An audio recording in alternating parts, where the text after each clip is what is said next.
Hey, what's up? What's up? What's up? Welcome to Take It to Trial. Take It to Trial. Right? What's up? How everybody doing? I hope everybody had a great weekend, right? So we back in here with these shenanigans. So today the case is supposed to go to the jury, guys. Hey, Shauna. What's up? I tell you, like I just want to see how this is gonna go. I know the judge got to finish up jury instructions today. We are gonna get closing arguments in the Cardi B trial, but most importantly, the judge was like, "It's gonna take the jury at least until tomorrow to have a verdict." And I'm thinking to myself, like, why? How do you know how long it's gonna take them to reach a verdict?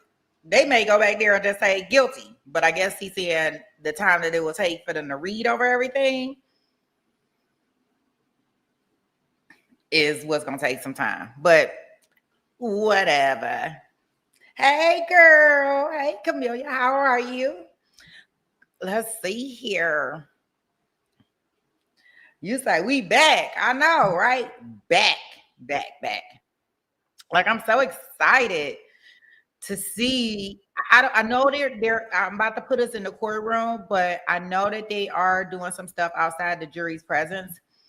I don't even think she's in the courtroom at this point in time. She probably running late. She had her a hell of a weekend. Y'all know it's preseason for football. I'm like, girl, I don't have time to be up in LA. I got other things to do than to be sitting up here in court. I have testified. Y'all take what y'all want with it. Like, how about I sue you for wasting my time?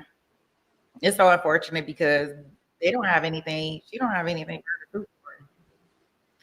But I don't know. I doubt it. Hey, Ola, how are you? How was your week? Oh, I seen you yesterday. You was out here on these YouTube streets yesterday. I caught you out here in these streets. We be out here in these streets. I be like, who out here in these streets? Let me see who out here in these YouTube streets. You so ready for this? Okay. Well, I'm gonna put us in. Let's see what they're talking about today, right now, and we'll kind of go from there. There. Um, what am I doing here? I am doing this. I am doing this. I am doing this. Let me get us some closed captions on the face. They would have it that way.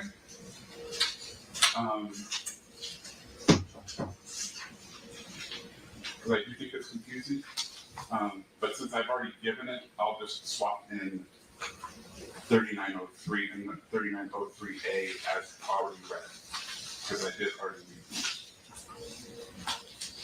So you're going to keep the one that's been read already out before the same? Hey, Shabby. I'm trying to. When I did give these jury instructions, I gave them as they're printed out here. It's just without the, I think the proposed instructions had language that I struck out, so this is just a clean read. The one that I submitted this morning is directly out of KC. But you combine 3903 and 3903A. And that's not how I gave it. So if it had been given to me that way originally, I would have read it that way, but I didn't, so I don't want to change what I've already read. Okay. All right, 3905A. Did I already give? I think I already gave a version of that as well, right? Oh, maybe I didn't. I'm not sure.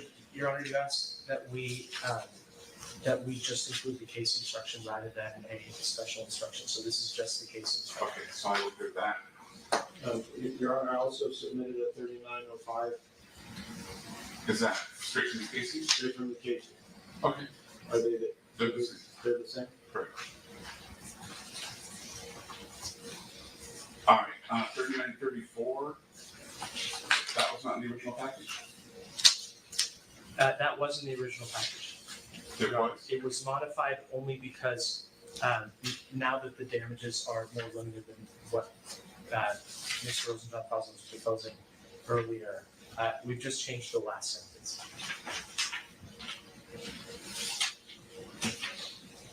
Oh, okay. And I did not read that on Wednesday. Is that correct? I don't believe it. Correct. Okay, so I'll give 3934. Special instruction number 8. Special instruction number 8, there are just two differences from the Casey instruction. The first is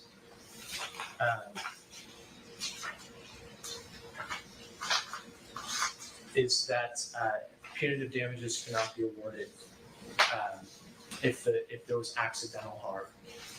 The second is to include that's paragraph 3. Paragraph 4 is to include provocation as part of the jury's consideration of punitive damages. And we've identified a lot of supporting authorities in the notice that we filed with it. And I believe even Wittgen states that it's proper to instruct the jury on provocation when they're considering punitive damages. Yes, Your Honor. My understanding was the trial would be bifurcated, and we would only get to this point after the jury made its decision as to the first non-punitive damages stage. Well, this is a modification of the Casey that is given during the first phase. So do you want to be heard on the modification, specifically accidental or heat of passion?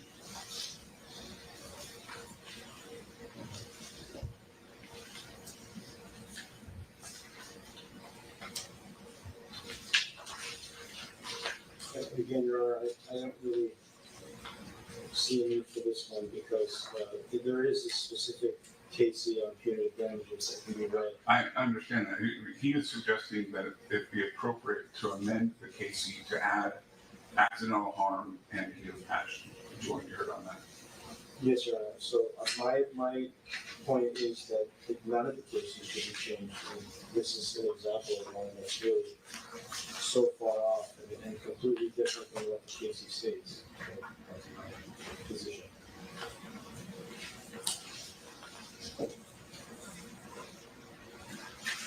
All right, submitted. Yes. All right, I think special instruction number 8 is appropriate, so I'll do that. Special instruction number 9 is going to apply until we get to punitives. All right, let's go through plaintiff's proposed instructions. Your Honor, there's one more I need to add.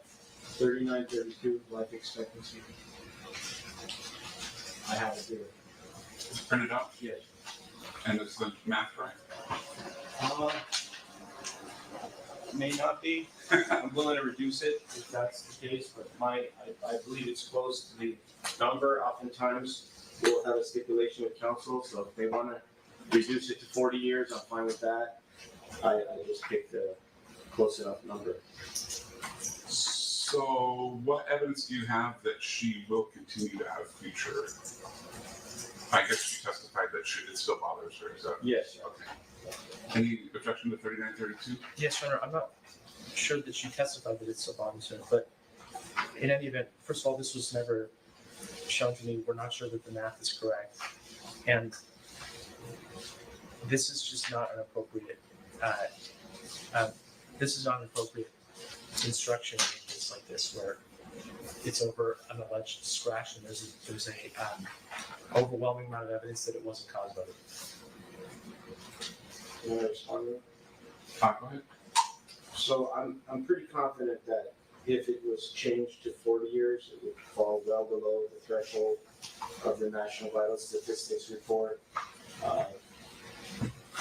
So I'm willing to do that. If there's a different number that they propose, I'm fine, but there should be some kind of KC 3932 of life expectancy so that the jury can understand that.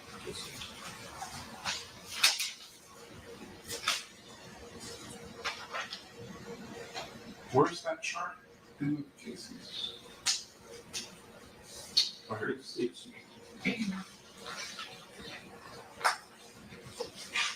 Is she 32 today? Yes, she's 32 years old. Yes, she is.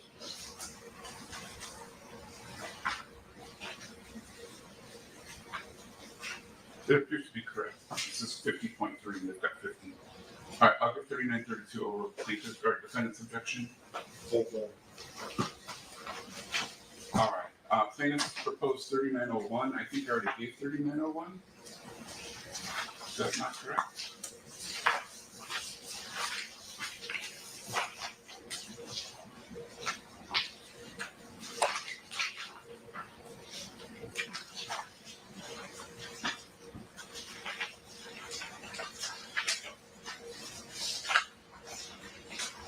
No, I gave 3900. I did. Oh.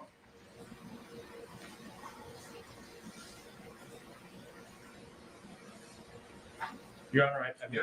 So 3901 is only if liability's been established, not contested. I apologize, that's an error. Okay, so that's withdrawn? Withdraw. Okay. 3902 already gave. 3903.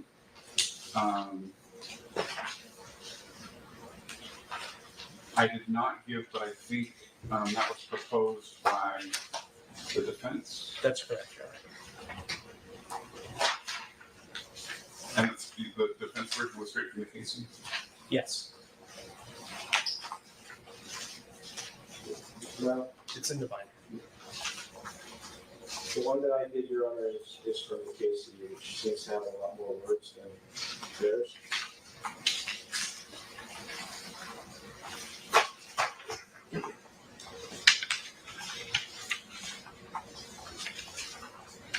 Yeah, I already did give 3903. So we're gonna go with their version now? It's straight from the casing. 3905, I think I already gave. Yeah, you heard on that, Your Go Honor? ahead. So the one that I've submitted today has all of the different types of physical pain, mental suffering, and emotional distress. Their version doesn't really cover everything at all. It just has a small amount. It's missing an entire paragraph, at least a portion of it. So I would request that plaintiff's version be read. Right, I just looked, I did not give 3905 on Wednesday. And plaintiff's is straight from the casing, Yes, sir. and defendant had a different one. I think theirs is 3905A, so maybe that's why. But I would like 3905. Your Honor, I believe the difference is that 3905 and 3905A, we just submitted them as separate instructions, and plaintiff's counsel has combined them. You know, I don't think I've combined them, but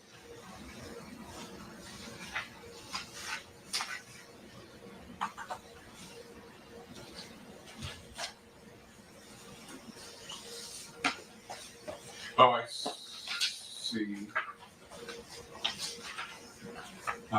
The defense proposed version does not define, doesn't cover it. yeah, it's not the full instruction, so I'll give plaintiff's proposed instruction. Thank you. All right, 1600. I think I gave 1600, didn't I? I believe you did.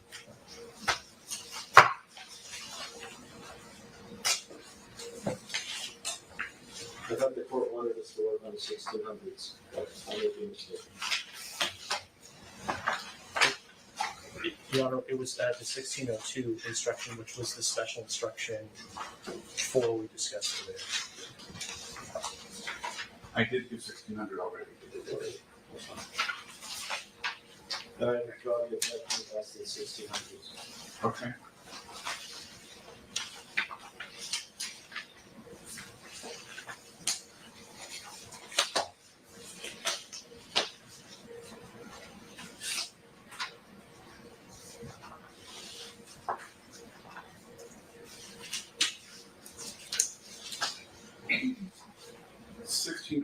Did we give a version of that?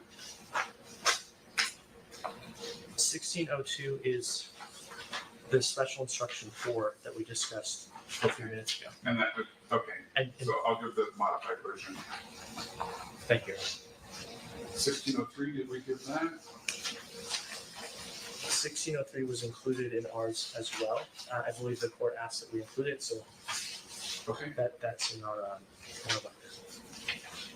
and 1604, I believe was given.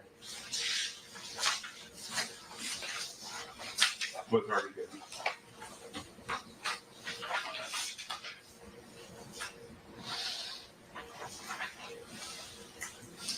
All right, tell me we have an agreed upon verdict form. Unfortunately, we do not, Your Honor. And do you know any of the differences? Well, yes, Your Honor. So I've never seen it the way that they proposed it, with the preponderance of the evidence language. It's also something that they've just created as a form that doesn't really reflect any type of special verdict that's really I've seen in any case before. I'm not sure what that is. So the one that I've done, Your Honor, I've done two different ones. The distinctions of the two that I've submitted is page 7 is added with respect to punitive damages. And the other version does not have the punitive damages. Question number 19. That is the only distinction between the two versions that I've filed with the court. And I did give a courtesy copy to counsel. It was filed today at 12:19 a.m. with two different verdict forms. I did submit it to the court this morning without the caption of the attorneys, just so it would be somewhat of a neutral form. And I request that one of these be used because the one that they've provided doesn't really follow the usual method. I don't think it even has a signature line. Let's see. No, I withdraw that. But it doesn't really cover it the way that's usually done from what I've seen. Thank you. All right, so I noticed the plaintiff's version has damages for each cause of action, which is duplicative multiple times over. It also doesn't include self-defense, and it also doesn't include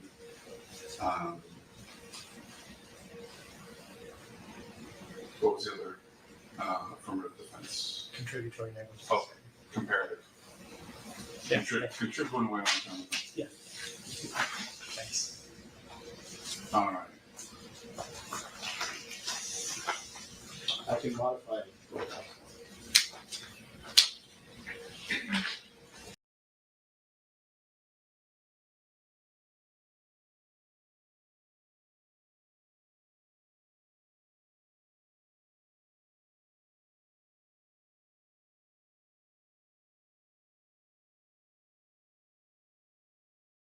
Simplify the form as much as possible. I believe it even has fewer questions than the plaintiff's form.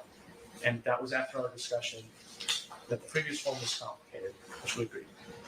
We believe this is clear cut. It includes all the issues. It should not be difficult for the jury to understand or to answer. May I respond here? Go ahead. So the worst part of it is it again states by preponderance of the evidence. That's not usually in the special verdict form. They put that throughout the questions, kind of limiting, kind of creating a way for the jury to think ahead of time. It just doesn't make sense to have that there. I can modify mine. I have a printer. I can make changes in a couple of minutes and print out the version the court wants me to print. And the special verdict that I've submitted, I've seen all kinds of attorneys use it. I've never seen this version. And they would have to change it anyway because of the preponderance of the evidence, and it doesn't really tell the jury how to move along. So, for example, under assault, you have a question, yes or no, and then it says if you answer the question 1 is yes, then answer question 2. If you answer no, then proceed to question 6. Theirs doesn't have any of that. It's very confusing and has that preponderance of the evidence language. So definitely I would ask that language be taken out, preponderance of the evidence. And if it could follow more along the lines of a special verdict form, that would possibly make it a better form, but still, it would confuse it. Your Honor, as far as the instructions, it's just clearly not true. The verdict form specifically states what the jury is supposed to do after they answer every question. There are other problems with plaintiff's form that would be beyond this little modifications. As you mentioned, the damages issue is very likely to lead to confusion and possibly duplicative damages awards. So if the court is inclined to ask that one of these be modified, I believe it should be this one. And we would, if the court has an issue with the preponderance of evidence language, we can strike that language. Otherwise, it would be the same. Can you strike it and print it within Yes. the next 5 minutes?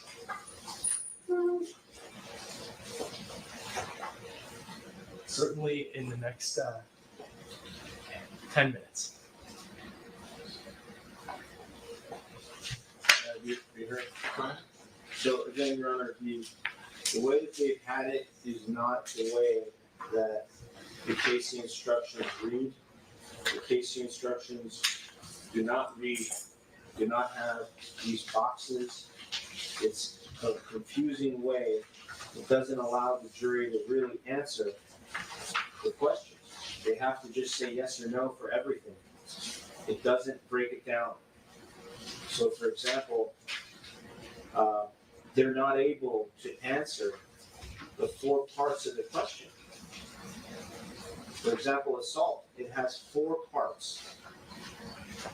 And their form does not have the ability, the jury cannot answer the 4 different parts. They have to either go with everything or nothing. And that's not how a special verdict form or any verdict form is done. So I have a printer with me today. I can make changes. I can email it to the court. If the court wants to do something with it. Their form doesn't cover any of these questions for any of them. Either it's all or nothing. And that's not how a special verdict form reads. So I would ask that the court. Well, I'm just inclined to do a general verdict at this point in time. I'm willing to accept that, if that's what the court wishes to do, but theirs is really off base, and it does not cover all the 4 parts. Your Honor, there's multiple causes of action. Affirmative defenses that apply to some causes of action but not others. We believe it's important, at least for our appeal rights, among other things, that we have a special verdict form in this case. I'd be happy to work on it. Well, I mean, actually, I think the defendant's proposed verdict form is the equivalent of a general verdict. Well, may I be heard, please? Go ahead. So again, I'm looking at my form here, and first of all, the question is, are we doing the punitive damages question?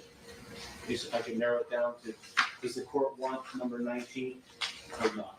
Well, I'm not inclined to do the plaintiff's version at this point in time. No, I understand, but I just want to know if you want to have punitive damages, if that question, because the question is the same.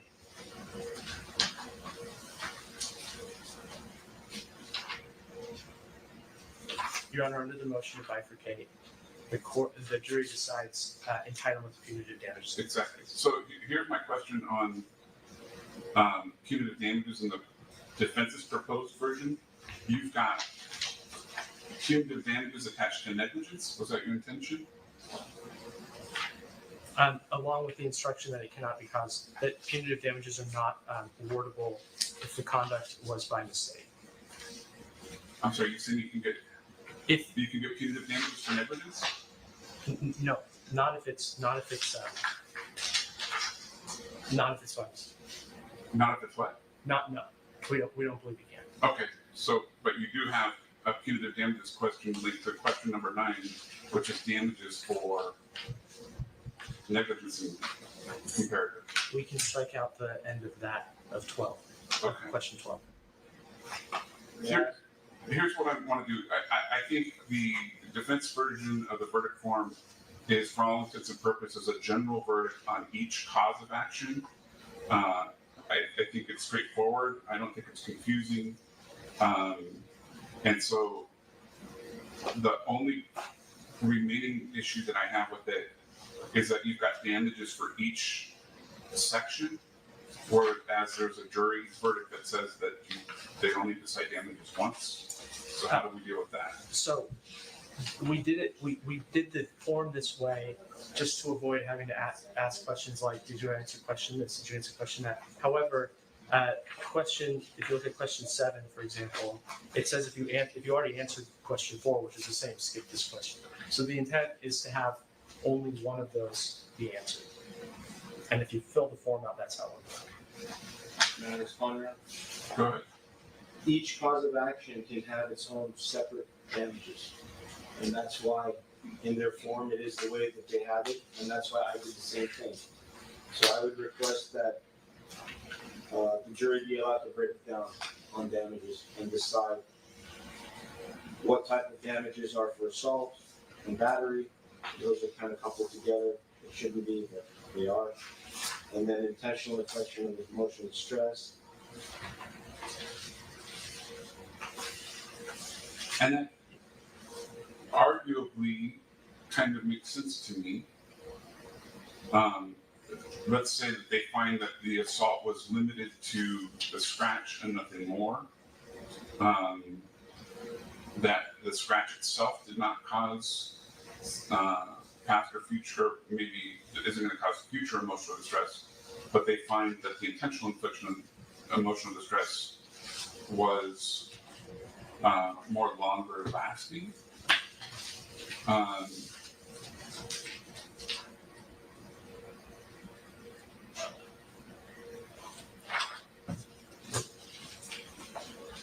For example, Your Honor, have you heard? Go ahead.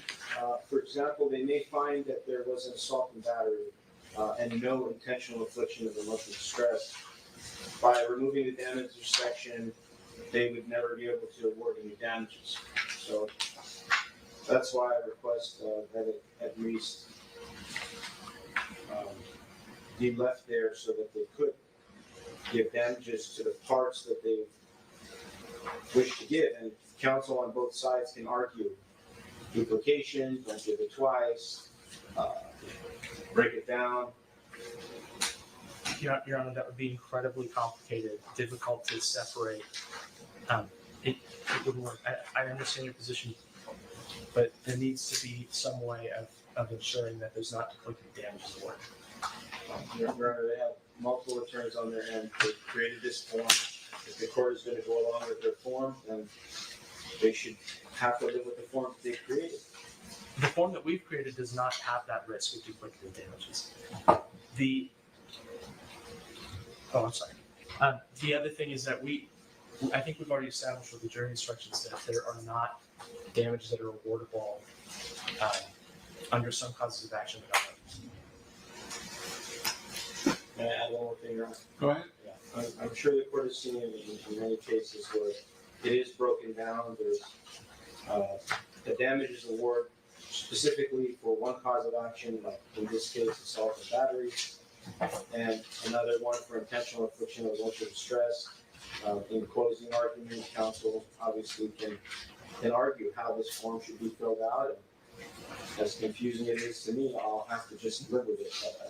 To take away the damages section in assault and battery would mean that it's too confusing. It should be separate so that the jury can decide whether there should be any damages for assault and battery and any damages for any other cause of action.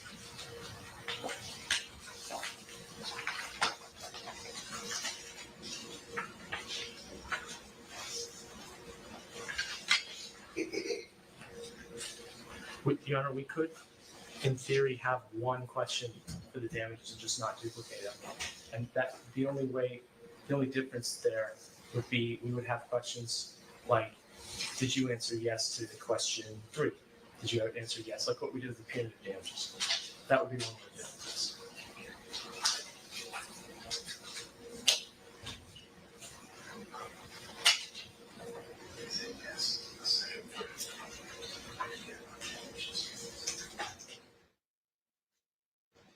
How about we modify question 7? What are Ms. Ellis's damages?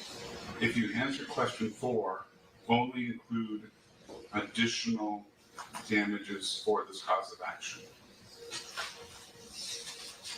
Can we include if any, Your Honor? If any.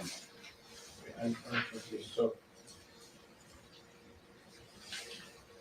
So again, it is very confusing because assault and battery is a separate cause of action and has its own damages component. By leaving the form as is, the jury can then decide if they're going to give any damages for assault and battery. They can't, it's under question 4. Right, in 4. And then they can do it again for 7. They can do it again for 9. They might not do it in any of them.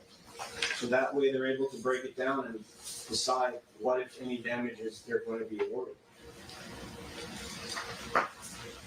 Each cause of action has its own damages award. But you can't double count. I'm sorry, Aaron? You can't double count though. Double count, what does that mean, Aaron? Meaning include the same emotional distress that if they find that she has a certain amount of emotional distress, are you asking them to allocate it between the different causes of action or just? No. I'm just straight asking assault and battery. This is what it is. If you find that an assault and battery, it should really be separate. Now, let's say we take it as together. We say, was there an assault and battery? And then what are the damages for assault and battery? It's really harmful to have it assault and battery combined because the swing that was taken was the assault and the cut to the face was the battery. So we're then limited to one damages, and number 4, we're limited to one set of damages for both assault and battery. So then in my closing, I have to explain that. Same thing, intentional infliction of emotional distress, separate cause of action, it has its own damages. Negligence has its own damages. Your Honor, I believe that, first of all, the addition that you proposed would address that. Not including something or just including more damages questions would make everything more complicated. Another proposal, Your Honor, however, is we could do separate verdict forms, one for and have damages only after liability.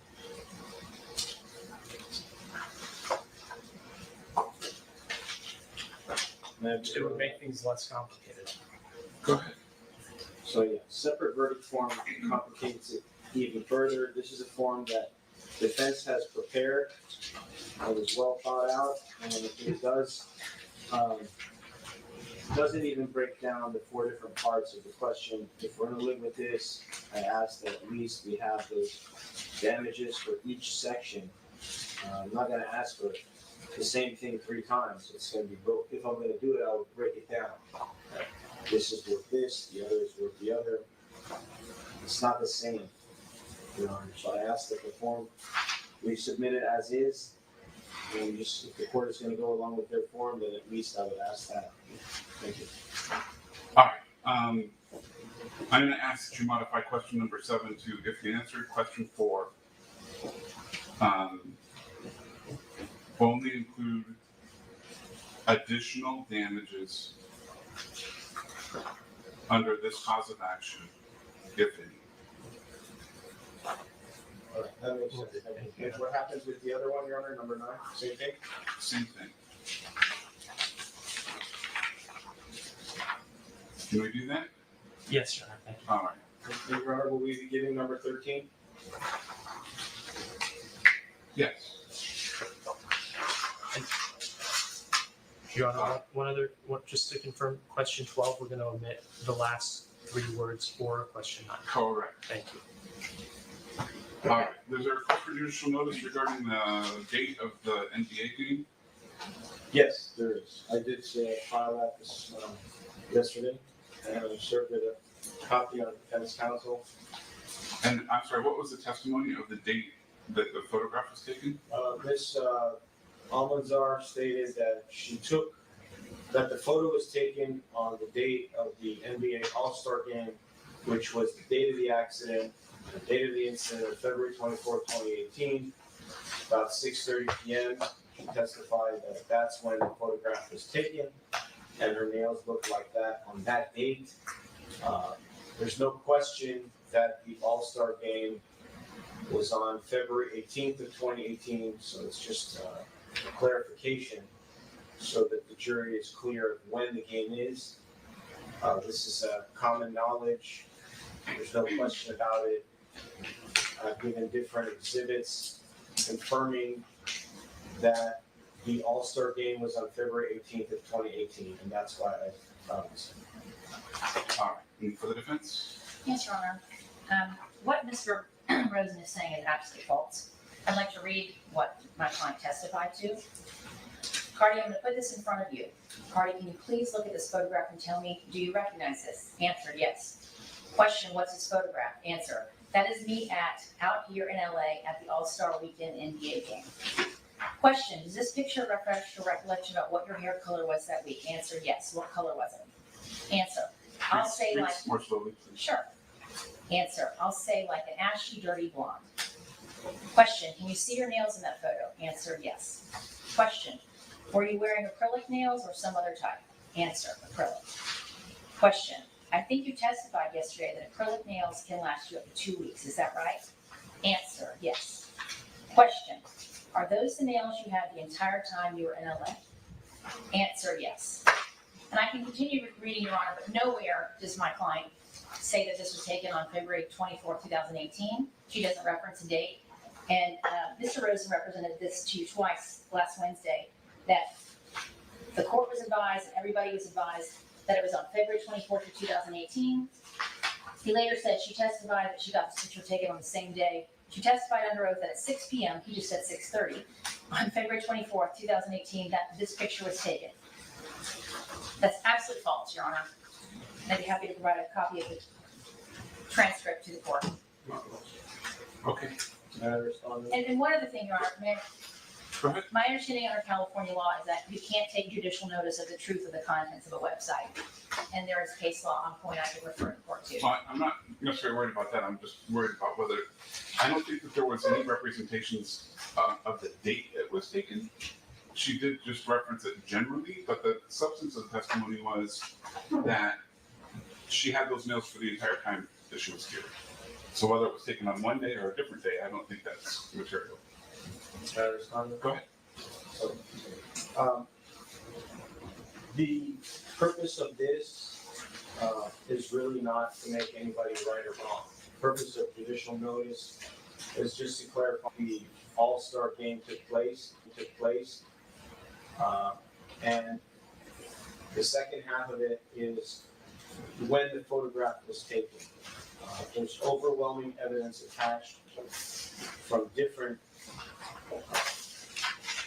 news outlets. There's Again, is it material, the date? She said she had those nails for the entire week. it's material, Your Honor, because the defendant testified that that's what she was wearing later in the day, the exact same day.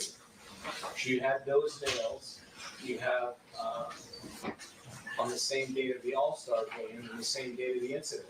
The game was on February 18th of 2018, and the court said that we didn't have credible evidence at that time about it, so that's why the judicial notice was prepared so that the court can see for itself.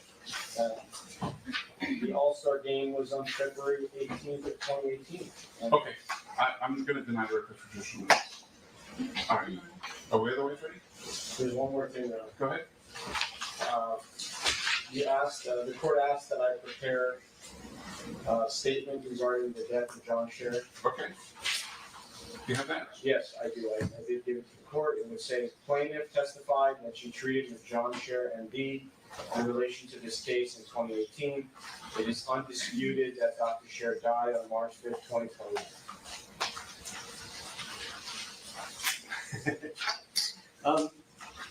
After a lot of back and forth, what we agreed to, what I agreed to, was that the court could instruct the jury that it is undisputed that Dr. Sherritt died, period. This March 5th, 2021 date, it's not in evidence. Plaintiff didn't testify. She said she understood he died sometime in 2021. She also testified and we launched the transcripts, I can cite to where in the transcript she says it. Page 148, lines 12 through 149, line 15, she says that she went to see a Dr. Scher and he told her not to have any treatment. So this assertion that plaintiff testified that she treated with John Scher is not supported by the evidence. The only portion of this that is actually what I agreed to was it is undisputed that Dr. Scher died, period. Okay, you heard. So, this is what I would propose reading. Plaintiff testified that she treated with John Scher, and D does not dispute that Dr. Scher has passed away. Your Honor, she did not testify she treated with Dr. Scher. She sought medical treatment. This is page 148, line 12 through 14. Around that time, unclear when that is, did you also seek medical treatment from Dr. John Scher? I did. And then at line 22, and when you saw him, did he advise you that you needed to wait at least 1 year? He did. So, Okay. that goes on page 149. So I will read. Plaintiff sought treatment with John Scher. It does not dispute that he's passed away. Well, plaintiff testified. Plaintiff testified she sought. Very good. Thank you, Your Honor. What will we read, Your Honor? Plaintiff testified that she sought treatment with John Scher, and D, it does not dispute that he has passed away. Thank you, Your Honor. Now are you ready? Well, there's a couple things. In my closing argument, I need the verdict form, so I can't start without We're working on that. that in hand. The other thing I wanted to say, Your Honor, is Your Honor did allow me to argue and clarify the NBA All-Star game when it was, the photograph. I want to be very clear that I intend to argue that in my closing. It's not in evidence. I think what you said was they didn't provide the date. And you're fine, you can argue that they didn't properly authenticate the photograph in terms of the date. Your Honor, the court said that I could argue this in my closing, You could argue it. You could argue that they didn't establish what the date was. and also that the All-Star game was on February 18, 2018, the week before. But the week before the incident, I don't see the harm in that. They can object to that, they can say their version, but that's part of my closing, Your Honor. And this photograph, by the way, this photograph was sprung at the last minute, was never produced in this record. Go ahead. Just briefly, a couple of questions. First, if you remember, counsel violated a motion in limiting order. And now he's talking about arguing things that are not in evidence, which is completely improper. I don't want to object every 5 minutes to his closing argument. I would ask that at least let me say, if the court doesn't want to tell him, that he has to follow the rules. He can't argue out things that aren't in evidence. He can't violate the motions in limiting. I think it's readily apparent that you can't argue facts that aren't in evidence. I think plaintiff's counsel knows that. I think he knows that he would be violating the rules of professional responsibility by intentionally arguing facts that are outside the evidence that was presented in court. If he wants to present that and you want to object, then that's how we'll proceed. Thank you, Your Honor. Be the same. Are you done? Then two procedural questions. Does the second monitor work and can it be facing the jury so they can clearly see it? I don't think so. We're in the middle of a transition and I don't know. Okay, and We can see it's not. Your Honor's preference, we have demonstratives and we have things we're going to show and intend to show. Do we need permission to publish admitted exhibits? No. And do we need permission to publish demonstratives? They have been provided to plaintiff's counsel. No. And it's argument. Yeah, okay, I just want to make sure. Thank you, Your Honor. All right, anything else from plaintiff's counsel?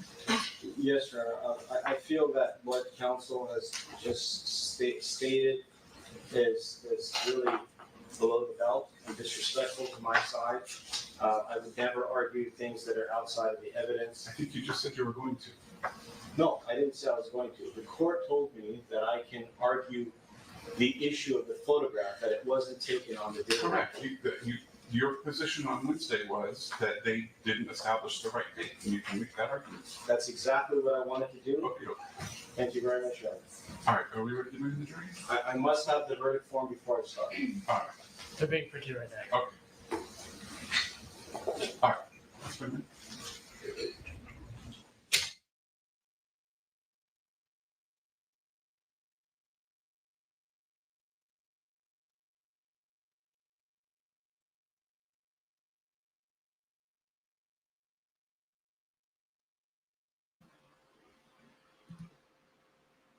So we about to bring the jury out. Let's see. Let's see.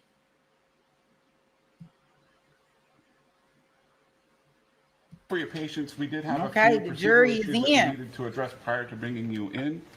We are now ready to proceed with the last batch of jury instructions.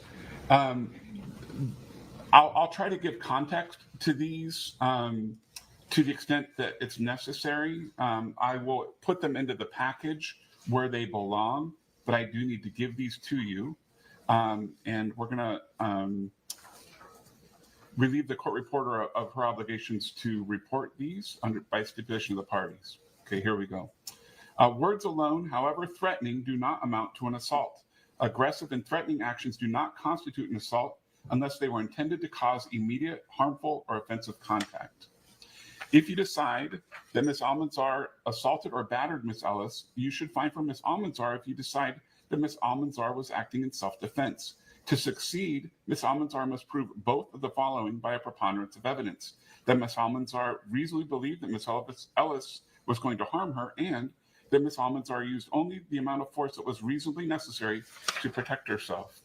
Ms. Almanzar claims that Ms. Ellis's own negligence caused or contributed to Ms. Ellis's claimed harm. To succeed on this claim, Ms. Almanzar must prove both of the following: that Ms. Ellis was negligent, and that Ms. Ellis's negligence was a substantial factor in causing Ms. Ellis's harm. If Ms. Almanzar proves the above, Ms. Ellis's damages are reduced by your determination of the percentage of Ms. Ellis's responsibility. I will calculate the actual reduction. Ms. Ellis may only establish her claim for negligence if she proves that Ms. Almanzar engaged in negligent conduct that caused Ms. Ellis to suffer physical injuries.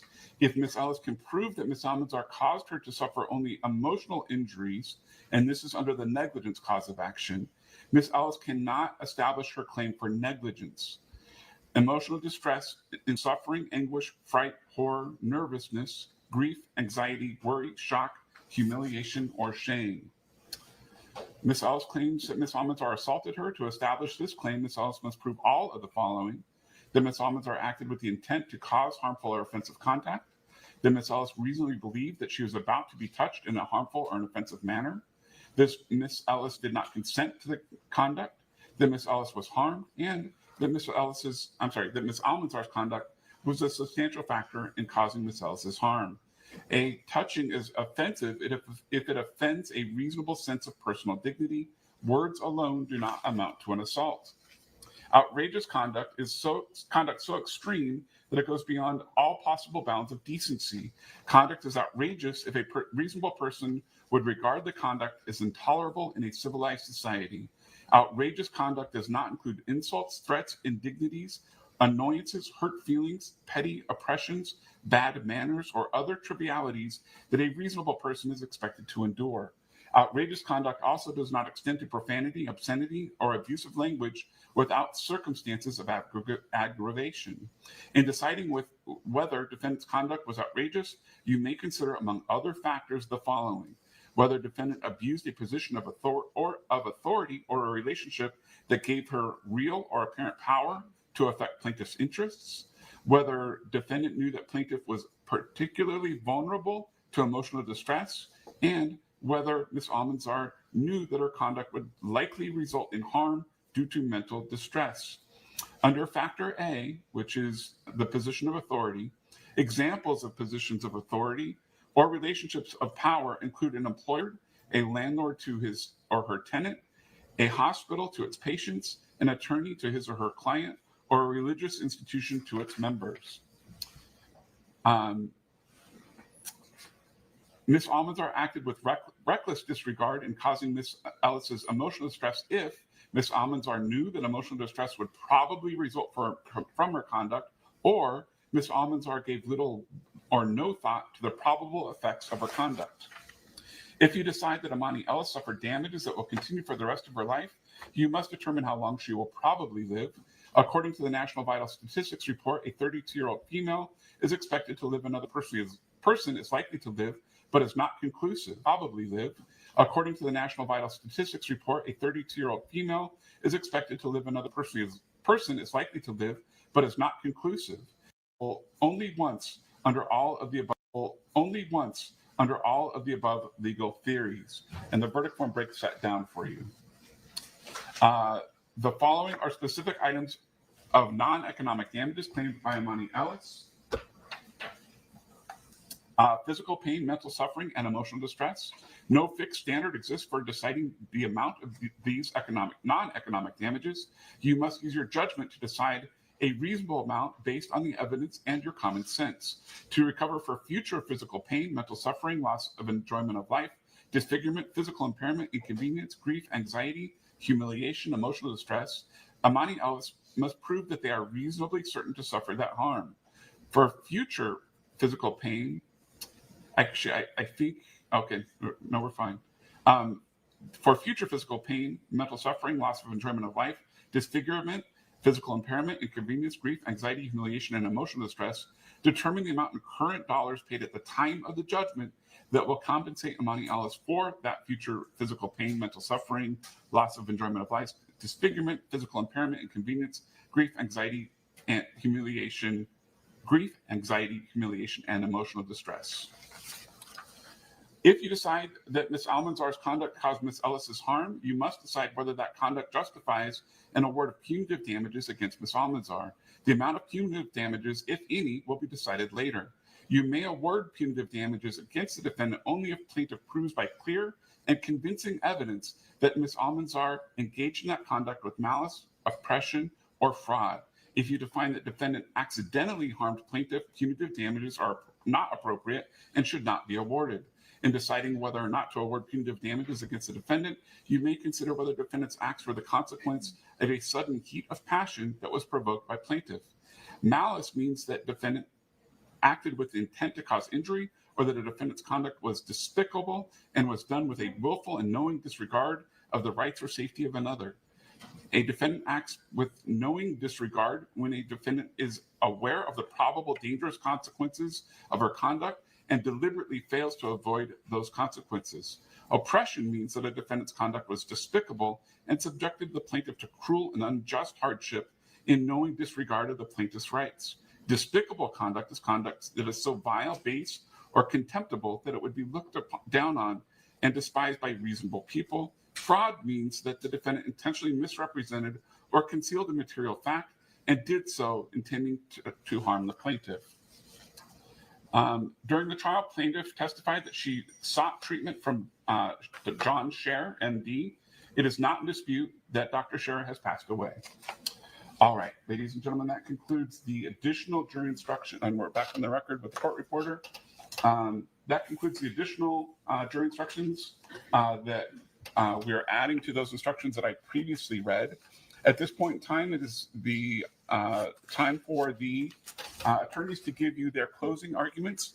Please keep in mind my instructions regarding the facts in this case. You are the ones who are to determine the facts, and to the extent that the attorneys argue facts that you do not believe were proven during the trial, please rely on your own finding of what the facts are.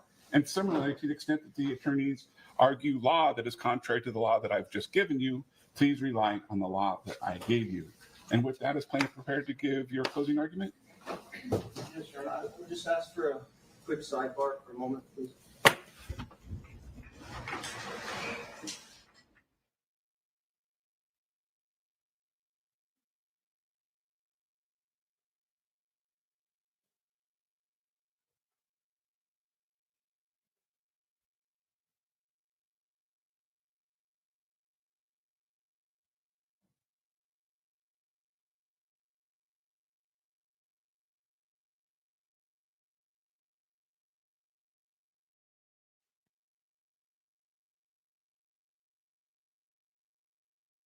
All right, we had a brief conversation at sidebar, and now is plaintiff prepared to proceed with your closing argument as soon as you get there?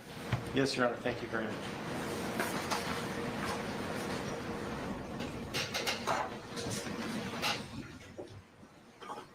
And just for any members of the gallery, if you are not a member of the press and you don't have a sheriff's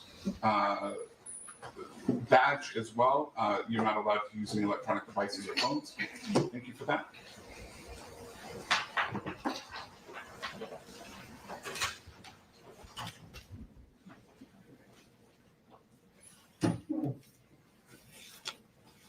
Thank you all for coming back today.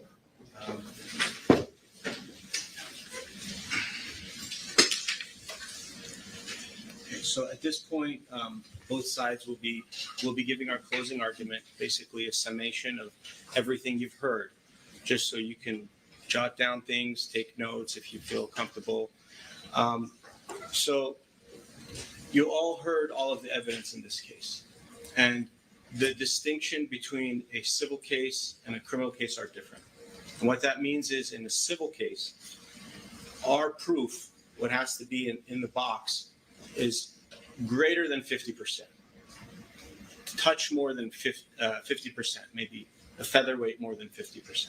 51%. It's not 100%. The standard is a little bit more than 50%. In this case, you've heard lots and lots of testimony. We've had the plaintiff who's testified. We've had the plaintiff's mother who's testified. We've had the plaintiff's grandmother who's testified. Those three witnesses explained their recollection about the scar. There was testimony that the scar, or the cut, came from this incident. That's a very, very important fact. There's really nothing to contradict that. If anything, our expert witness, Dr. Mulliken, you remember he came to court. He's a very well-respected doctor that specializes in plastic surgery.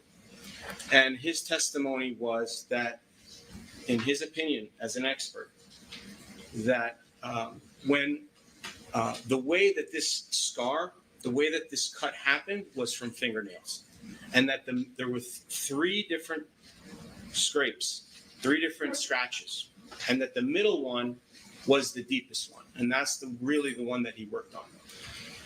Now, the issue in this case, well, before I go to that, is the photograph that you saw, okay, which is in evidence. There's a photograph of the scar, which is a 2-centimeter scar. The photograph, because of the skin color, it does not show well in photos. The cut that was on the face does not show up as well. So you may have to really look at it deeper than just had it been someone else. The other thing that I wanted to highlight is I really just don't understand. The defendant came here, used all of this foul language. This is a court of law. You cannot speak this way in a court. I have never seen this before. And for her to use all of those words, F word, B word, all these different words, it's a disrespect to us.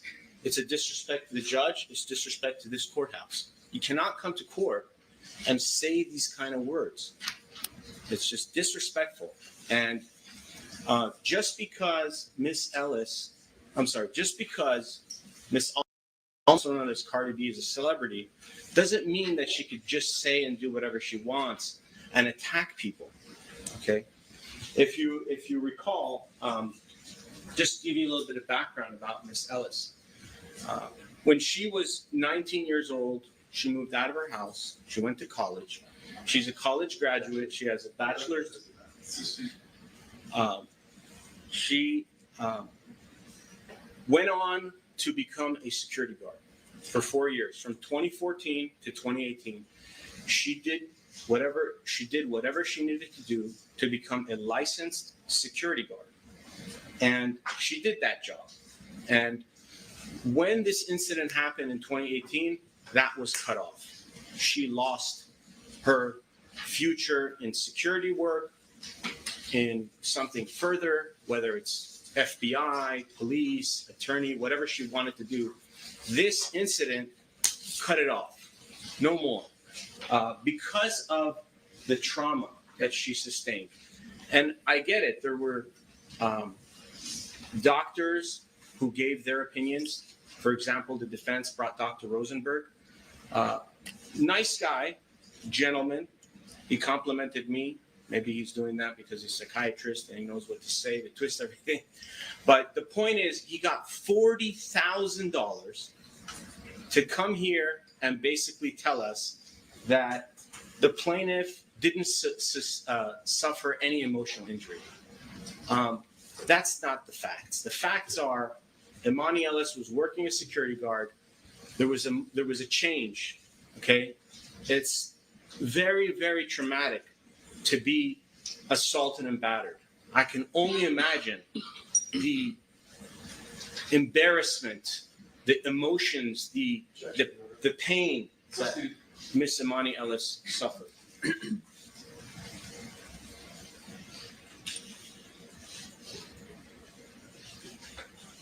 Now, in this case, there was overwhelming testimony that Miss Ellis was working as a security guard at the time of the incident. There's no question. She was in full uniform. She had a badge on. Even the defendant admitted, yes, I understood that this person was a security guard. And there has to be some level of respect. These are not doormen or doorwomen. The defendant, when she came to the building, instead of listening to the plaintiff, to listening to her commands, you got to do this, you got to do that, please leave the building, different commands were given to her, which none were followed. They were all ignored.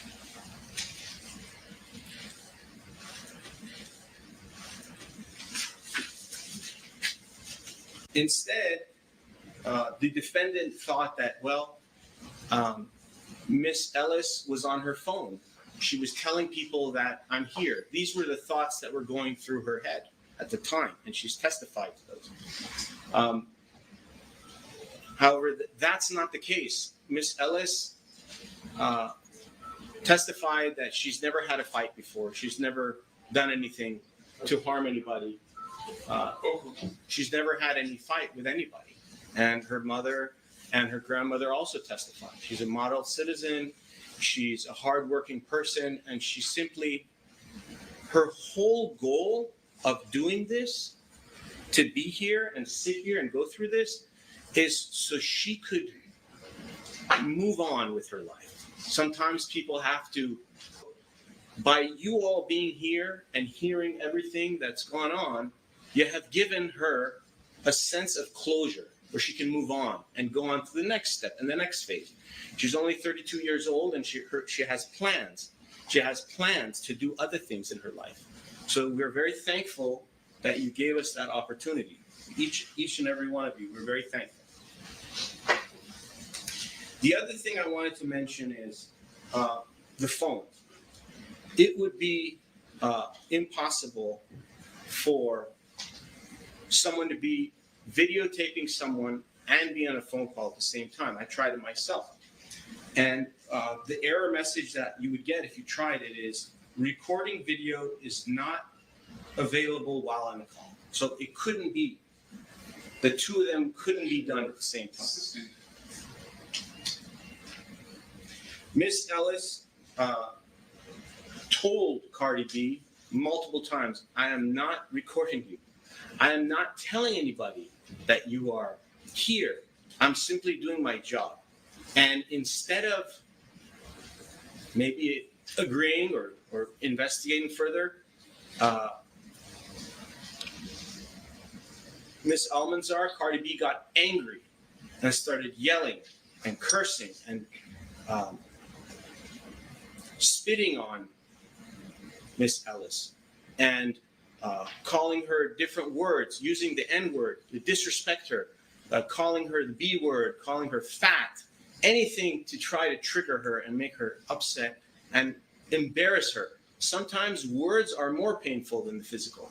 And to add insult to injury, she then cut her face and caused a scar on her face. And what happened then? Miss Ellis had to go see different doctors. The court did read about Dr. Scher a sentence that basically that it's undisputed Dr. Scher died. And Miss Ellis basically testified that initially, a couple months after the incident, she saw Dr. McKenzie, a psychologist, through her workers' compensation. She was given that. She got 7 visits with that doctor. During that time, she also saw Dr. Scher, who was another plastic surgeon. Unfortunately, we don't have him here. We don't have his records because he passed away. So that's why that was read to you in open court, so that it's some sense of fairness. Why there's no records from Dr. Scher. Objection, Your Honor. Assistant.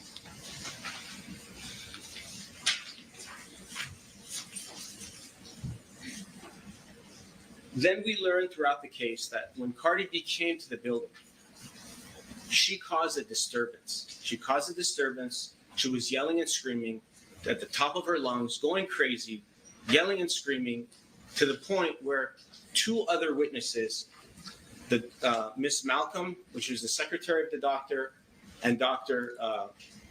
David Finke, it was so loud that those 2 people came out after about 40 to 50 seconds. Now, the issue with that is those 2 witnesses didn't see the 4 things that happened before that, which happened in the 40 to 50 seconds before. So yes, they're witnesses, but they're not witnesses to that first part, that first segment, which would include taking a swing at Miss Ellis, spitting on Miss Ellis, calling her the N-word, and ultimately cutting her face. None of that was seen by those 2 witnesses. So yeah, they're witnesses, but they're witnesses to the aftermath. They're witnesses to what happened afterwards. They're not eyewitnesses. They don't know what really happened. And when they arrived, Miss Ellis was so upset. Can you imagine all those 4 things happening, being disrespected, embarrassed, who knows what else happened? All of that was done to her, and she still was able to contain herself to a certain degree. But yeah, sure. I mean, naturally, she was angry, she was emotional. So when these 2 witnesses come out of their offices, they can only see an angry person. They didn't see what led up to that. And they had assumed that it's her fault, maybe, or that she did something wrong. But again, those 2 witnesses didn't really see much. They saw something after the fact. And then you have Miss Malcolm, who decided on her own, this was her choice, to squeeze herself in between the 2 people. Well, that's a risk that she took. And if she somehow got a cut to her face or a scratch or something, well, we don't know who did that. We really don't know. She didn't even know.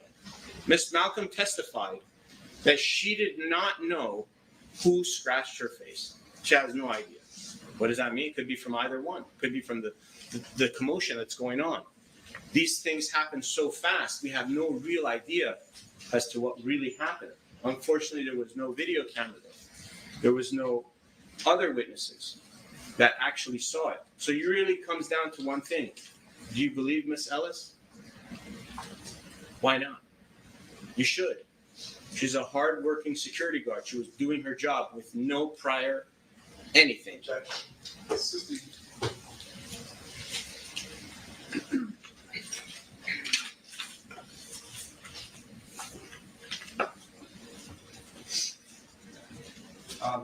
At some point during the trial, the defendant showed you Exhibit 232. You all remember this photograph?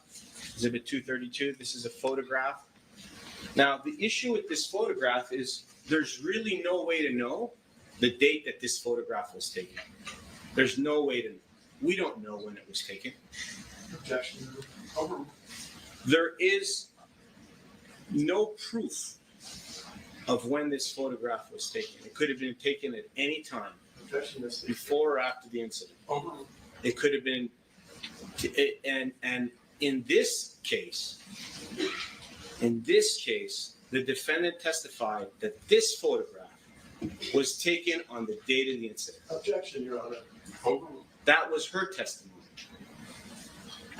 But where's the proof? Do you really believe that a celebrity can't prove when this photograph was taken? She testified that this photograph was taken at the All-Star, NBA All-Star game. There's no proof of that anywhere. That's just false. There is proof of when this photograph was taken. It just wasn't given to us. It wasn't provided to us. So we can't rely on this photograph because there's no date on this photograph.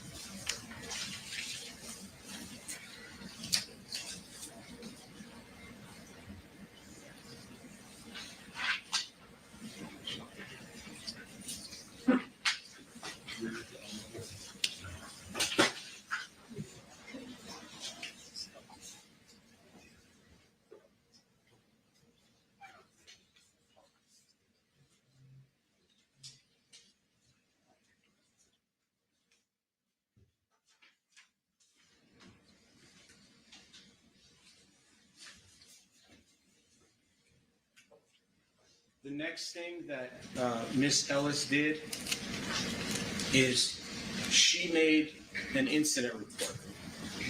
2 days after the incident, Miss Ellis wrote an email to her boss and followed what she was supposed to do to explain all of the details of what happened to her. And she did follow company policy and did what they asked her to do. She called her supervisor, made an incident report, and did everything possible to document all of the different things that happened to her on that date of February 24th, 2018.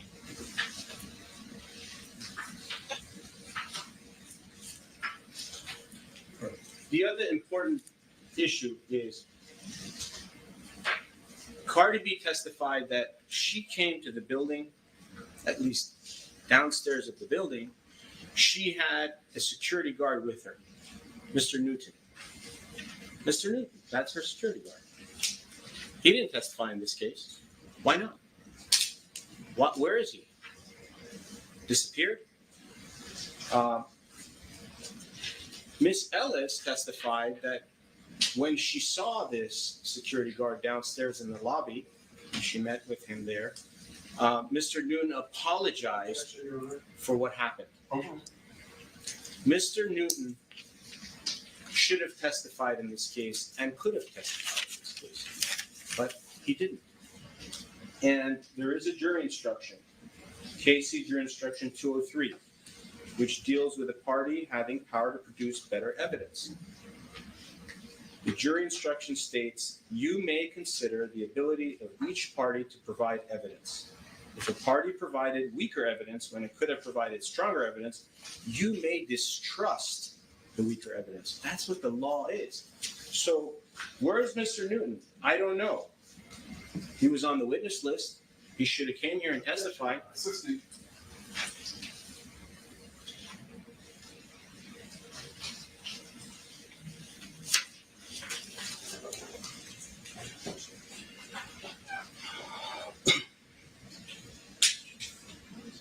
Another important fact is, if a witness is not credible on one point, you can disregard their entire testimony. When you go back into the jury room, you will have all of these different jury instructions. And each jury instruction will be there for you where you can read and understand what the law is and how it applies to this case.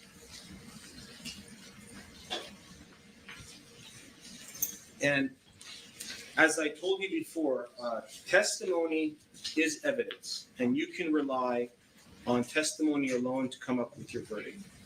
KC 107 states, do not make any decision simply because there were more witnesses on one side than on the other side. If you believe it to be true, the testimony of a single witness is enough to prove a fact. So in this case, you've heard from different witnesses. Just because one side may have more witnesses or less, that's not how it works. one witness is sufficient to prove a fact.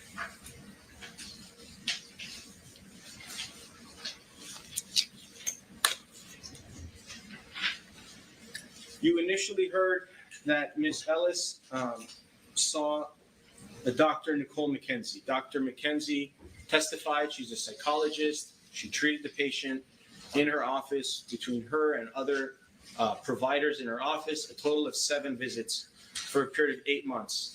Ms. Ellis did seek psychological care and received it. She also, as I said, went to Dr. Scher. Dr. Scher advised her that he could not do the plastic surgery for a couple of reasons. One is you have to wait at least a year. You have to wait at least 1 year, 1 to 2 years, to determine if the scar will become a keloid. I'm sorry, if the cut will become a keloid, if it will become a scar. Sometimes it may go away on its own. In this case, it did not go away. After that time period, if we all remember that in April of 2020, the pandemic occurred. We had this pandemic outbreak where everything was closed. You can't just go and have elective surgery. So the case was delayed. Medical treatment was delayed. That's why Ms. Ellis waited. Another factor is affordability. She had to find a doctor. We had to help her find a doctor that was willing to work on a lean basis. Dr. Mulliken testified that he would agree to that he treated her on a lean basis. What that means is she still owes the money. However, in a court case, what happens is the doctor will agree to treat the patient and delay payment. They delay getting paid. That's what Dr. Mulliken did.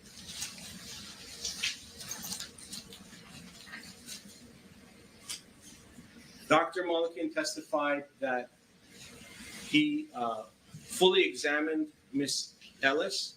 He then decided, with his expertise as a board-certified plastic surgeon, that it would be beneficial for Ms. Ellis to have plastic surgery and have this done in a surgery center. 2 different surgeries were done over a period of 3 to 4 months so that Ms. Ellis could there were 2 issues. She had hypersensitivity, a little bit of hypersensitivity, and also, as a woman, she doesn't want to have a scar to her face. And all the time, every day, waking up in the morning, looking in the mirror, remembering the event, it reminded her. It does remind.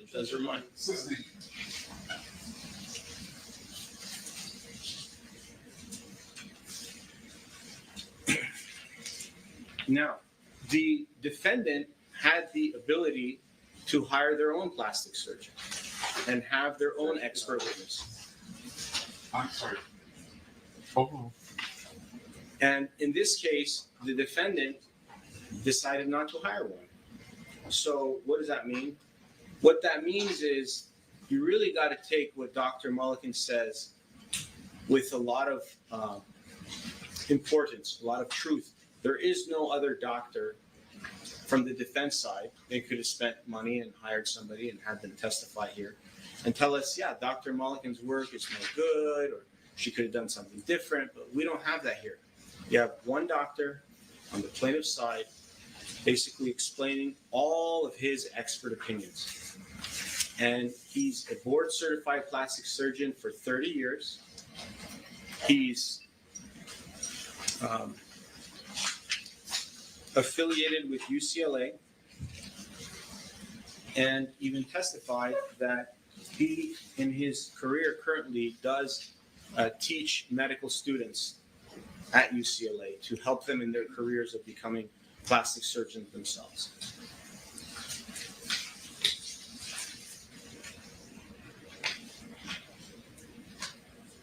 Now, when you go back into the jury room, you will see Dr. Mulliken's records and bills that are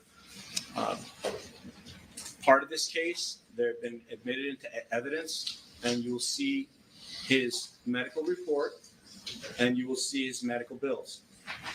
Those are admitted into evidence. You'll have that in the jury room, so you can see it for yourselves.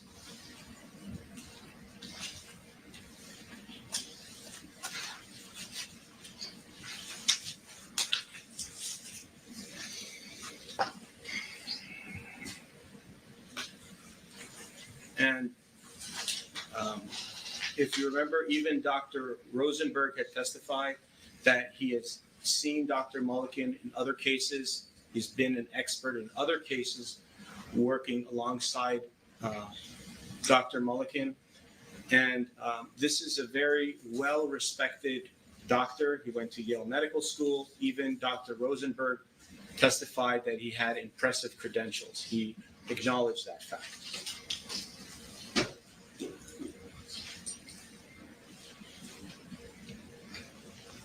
And the other thing that I wanted to discuss would be the fingernails. The Cardi B testified that most of the time she would have long fingernails of 3 inches. That's her style. That's what she did. And in this case, not only did she have these long, sharp fingernails, she also had rhinestones. If you remember Dr. Finke, he was a fingernail, that was his thing. And he basically said he remembers the rhinestones, that they were protruding. Objection, Your Honor. They were raised. Assisting.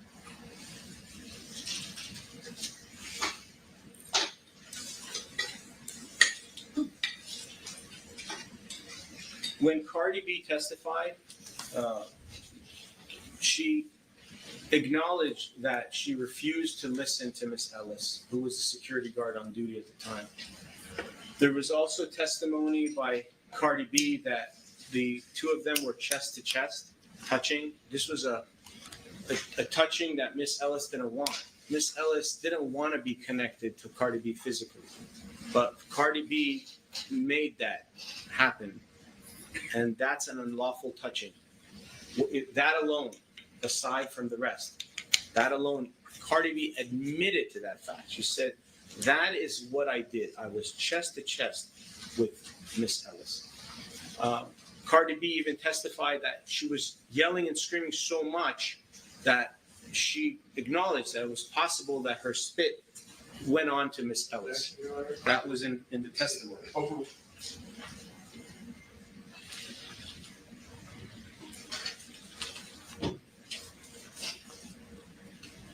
When Miss Ellis told Cardi B to leave the building, she should have left the building.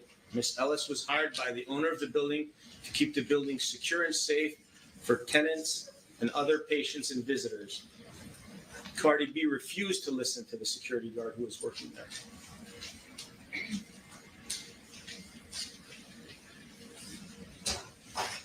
At some point, Cardi B caused such a disturbance that what she was doing was a trespassing. You cannot be on the property when the owner or an extension of the owner tells you have to leave. You have to leave.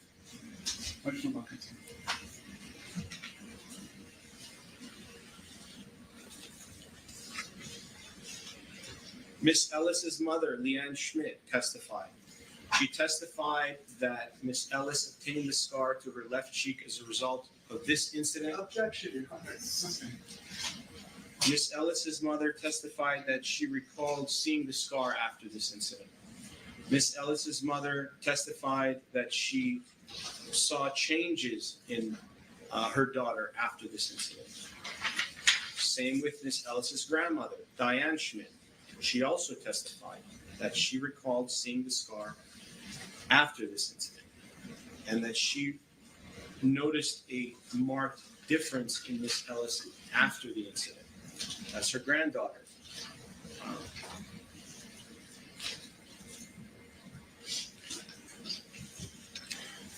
The defense put on a Dr. Rosenberg, who was a hired gun, received $40,000 for this case and makes millions of dollars in this type of work.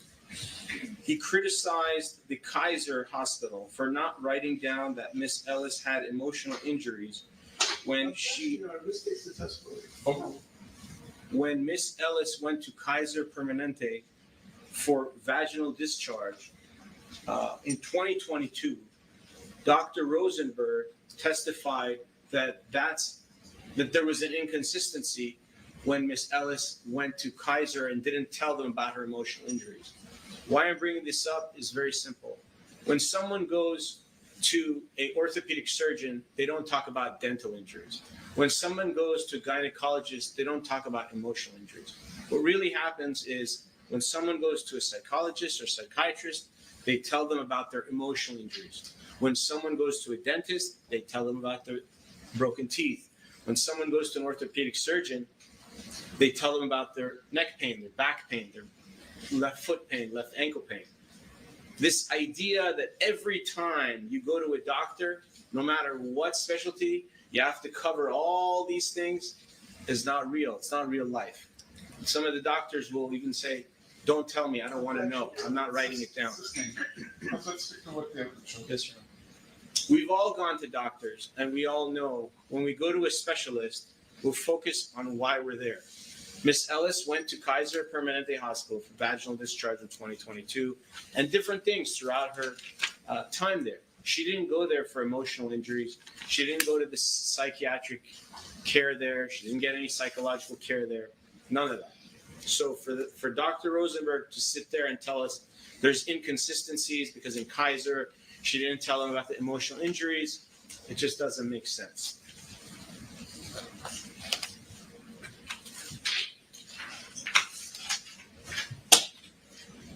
I want to talk a little bit more about Miss Malcolm. So I just want to remind you that when Miss Malcolm came out, 40 to 50 seconds had already transpired. She came to the aftermath. I know I've already said that, but I really want to hammer this home that she is not a witness to what happened before. It's like a car accident. There's two cars, they have an accident. If a third car comes down the road a minute later and hits them, it's completely different. It has nothing to do with it. So that was inserted into this case to, in a sense, to muddy the waters, to kind of cloud what really happened. What really happened here in this case is Miss Ellis was working as a security guard. She had to be there. She was working there as a security guard. And Cardi came along and thought she's above the law. She could do and say whatever she wants and attack Miss Ellis emotionally, physically, and do whatever she wants in a building which is inappropriate. We all know that when we go to a building, you got to be respectful, especially to security guards that are working there. These are not just doormen or doorwomen opening the door for you. You have to follow along with what they say. Next, we heard from Dr. Finke. Want to talk about inconsistencies? There was an inconsistency between Malcolm and Finke. Malcolm said, I don't know how I got this scratch on my forehead. I don't know. Dr. Finke comes out and says that Malcolm told him that Ellis had scratched her face. That's not true. That was never said.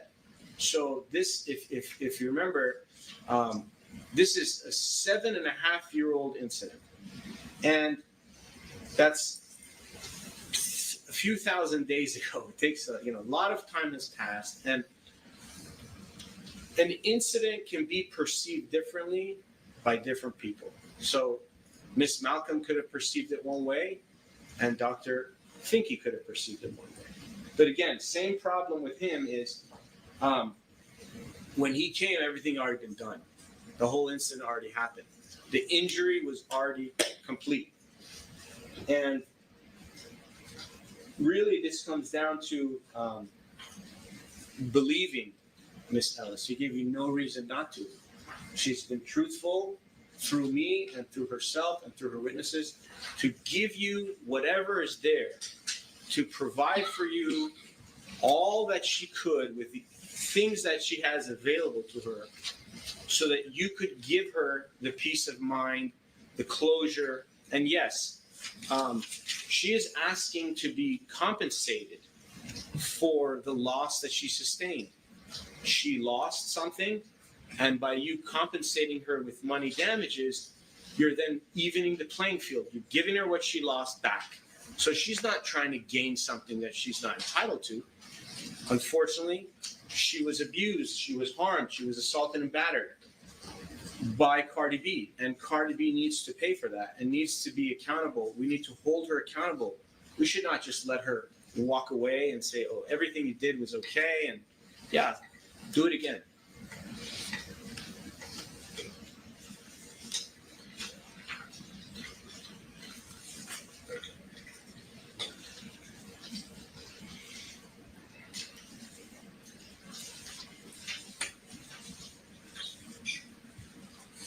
Now, in addition to seeing the two plastic surgeons and Dr. McKinsey, Ms. Ellis also received another 12 visits. She testified that she saw a psychologist, Dr. Avila, and other Objection, Your Honor. people in his office. Violation of the court's order. Move on.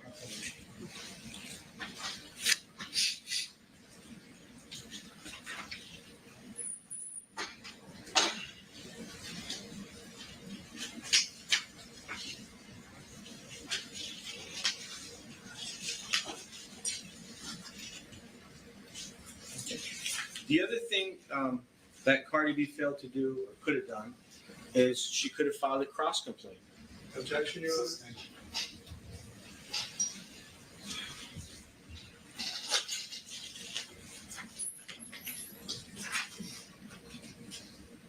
All right. And then I want to go over a little bit about the medical bills. So you don't have to get it exact. It doesn't have to be an exact number. But there was testimony in this case that Ms. Ellis had $17,500 in medical bills from Dr. Mulliken, the plastic surgeon, and another $18,000 in psychological care through her work comp and other things. Objection, Your Honor. There was also testimony from Dr. Mulliken that he believed Ms. Ellis could benefit from one more surgical procedure, another one, to make it better. The cost of that was $15,000. Objection, Your Honor.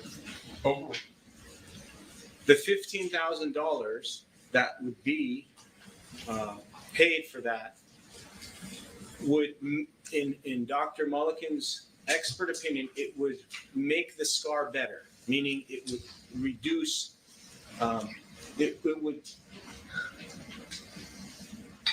basically what I'm saying is there's still some scar on her face. And if you want to look at it, you're more than welcome. You can have her walk around, you can look at it for yourself. There is still some scar on her face. It's still there. It still bothers her. So that's why I'm asking that not only you give her the $17,500 in her past medical bills for the scar, that you give her another $15,000 for the future scar revision treatment. She didn't deserve this. She didn't deserve to be scratched and cut and spit on and all these things. All of the things that happened to Miss Ellis are they're wrong. And we want to make this wrong right. And how can we do that? Through each one of you. You have the power to make this wrong right and close the books for Miss Ellis so she can move on with her life as much as she possibly could. And yes, the only way to do that right now for today's purposes is to reimburse her for the losses that she sustained. Those are the medical bills, the past, and the future. The other thing that is an important way of compensating Miss Ellis is for her pain and suffering. In every case where there's medical bills and there's medical damages, a component of that is pain and suffering. There is really no way, there's no exact math to that. So for instance, if you said, I want to give her the $17,500, I want to give her the $15,000, and I want to give her another $250,000 for pain and suffering. You are allowed to do that. It is a number that you can come up with. During the 7.5 years that she's been suffering, you may say, I would like to give her $100 a day. For 1 year, that's $36,000. And for 7 years, that comes up to $270,000. We're not looking for millions of dollars like the defendant said. That's not what we're looking for.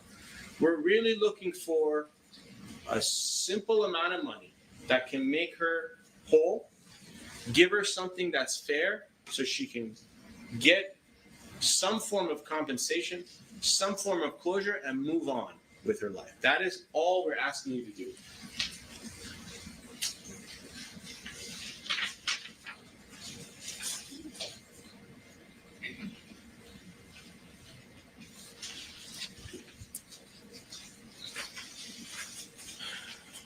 So when you go into the jury room, you'll be given a verdict form. And the verdict form will basically state, it covers all of the different areas of this case. The first section A is the assault and battery. They are, in a sense, separate because the assault is the swing and the battery is the scratch and the cut to her face. However, it's very clear. Did plaintiff Imani Ellis prove all of the following elements of battery? And then it goes down, it breaks it down. Defendant Belcalis Marlevis Almanzar touched Miss Ellis with the intent to harm or offend Miss Ellis. Miss Ellis did not consent to being touched. Miss Ellis was harmed or offended by Miss Almanzar's conduct. A reasonable person in Miss Ellis's situation would have been offended by the touching. I would say that yes, all four of those have been done here. So when you get to that question, there is going to be on the right side. It's not broken down into 4 parts. It's all as a whole. So if you want to give money damages to Miss Ellis, you would check yes. Okay, and then you go to the next question. Did Miss Ellis prove all of the following elements of assault? And again, it breaks down for you the 5 different parts. Miss Ellis acted with the intent to cause harmful or offensive contact with Miss Ellis. Miss Ellis reasonably believed that she was about to be touched in a harmful or an offensive manner. Miss Ellis did not consent to Miss Almanzar's conduct. Miss Ellis was harmed, and Miss Almanzar's conduct was a substantial factor in causing Miss Ellis's harm. Again, if you want to give her money damages, you would check yes. That would be page 2, both of those. Then you have question number 3. Did Miss Almanzar prove all of the following elements of self-defense? So the defense is trying to argue that all the things that Miss Almanzar did were in self-defense. There is no testimony of self-defense here. In fact, Miss Almanzar herself, her position was, I didn't touch anybody and nobody touched me. So self-defense, no. You would say no. Then you can go, then question number 4 speaks about the damages that she suffered. Past medical expenses. That's where you would put in an amount of money through the testimony that you heard and through all of the exhibits. You would put an amount of money that you believe Miss Ellis incurred in this incident. So you will have in the jury room exhibit number 4. You'll have exhibit number 4 been marked at the bottom right corner. You'll have exhibit 4-1 through exhibit 4-6, and then it will skip over and you will go to the bills, which will be 4-13, 4-14, and 4-15. you combine all of these bills, you will get $16,500. So past medical expenses would be $16,500. That would be what you would write there if you want to give her the cost of all the plastic surgery she had to go through up until now. The future economic loss is the future plastic surgery. Dr. Mulliken stated that Ms. Ellis would benefit from a future plastic surgery of $15,000. So you'd write $15,000 in that box. Pain and suffering. Again, there's past pain and suffering and future pain and suffering. The court read a time frame for you of how many more years Miss Ellis will live. And the jury instruction life expectancy, 3932, basically states that Miss Ellis will live for another 50 years. This is an estimate. It's not 100% certain, but it's the best estimate that we have based on all kind of statistics. She has 50 more years to live. So if you feel that she's going to suffer from this point forward, then you can award her money damages for the future. And if you feel that she sustained pain and suffering in the past, then you can award her money for the 7.5-year time period.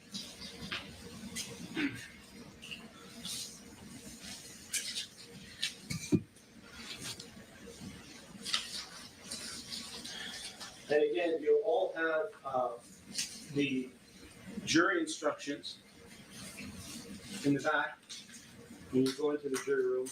And the jury instruction on pain and suffering covers a whole bunch of different things. Very important. Very important.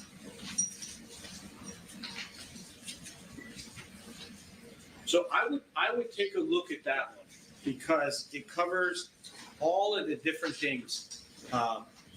Embarrassment, pain and suffering, disfigurement, all of those. So if you look at 3905, it talks about physical pain, mental suffering, and or emotional distress. And it basically says that there's no fixed standard for deciding the amount of these damages. This is a number that you will come up with. It won't be based on chance or a flip of a coin, but it will be a number that you come up with. If you decide you want to give her $500,000, you can do that. If you want to give her more, you can do that.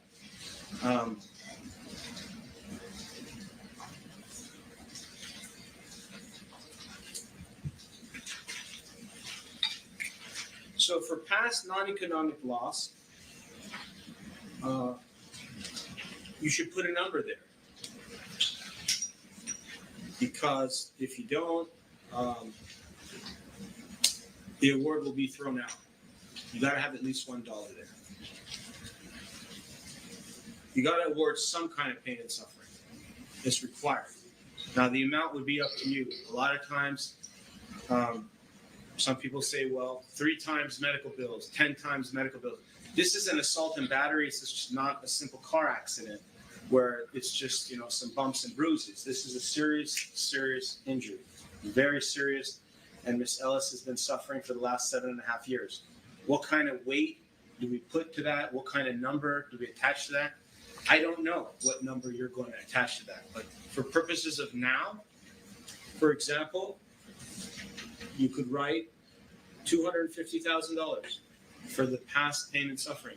This was a violent attack. She was violated. She has a scar to her face now. She's gone through all kinds of medical treatment that she didn't have to go to. So much life was lost from her, time-wise. You can't get it back. All this time that she's lost and feeling embarrassed and all of that. What is the value of life? It's significant. We all went through the pandemic. We all went through the pandemic, and we realized that after the pandemic, the value of life is much greater because we realize that your life is really about future non-economic loss. Again, that's going to be for the 50 years going forward. You could pick what number you feel. Maybe you feel she's recovered. Maybe you feel she deserves another 10 years. Maybe the whole 50 years. I don't know what it is. But you as individual judges will work together as a team to come up with a number for the future non-economic loss. Then it goes into intentional infliction of emotional distress. Did Ms. Ellis prove all the following elements of intentional infliction of emotional distress? Number one, Ms. Almanzar engaged in extreme and outrageous conduct beyond mere insults, threats, indignities, annoyances, hurt feelings, or other trivialities that a reasonable person is expected to endure. Ms. Almanzar intended to cause Ms. Ellis emotional distress. Ms. Ellis suffered severe emotional distress, and Ms. Almanzar's extreme and outrageous conduct was a substantial factor in causing Ms. Ellis to suffer severe emotional distress. If you believe that Ms. Ellis sustains emotional distress, then you would, on number 5, you would say yes. Then number 6, again, it says, did Ms. Almanzar prove all of the following elements of the privileged conduct defense? So again, it's similar to a self-defense of this, and it goes through a whole laundry list of different ways and finding excuses why the conduct was okay. So you would put no there if you believe that the conduct caused intentional infliction of emotional distress. Then number 7 has its own damages component. However, we've agreed and conceded to the fact that we don't want you to award damages for the same thing twice. It's not what our goal is. The goal is, if you feel there should be separate damages aside from the assault and battery for the emotional distress, then this is where you can give that amount of money. It'll be a separate and apart damage area for you to award more damages. The same breakdown. You can give past medical expenses, obviously, past and future medical expenses. In this, if you awarded in the first box, then you would say, 0 and 0, because we're not double dipping here. That's not our goal. However, pain and suffering. If you want to give separate pain and suffering for the emotional distress, separate pain and suffering for the emotional distress from the past and the future, this is where you could do it. You could say, okay, well, we're going to give $50,000 additional for the past, $50,000 additional for the future, and then we're going to move on to the last part, which is negligence and contributory negligence. And again, this is all from the form that you're all going to see when you go into the jury room. And I'll close with this. Did Miss Ellis prove all of the following elements of negligence? Miss Almanzar was negligent. Miss Almanzar's negligence caused Miss Ellis to suffer physical harm rather than only emotional distress, and Miss Almanzar's negligence was a substantial factor in causing Miss Ellis's harm. So what that means is, for example, was Miss Almanzar, was Cardi B negligent in thinking that the plaintiff was disseminating her privacy to others, photographing her, videotaping her? If you believe that Miss Almanzar, Cardi B, was mistaken, then that would be negligence. She was negligent. She negligently thought that all these things were happening. And then again, it asks for the damages. Same thing. 0 and 0 for the past and future medical expenses if you have given it in the first phase. So there's different areas. Maybe you'll say, well, I don't really believe there was this, but I believe there was that. So anywhere on the form, we would ask that you award Miss Ellis her medical bills of $16,500 for the past and $15,000 for the future. And in different boxes in different areas of this form, to award her the pain and suffering that you feel is fair for all the things she went through, the assault, the battery, the emotional distress, all that she should be compensated for.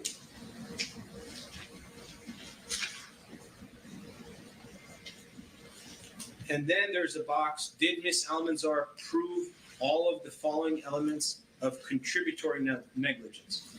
Ms. Ellis was negligent. Ms. Ellis' negligence was a substantial factor in causing her own harm.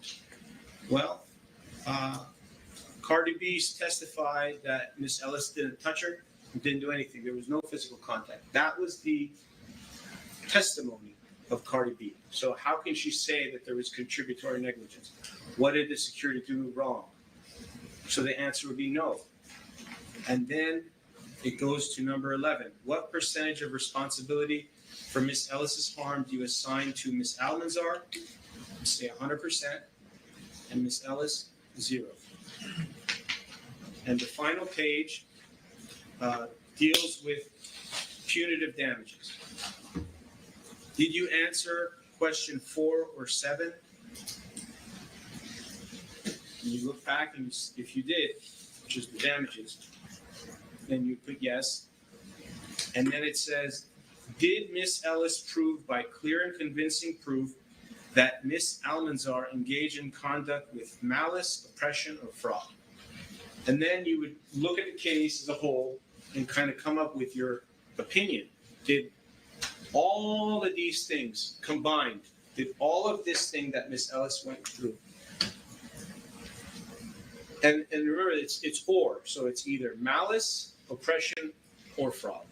So if you agree that there was, then you would say yes here.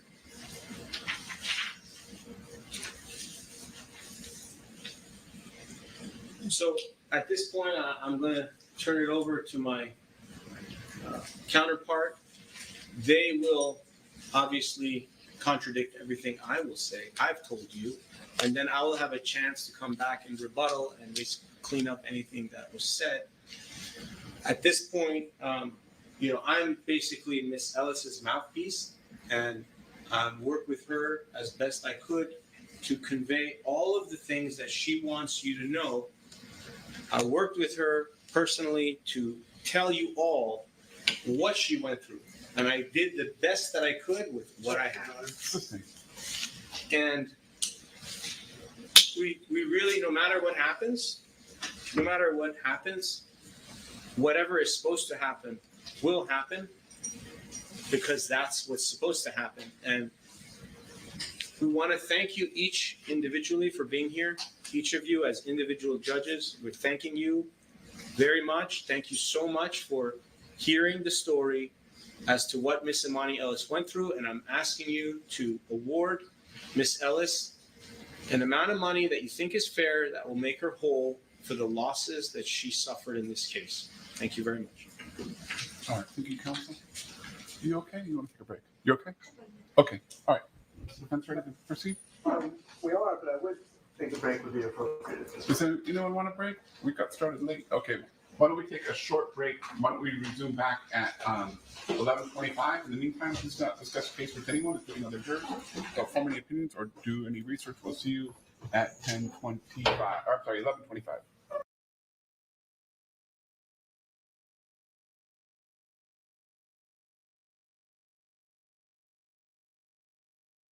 Grandmother here? Yes. Ma'am, can I have you step forward? Can I have you step forward?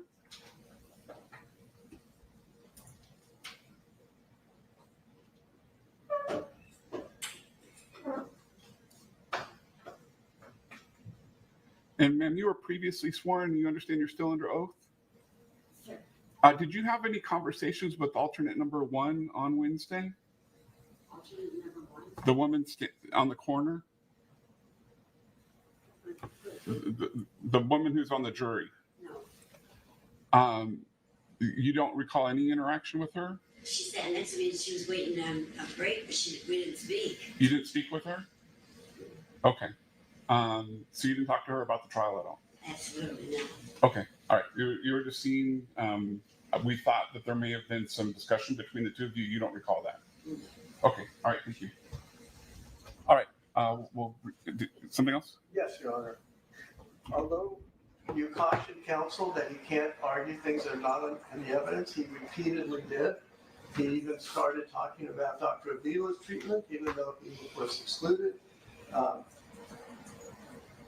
over and over and over again. And all the jury sees is me objecting and Your Honor sustaining it.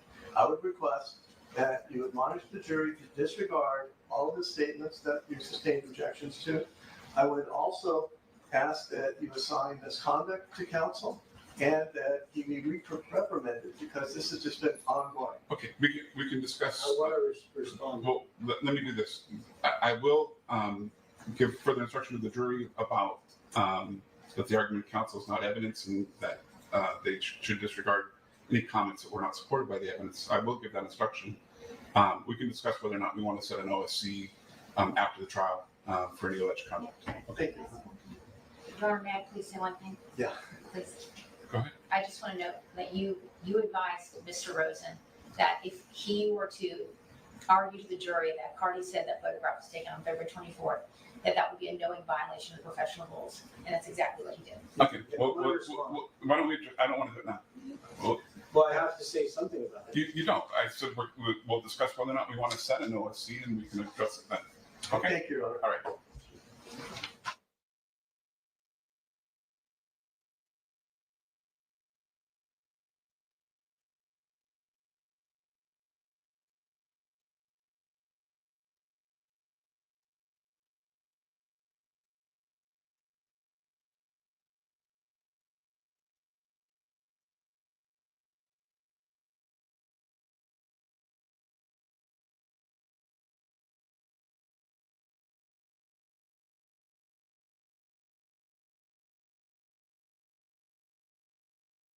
Why don't we do this later? I'm not going to have the jury wait for I that. ignored him. I didn't talk to him. Okay. All right. We're going to bring in the jury. It's complete falsehood. It's Mr. Anderson too.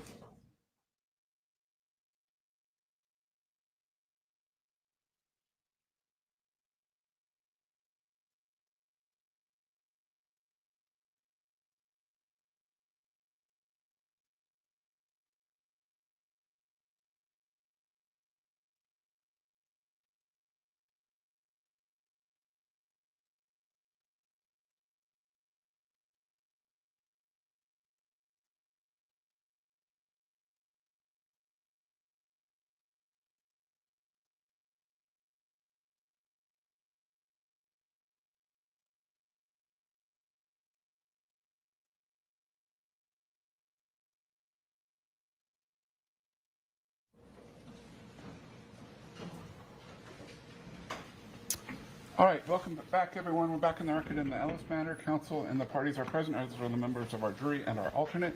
And before we get started with the defense closing argument, you heard a number of objections during plaintiff's closing. Some were procedural or evidentiary in nature, but some of them were based on facts that weren't introduced during the trial. And so that's why I was sustaining those objections. To the extent that plaintiff's counsel mentioned any facts that weren't presented in evidence during the trial, please disregard any and all of those facts that he represented that weren't actually accepted into evidence during the trial. Okay? All right. With that, defense can give their closing. Thank you, Your Honor.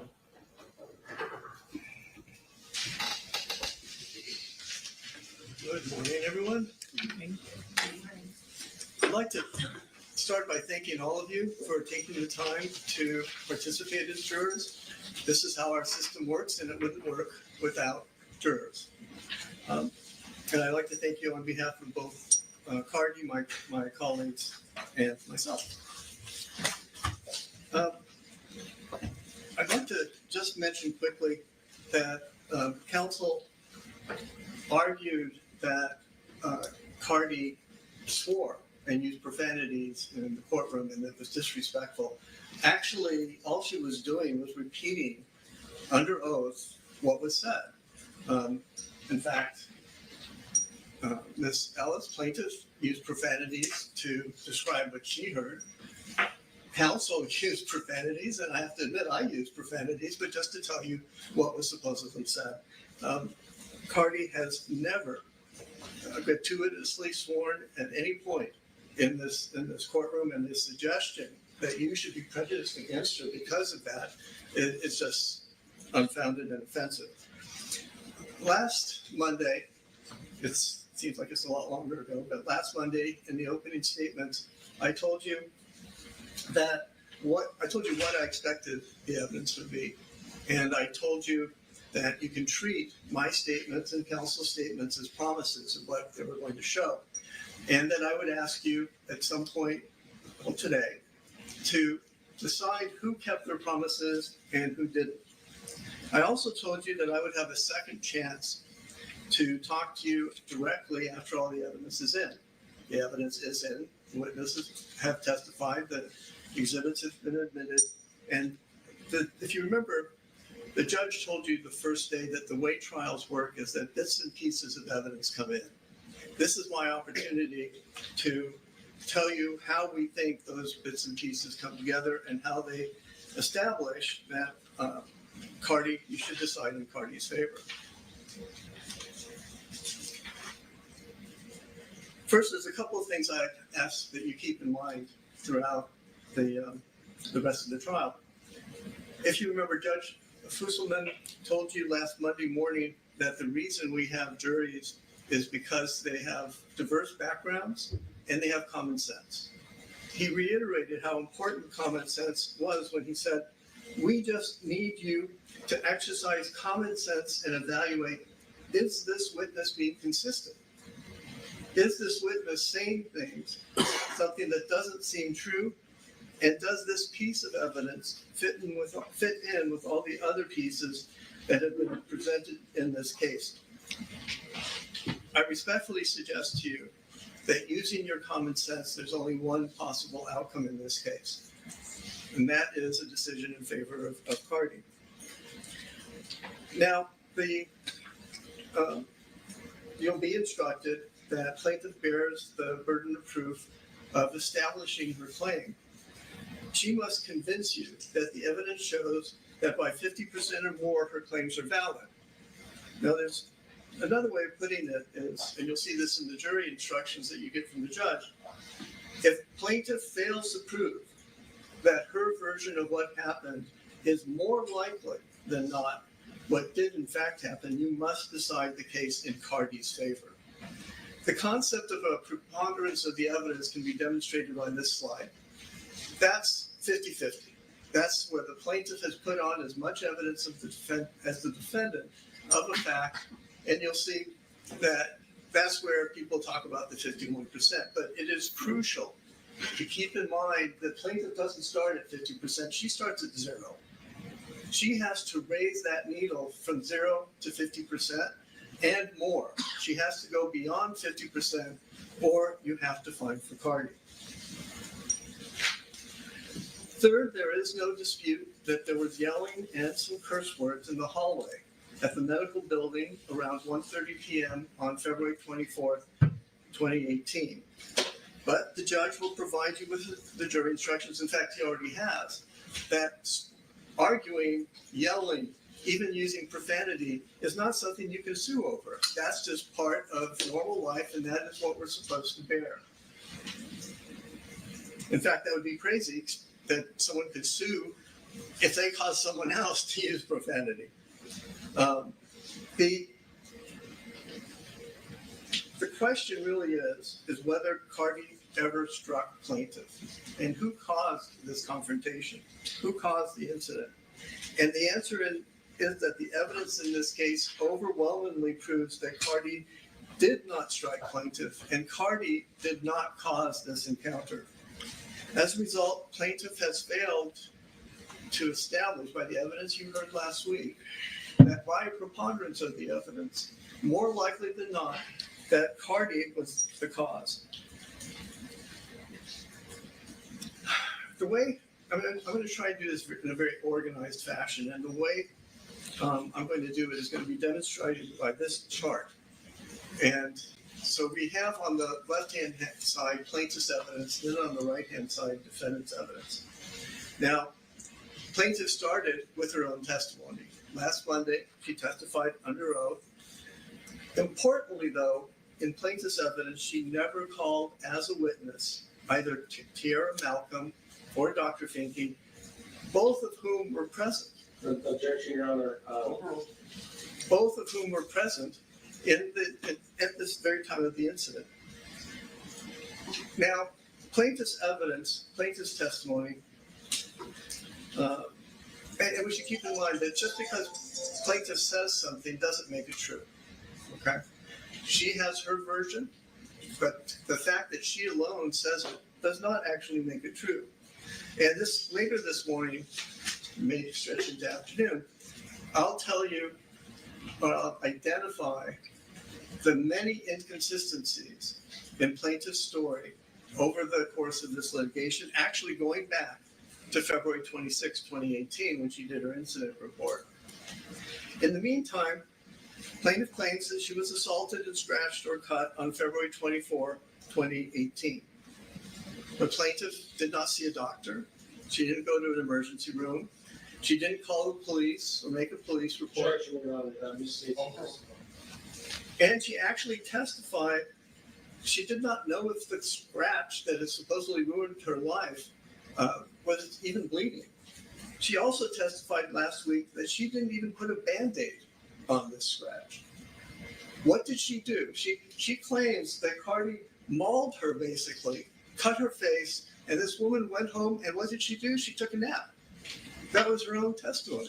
She took a nap. The fact that on February 24, 2018, plaintiff just went home and took a nap is corroborated by plaintiff's own T-bill cell phone records for that day. As you'll see, and this was an admitted exhibit, you'll be able to see it, it's exhibit 200. She gets calls and makes calls from 11:20 a.m. all the way to 3:35 p.m. and then nothing until 9:08. That's when she took her nap. That's what she did. She didn't call a doctor. She didn't go to the hospital. She didn't put a Band-Aid on her face. She took a nap. Now, importantly, when plaintiff testified as her own first witness in her case, she admitted that in 2021, she hit her head in a car accident. She's put on no proof that that wasn't the source of the scar, which is a pretty obvious reason that she would have a scar if she had one.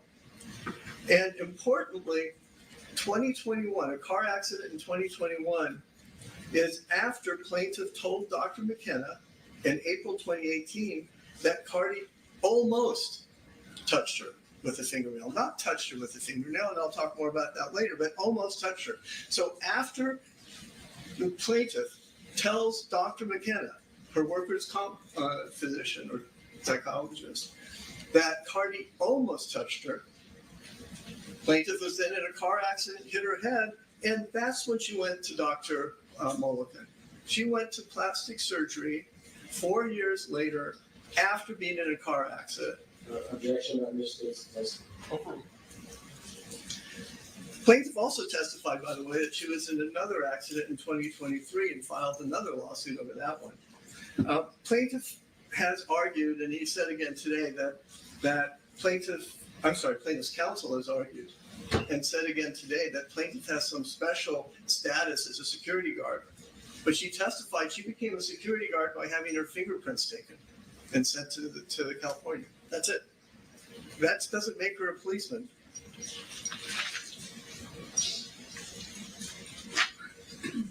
Also importantly,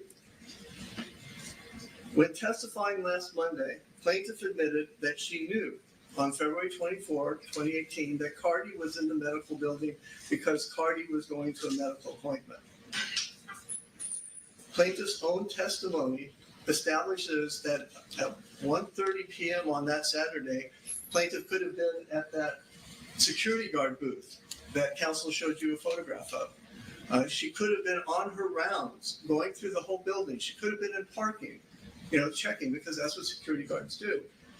But plaintiff, who has testified she was a fan, just happened to be outside Dr. Finke's office when Cardi B was showing up to see an obstetrician. From those facts alone, you can infer that she was actually laying in wait.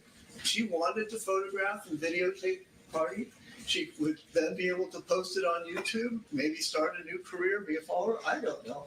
But from the facts you've seen in this and heard in this case, she very well could have done that on purpose.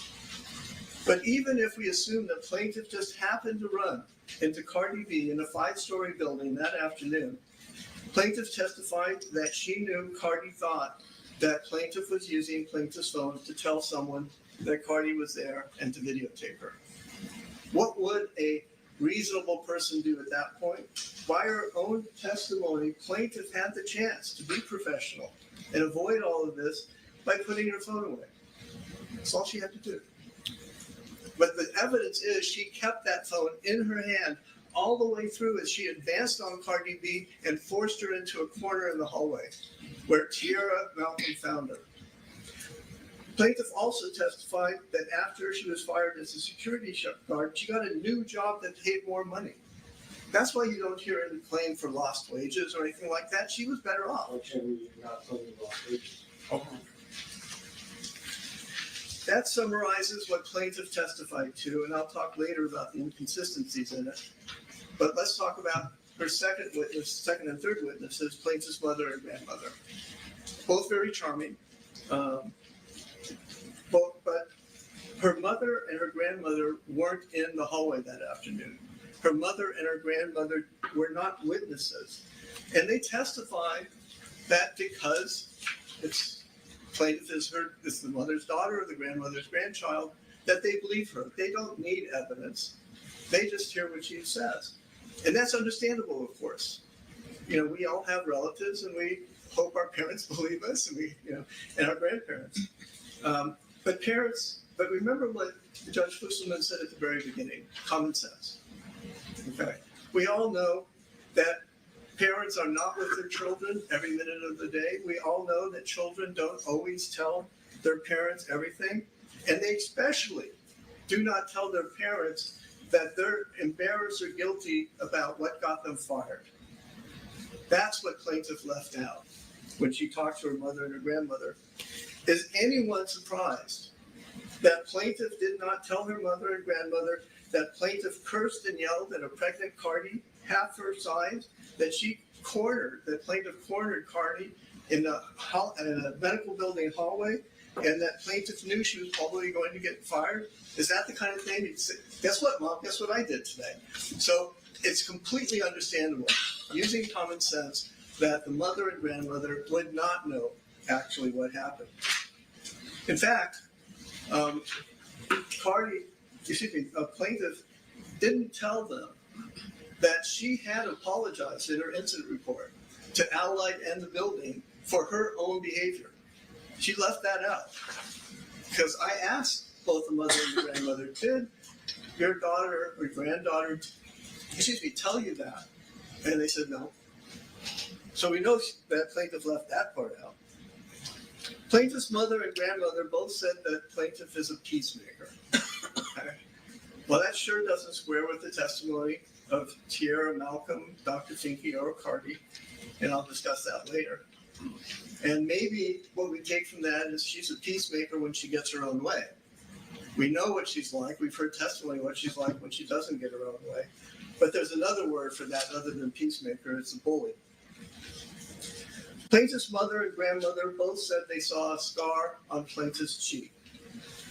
But on February 26, 2018, 2 days after the incident, plaintiff emailed her incident report to her supervisor, Jasmine, stating that Cardi scratched plaintiff's nose. So how is it that the mother and grandmother are saying that, well, when this happened around that time, our daughter said that Cardi had scratched her cheek. But in plaintiff's own incident report, she said she told her supervisor Cardi scratched her nose. A nose is not a cheek is not a nose, and there is something wrong about what's going on because, again, apply common sense. Plaintiff's mother testified that she saw a scar, but she didn't testify when she saw it. Counsel asked her, did you notice after the incident that Imani Ellis had a scar to her face? Answer, I did. When did she notice that? 2018, 2019, 2020? We don't know. And in response to one of your questions, because the judge was kind enough to allow jurors to ask questions, which doesn't happen all the time. You were lucky in that regard. One of your questions, the judge read, and in response, plaintiff's grandmother said she spoke with plaintiff right after the incident. Right after the incident, she spoke with plaintiff.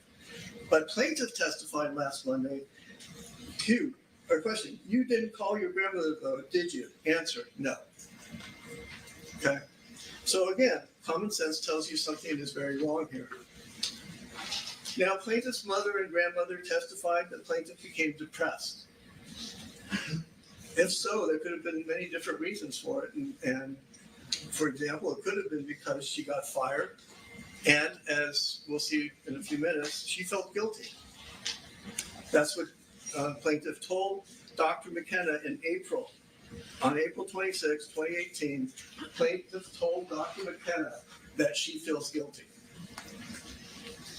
Ultimately, the testimony of plaintiff's mother and grandmother just doesn't move the needle for plaintiff. They weren't there, and they're relying on what plaintiff told them. Now, plaintiff's third group of witnesses is Dr. Mulliken.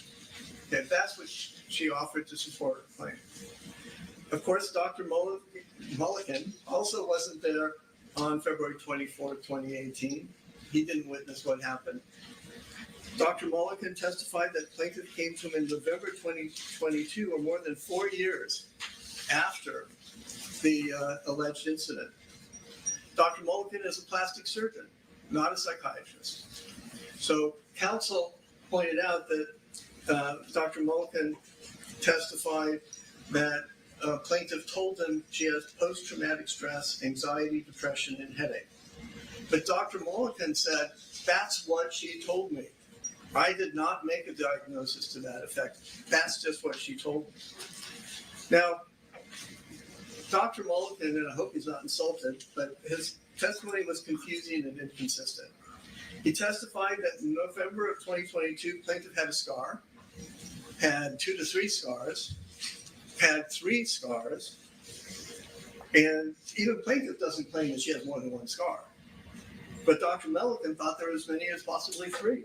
Somehow the no scar from the beginning turned into 2 scars and then 3 scars. Also, though, Dr. Mulliken's own photograph, Exhibit 228, which he testified was taken with a digital camera before any treatment, sure doesn't appear to show the scar. That is you'll have a copy of the actual photo.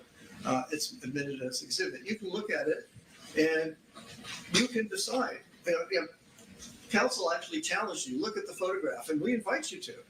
If you see a scar, that's news to us. And this is before she was treated.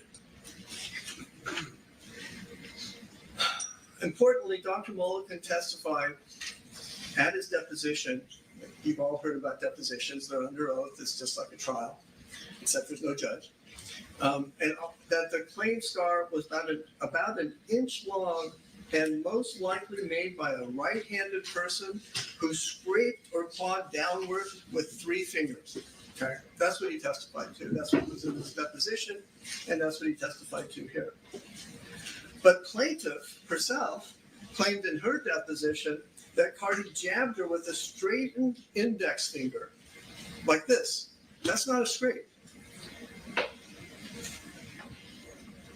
I don't think I need to ask for permission, but we'd like to show then we'll show, this was played for the jury before.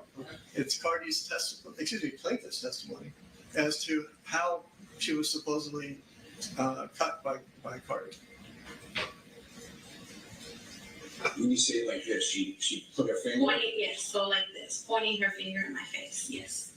That is directly and irreconcilably in conflict with Dr. Mulliken's testimony that it was a right-handed person who scraped with an index finger and 2 other fingers downward. Those are completely different things. They don't correlate. The testimony is clear that plaintiff and her plastic surgeon surgeon have completely different explanations for the same claims scar. And once again, common sense. Something's wrong here. Something is very, very wrong. Now, maybe the scar that Dr. Mulliken says he saw and his explanation, maybe it was a car accident. I don't know. But it is irreconcilable with plaintiff's own testimony that she was jabbed with the straightened finger. And to add to that, Cardi is not right-handed. I want to say that again. It's very important. Dr. Mulliken says that in his professional opinion, and counsel talks about how well-respected he is, that it was a right-handed person who straightens 3 fingers downward across plaintiff's face. But Cardi is left-handed. She is not a right-handed person and could not have done that. Plaintiff's counsel tried to get Dr. Mulliken to testify that a left-handed person might have made the claim scar, but that's not his opinion. He admitted that it would be hard, in fact testified it would be hard for a left-handed person to reach across and strike a person on the opposite them on the left side of the face. Now, here's another important thing. Dr. Mulliken testified that he can't say when plaintiff got the claimed scar. He testified there's no way of knowing the age of the scar. That's important because plaintiff admits that she hit her head in a car accident in 2021, almost 2 years before the November 2022 appointment with Dr. Mulliken. And Dr. Mulliken also testified that he can't say whether the claimed scar was caused by an intervening accident or some other cause. Objection on this case. Testimony. Thank you, remember the evidence, please rely on your recollection of the evidence and rely on your own recollection to the extent that it differs from counsel's representation. And Your Honor, we also have a cite to the reporter's transcript. There are other odd things about Dr. Mulliken's testimony. For example, he calls a 3-minute long session of outpatient microneedling a small part of plaintiff's cheek, which serves, well, as reconstructive surgery and plastic surgery. A 3-minute microneedling session in his mind is reconstructive surgery and plastic surgery. Now let's talk about why he would say that. He has a broad version of surgery that enables him to charge an additional $11,000 for an operating room. He testified surgery is anything that includes a doctor, a nurse, a scrub technician, and an operating room. No matter what you're doing, even if it's microneedling, if it's pulling a splinter out, you go into that room and he charges $11,000. Dr. Mulliken testified he is the sole owner of the surgery center with that operating room. So he has a strong financial incentive to use and charge for that operating room, whether he's doing real reconstructive surgery or microneedling.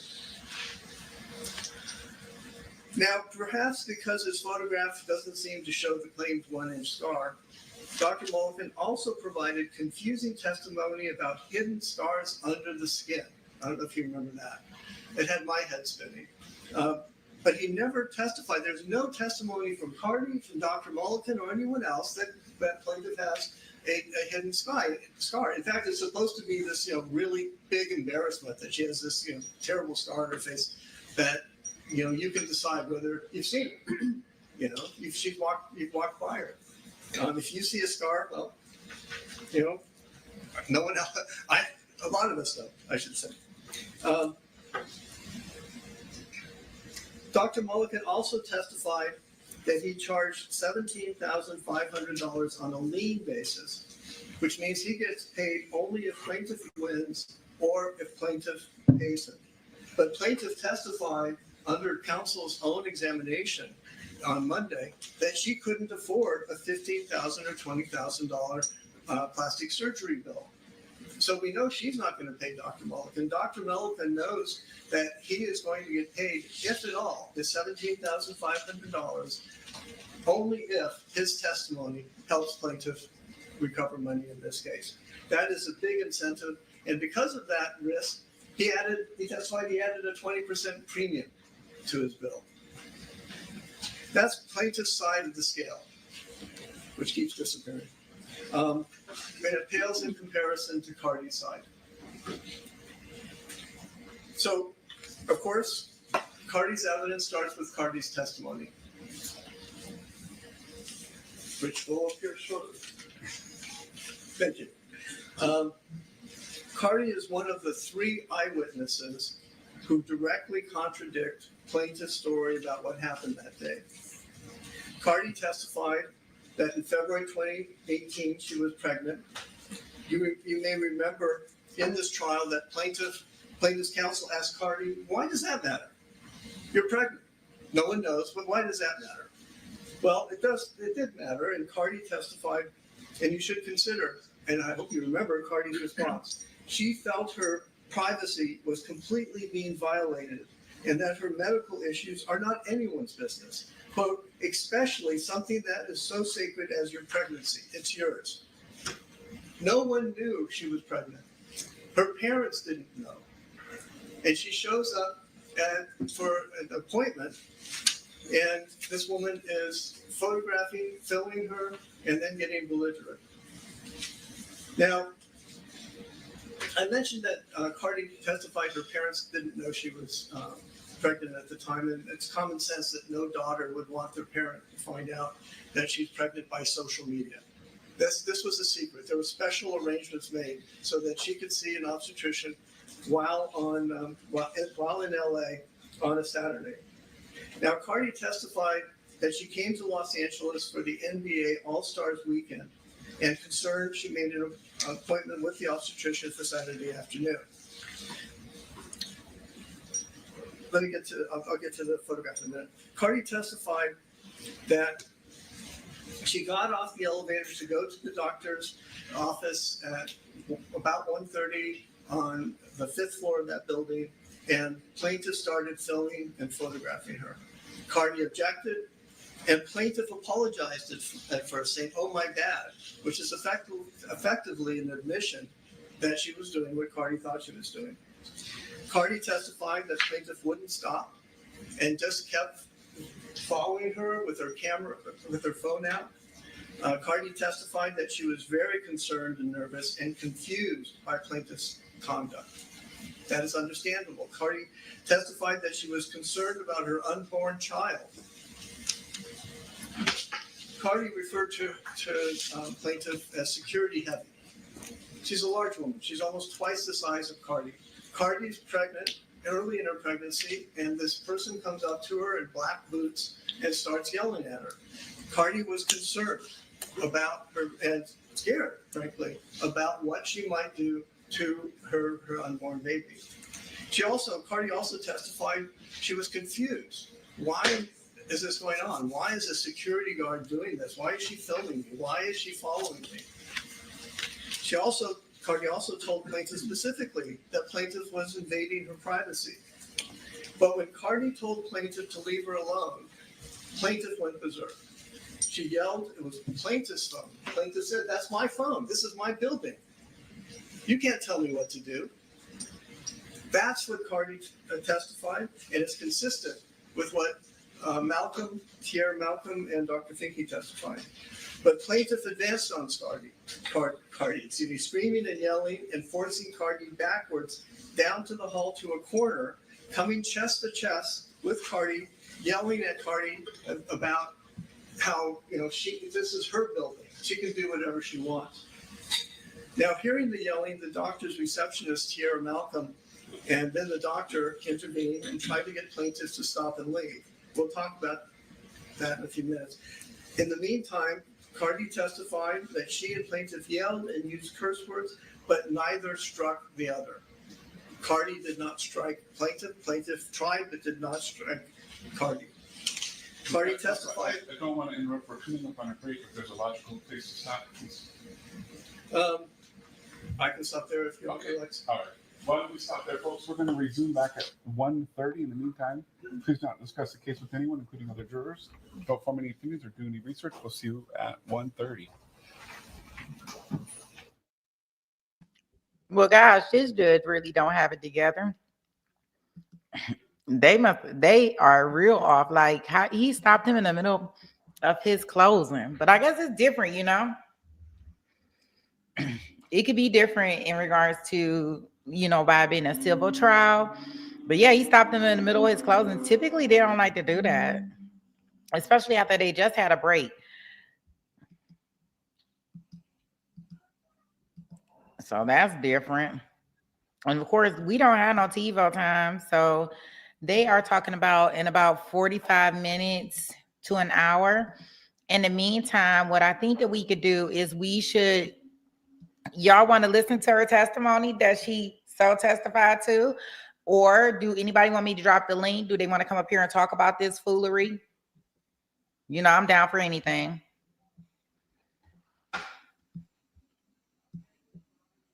Mm-hmm.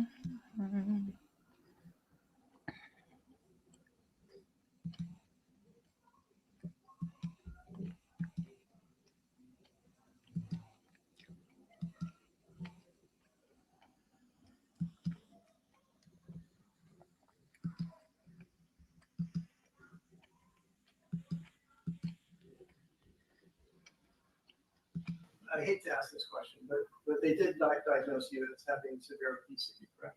Yes.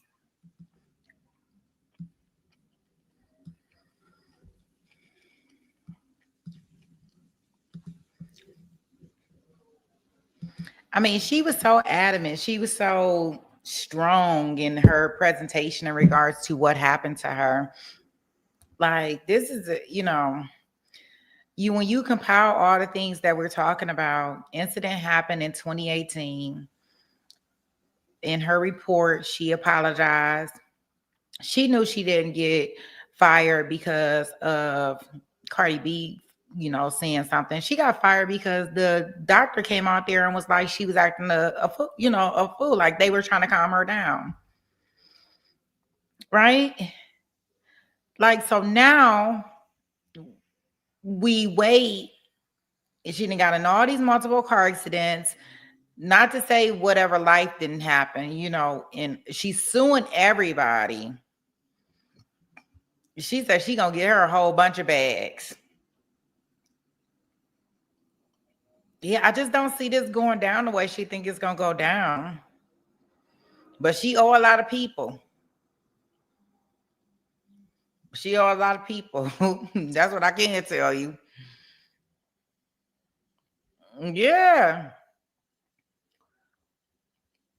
Yeah, so I'll replay some of her testimony. If y'all know anything else that y'all want to hear from this trial, let me know. Put it in the chat.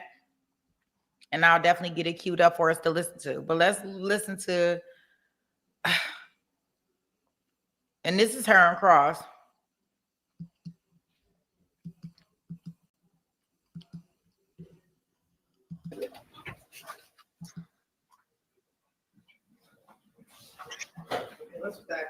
Let's back up just a little. 1 second. So on that day in February of 2018, when you were on duty as a security guard, you were wearing black boots, right? Yes. And you testified earlier when your counsel was asking you questions that you had a earpiece and you were checking voicemail. Well, I'm sorry, I mistaken. That you had an earpiece in your head when you saw Cardi, right? Yes. And you were, but then in the incident report, we saw that you wrote that you had your phone to your ear, correct? Okay. Is that correct? That's what it says on the paper, yes. Yes. And if you look at that incident report at the very top, it says from Amani Ellis, Amani Ellis at gmail.com. That's your personal email account, right? Yes.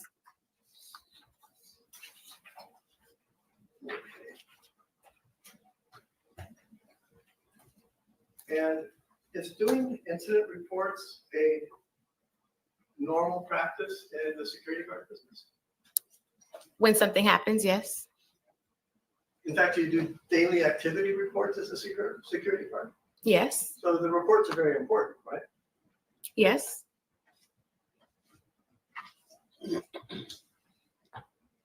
And in the incident report, when you were reporting back to your supervisor, you said that you were checking your voicemail, right? That's what the email says. The email that bears your name, right? Reporting on the incident that you have sued over. Okay. Is that correct? Yes. If we could turn in the blue book to file exhibit 200.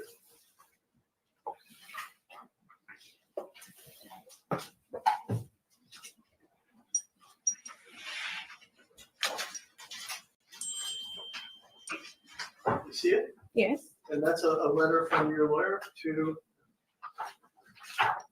me. Okay. Is that correct, Ken?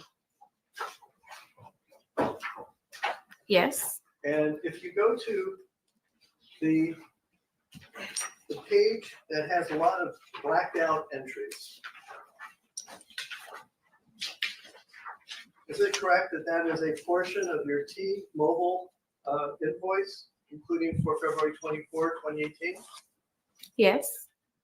And you see that at 1:30, you received a call, and that lasted, what, 22 minutes? Objection, Your Honor. The document does not say 1:30. Okay. Well, maybe my glasses are, I need to get a new prescription. Do you see the entry? It's 1:10 p.m. for 22 minutes. Yes. Okay, that was a phone call that you received and talked on the phone for 22 minutes. Yes. And at 1:40, you made an 8-minute phone call. Yes.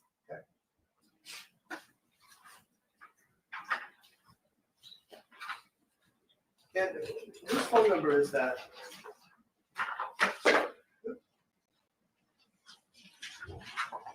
Which time are you referring to? 310-403-3656. I'm sorry, can you say that again? Yes, absolutely. I apologize. 310-403-3656. I don't know who the number belongs to, but it's probably a family member of mine. Is that Nicholas Jackson's phone number? Probably yes.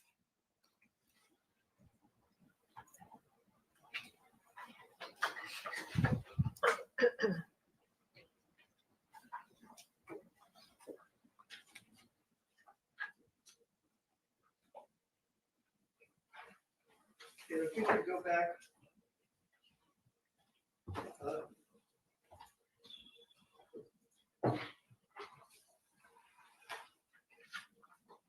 And you testified that you said when you saw Cardi B, you said something to the effect of, wow, that was Cardi B.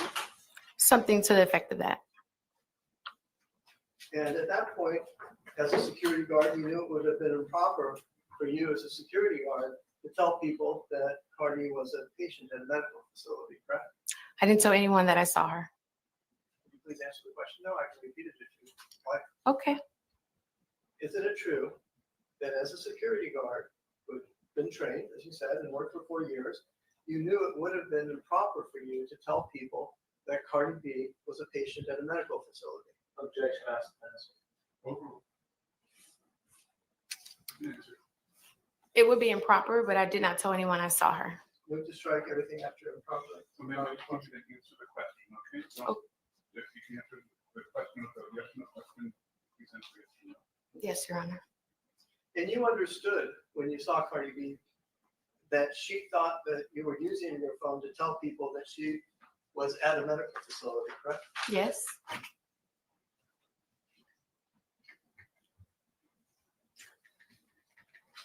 And as I understand it, you deny that you used your cell phone to photograph or film Cardi B on that day. Is that correct? That's not true. I didn't record her or film her. The question was, is it correct that you deny using your personal cell phone to photograph or videotape Cardi B on February 24, 2018? Yes. Objection, begging of the videos. Overruled. And isn't it correct that you don't have that phone, right? You no longer have that phone, you disposed of it. You can't show us that phone and show that you don't have any photographs or videos of Cardi B. Isn't that correct? Yes.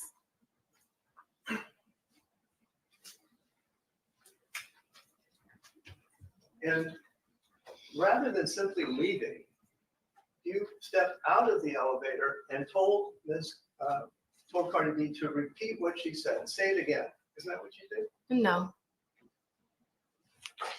Well, if you look at the incident report,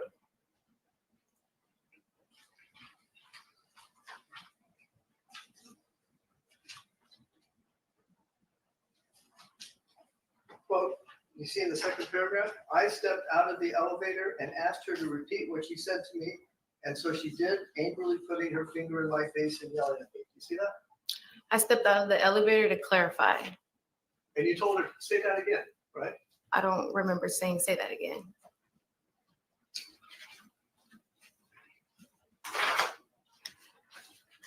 And your testimony was that you and Cardi B yelled at each other for 30 seconds?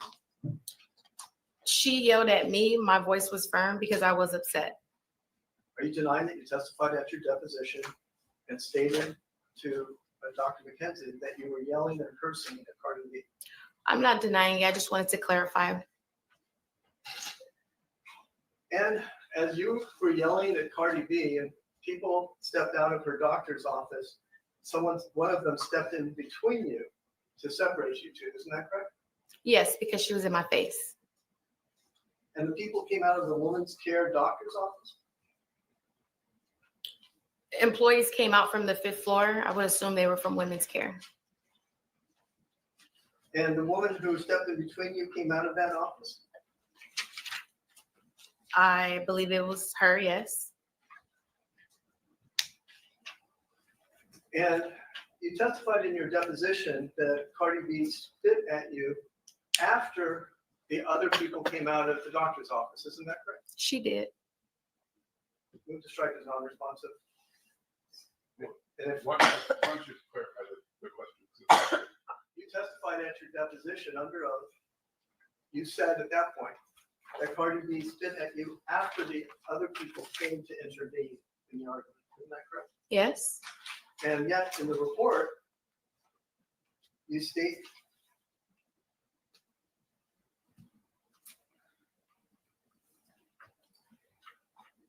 I advised Cardi B that she needed to get her finger out of my face because I had not did anything to her. She then responded by spit at me. That's how it's spelled. And as a result, I became angry and yelled out to her to leave me alone and go on about her business. A few moments later, I remember a few people coming out and trying to separate us. That's what you said in your email, correct? Correct.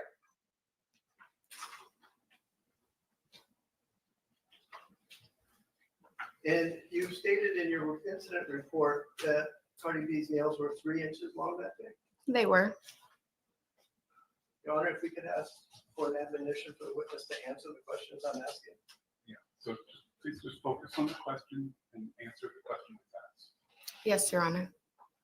And the question is, you claimed in the incident report that Cardi's nails were 3 inches long that day. Isn't that true? Yes. And you testified at your deposition that Cardi pointed her fingernail at your face, right? Yes. And you state in your February 26, 2018 incident report, bear with me for a second.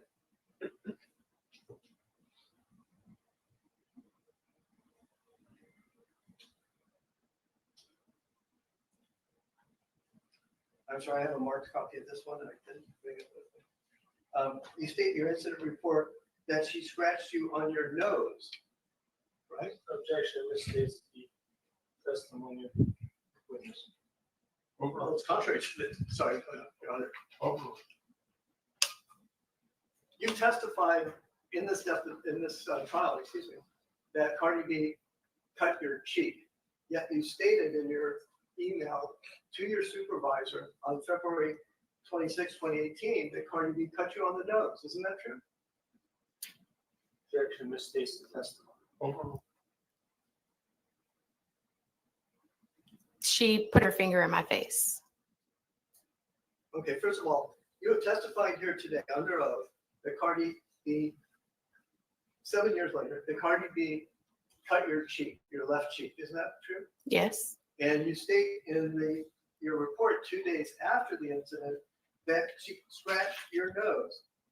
Quote unquote, third paragraph. At this time, she continued to yell at me and point her 3-inch acrylic fingernails into my face, scratching my nose. See that? Yes, but into my face. Move to strike out everything after yes. Over, motion tonight.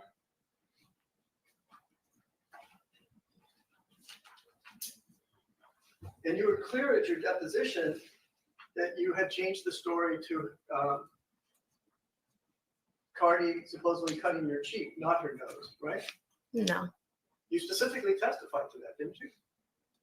I'm not sure I know what you're asking. At your deposition, you specifically testified that you were not scratched on your nose that day, you were scratched on your cheek. She touched my nose, but she scratched my cheek. Okay, but in the incident report, you state scratching my nose, right? You have to answer audibly. Yes, I'm sorry. And in fact, you demonstrated at the deposition how Cardi B supposedly was nose to nose with you, but jabbed your cheek. Is that true? Yes. And if we could show that. This is a video of the deposition where plaintiff demonstrates how she was supposedly scratched on the cheek. That's the deposition video. We may have to come back to that. Just you have to identify by page and line. Well, we'll have to come back there because I don't have that. I have the deposition video. Actually,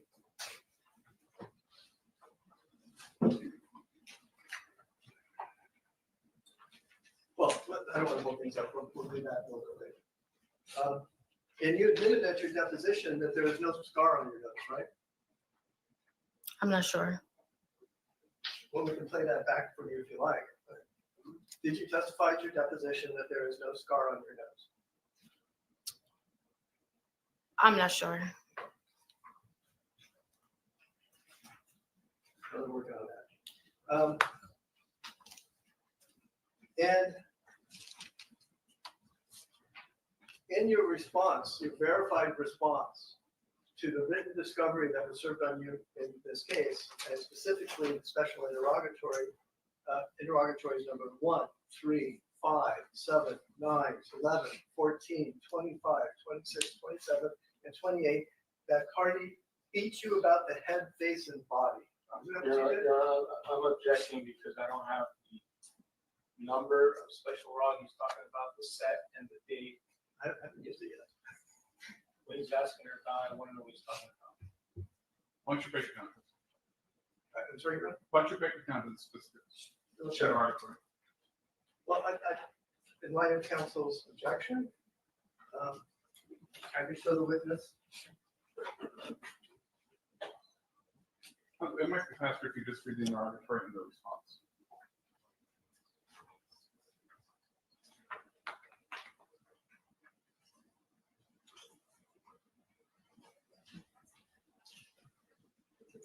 Bear with me for a second. And for counsel, the plaintiff's responses to defendant Cardi B's special interrogatory is set number 1.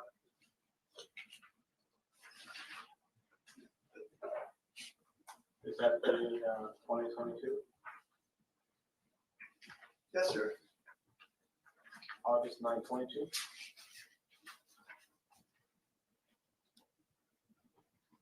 May I answer? I just don't like counsel talking to each You other. clarify. Okay, yes, counsel, it is. The verification under oath is dated August 9, 2022. Thank you.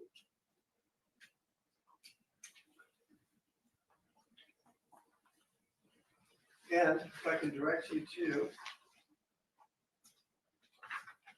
interrogatory number 1 at page 4. And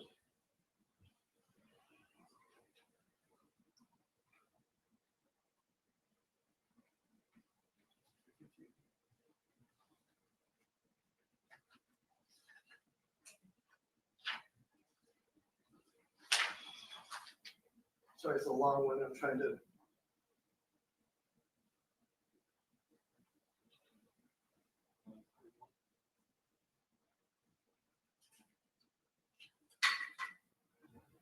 I mean, I don't want to hold this up, so I'm going to have to go back to it because somewhere in this long bolded thing of a page and a half, there's references to what I'm looking for. Oh, I got it. Page 4, beginning line 17. I'm sorry, what was that? At page 4, line 17 of plaintiff's sworn response to Cardi B's special interrogatory set number 1. The interrogatory, the response states, and among other things, in specific, on or about February 24, 2018, plaintiff was lawfully working as a security guard on or near the premises of the subject property when defendant Bacallus Marlinus Almanzar assaulted and battered plaintiff by violently, unlawfully, intentionally, suddenly, and maliciously striking her about the head, face, and body. Do you recall swearing to that under oath? Yes. And we can go back to the way you demonstrated this alleged assault on your cheek at your deposition. If we could please play the video associated with 55 minutes, 9 seconds to 56 minutes, 6 seconds. Is there a question and answer? Oh, those are pages and lines, I'm sorry. Page 55, line 9 to page 56, line 6. Any objection? No, Your Honor. Go ahead. When Cardi put a finger in your face, where in your face was it? She struck me on my nose and on my cheek. She wears her nails very long, very bedazzled, very sharp. So yes, And you said it made contact with your nose? yes, and my face. And so 2 times she touched you? Yes, so she was like this, When you say like this, she put her finger pointing, yes, so like this, pointing her finger at my face, yes. and it touched your nose? Yes, Where, what part of your nose? whatever part of the nose that the nail landed on, yes. I mean, is it the bottom, the middle, the top? I'm not sure. And which cheek did she touch? My left cheek.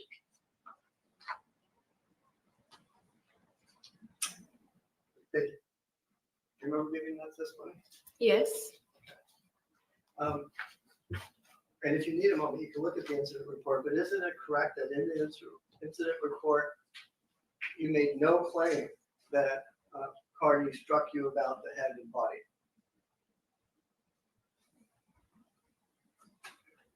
I put in the incident report that she had her finger in my face and she struck my face. She cut your nose, right? Isn't that what you put in the incident report? That she scratched your nose? I can read it again if you like. I don't need you to read it. I'm not sure. Is there anywhere in this incident report that you prepared and sent to your supervisor 2 days after this alleged incident that you said that Cardi struck your body? In the incident report, it says that she struck me, yes. Where? It's in the paper. I'm sorry? It's in the report. Where in the report? I reported it that she had her finger in my face. I understand that, but let's set aside putting her finger in your face.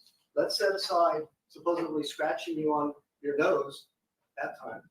That was what you were saying. Is there anywhere in the report that says that Cardi on that day struck your body? I'm not sure. Can you take a moment and go through it?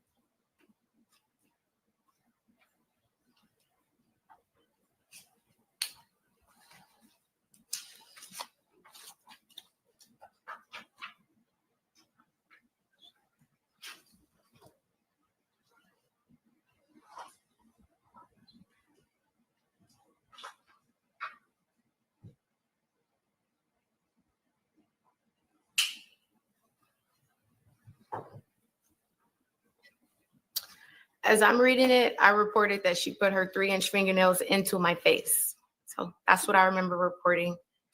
Well, let's be accurate. I mean, truth is important and accuracy is important.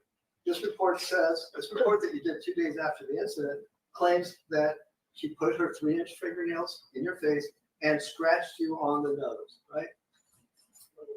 Yes. Okay, so let's talk about immediately after the accident. But Your Honor, I'm gonna object. He said in the face, but the document says into the face. There's a difference. Why don't you clarify the question? In the incident report, the only scratch that you report is a scratch on your nose that you supposedly suffered that day, correct? I'm not sure. You need another moment to look at this? I reported that she touched my face with her finger, sir. Ma'am, the question is, in your incident report, you told your supervisor 2 days afterwards that you suffered a scratch on your nose and no other scratches were mentioned, correct? Okay. What does okay mean? You agree? I don't agree with what you're saying, but I'm saying okay for the purposes of your question. Yeah, I'm not quite sure what that means, but let's move on. After the incident, you don't even know if there was any blood, right? It broke the skin. Please, ma'am, just answer the question I'm asking. You testified at your deposition that you did not know if the alleged scratch, this time on your cheek, even bled. Isn't that true? Correct. And you didn't go to a doctor that day for this alleged assault and battery, did you? I saw a medical doctor, but not at the day of the incident. Okay, again, let's focus on the questions I'm asking you. You allege that you were assaulted, battered, beaten up, scratched somewhere, sometimes on the nose, sometimes on the cheek, and you went home and took a nap, right? I was That's what you upset. testified Yes. at your deposition. Yes. Maybe called your mother, right? That's what you testified to, right? Yes. You didn't call your grandmother though, did you? No.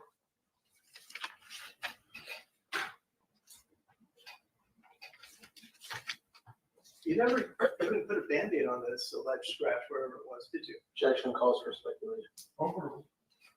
No.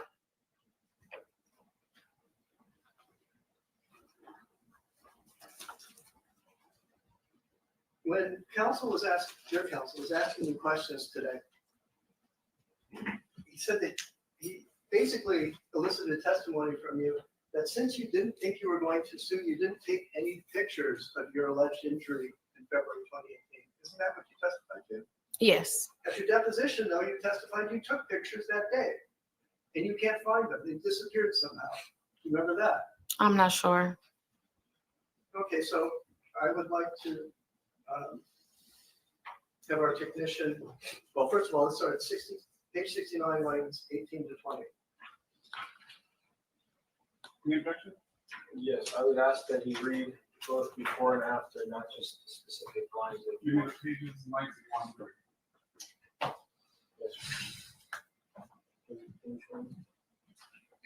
Another issue I have, Your Honor, is he's produced deposition transcripts to the court. He hasn't given me a copy of that.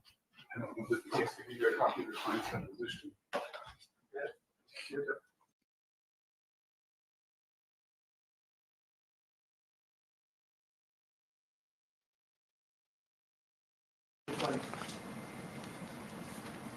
I don't see any objections, so go ahead.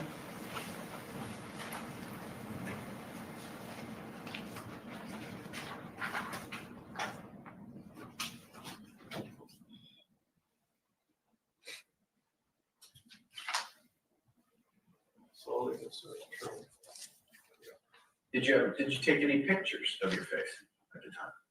I did take pictures.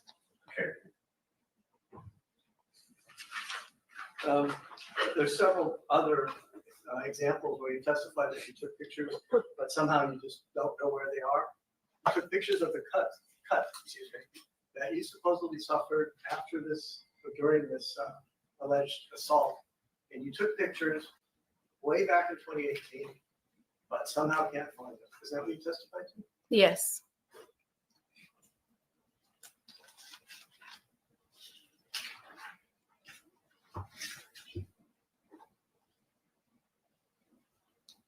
And you testified when counsel was asking you questions that you decided you didn't want to be a security guard anymore. Isn't that true? Yes.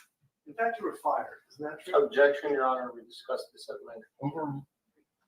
Isn't that the truth? You were actually fired by Allied for acting unprofessionally as a security guard. Isn't that true? Same objection. Yes.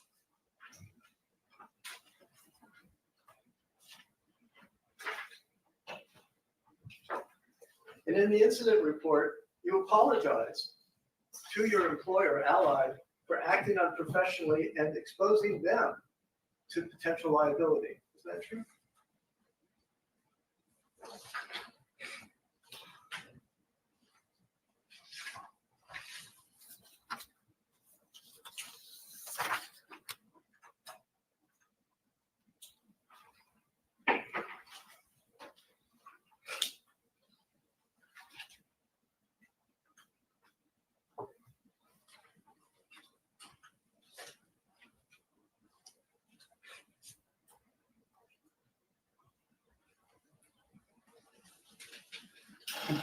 Was there an answer? I'm sorry? Was there an answer? No, she's, I guess we need a report, but if it helps, maybe I can direct you to the second page. Yes.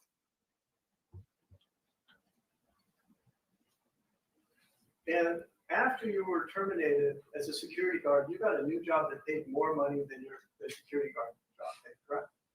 Yes. And you said that you consulted with Dr. McKenzie, excuse me. That was because you filed a workers' comp claim, right? Yes. And so you filed a workers' comp claim against Allied, and that's why you met with Dr. McKenzie, correct? Yes. And you met with her in April of 2018, Yes. and you testified at your deposition that you told Dr. McKenzie the truth about what happened on February 24, 2018, right? Yes.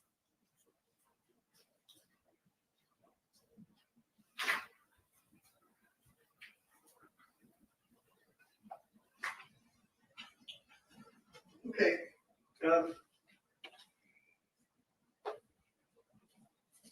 In this action, you served, well, you were a patient of Kaiser Permanente, correct?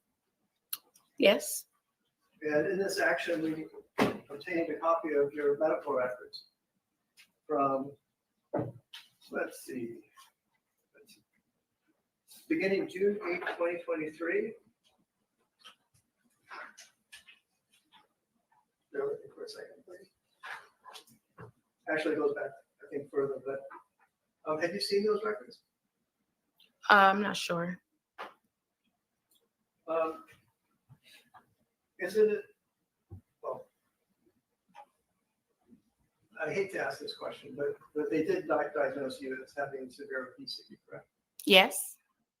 And they did conclude that you had full capacity and no history of patient status change. Isn't that correct? Yes.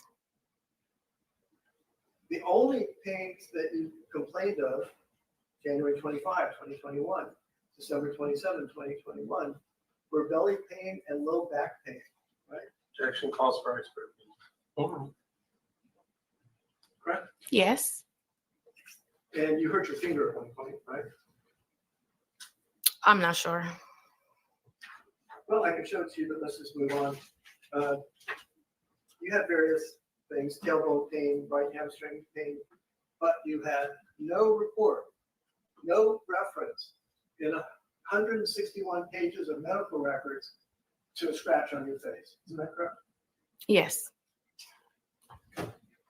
And there's no reference in 161 pages of medical records to anxiety, post-traumatic stress syndrome, blows to your head or face, correct? Yes. That only came up when you filed this lawsuit, right?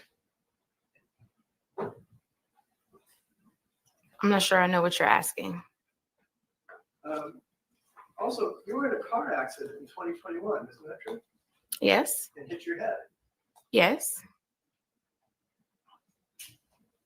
You were in a car accident again in November of 2023 on Pico Boulevard, right? I'm not sure if it was on Pico, but it was in that area, yes. Right. You sued over that, right? Yes. Okay, Your Honor, if I may, if I could just consult with my colleague, I think I may be close to done.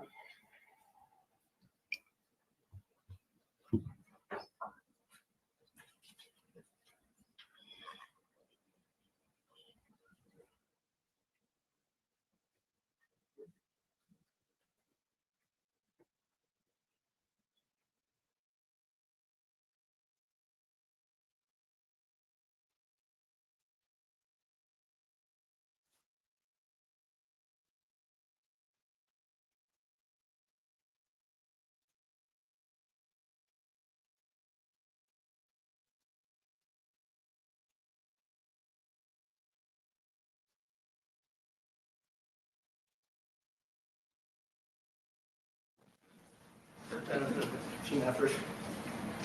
If you can bear with me.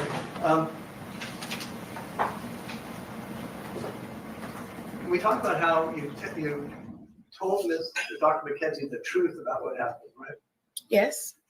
And you told her that Cardi B almost scratched you. Isn't that true? I'm not sure saying almost.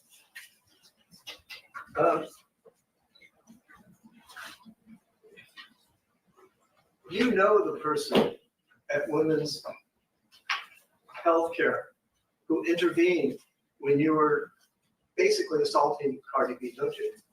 No.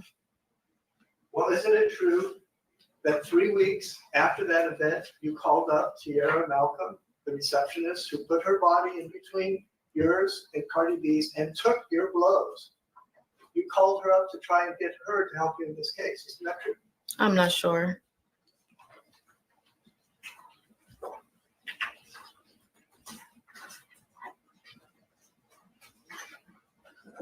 Let me just check one thing.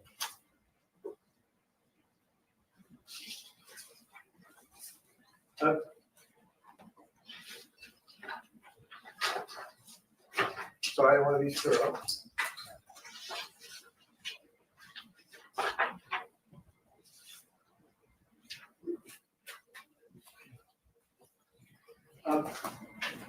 I'm just double checking. I also want to just reiterate that in your deposition, you testified under oath that Cardi spit on you after Ms. Malcolm and others came out of the doctor's office to try and stop you from going after Cardi B. Isn't that correct? Yes. And in your incident report, you reported to your boss, your supervisor, that Cardi supposedly spit at you before people came out because of all the yelling. Isn't that correct? Yes. Your Honor, I think that's all the questions I have for this one. All right. Yes, Your Honor, I would like to read from the deposition transcript, page 61, lines 23, page 62. Let me turn this over to you. Page 62, line 14. I'm sorry, counsel, I was trying to get out of the so you can take it. So pages? Page 61 to 62. You want the line? Yes.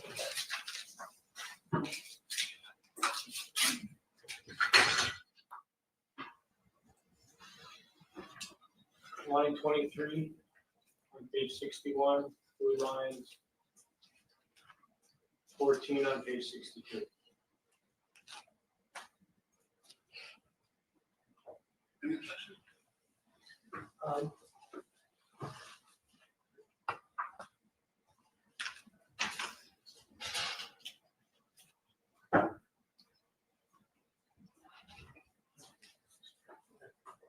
No objection, Your Honor. Okay. Thank you, Your Honor. So, question, did you fill out any written paperwork about the incident? Answer, there was an incident report made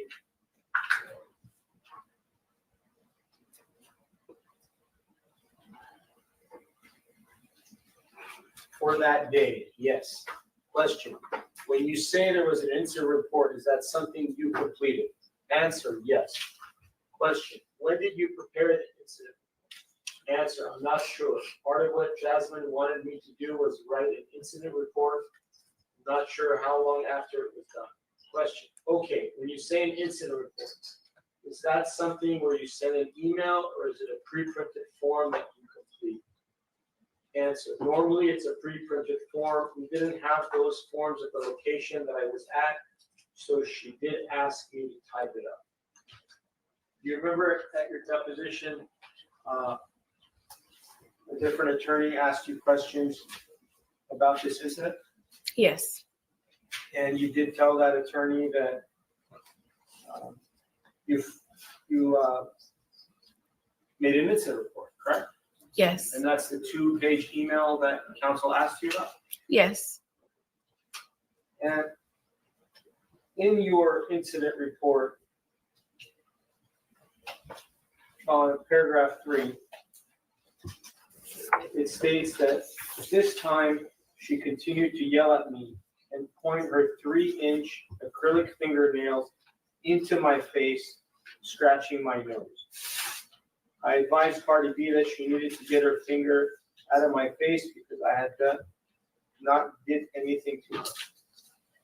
So when you wrote this incident report, you estimated that the fingernails were 3 inches long? Yes. And when you said that the fingernails went into your face, what did you mean by that? I meant when she was going like this, her nail touched my cheek, touched my nose. Did it actually cut your cheek? Yes. Did it cut your nose? No.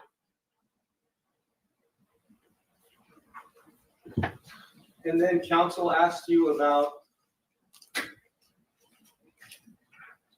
the T-Mobile bill. You testified that this incident occurred at 1:30 p.m., correct? Approximately, yes. And the T-Mobile bill shows phone calls at 1:10 p.m. and 1:40 p.m., correct? Yes.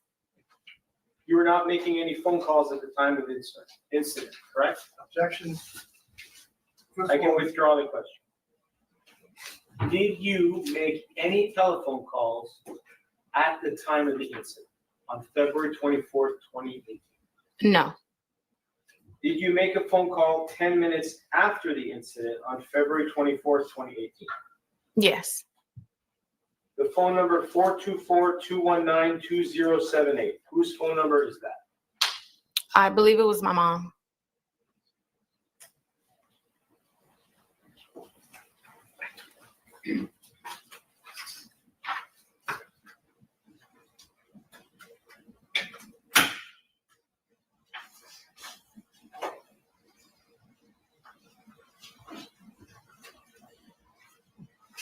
Did you tell anyone that Cardi B was at this medical facility just before the incident occurred on February 24th, 2018?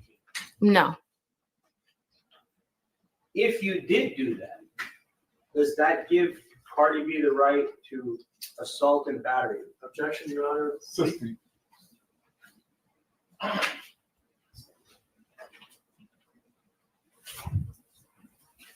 Your Honor, if the court may take judicial notice of the complaint in this case.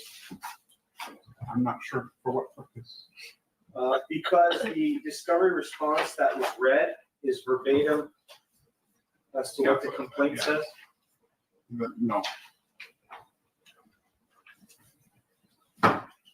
When written discovery was prepared with you, was it done by your attorney's office? Yes. Do you know what written discovery is?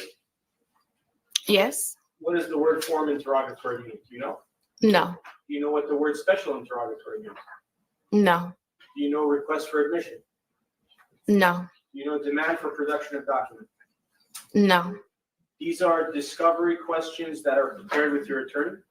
Yes.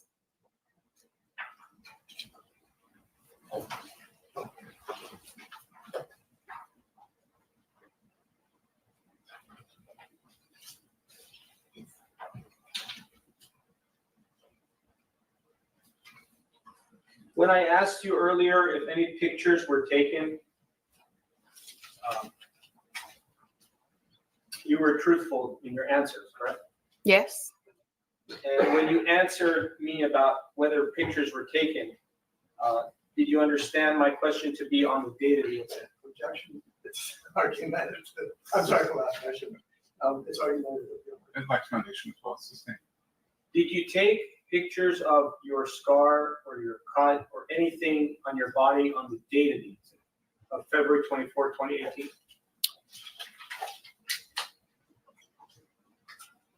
I'm not sure. Did you at some point later on take photographs? Yes.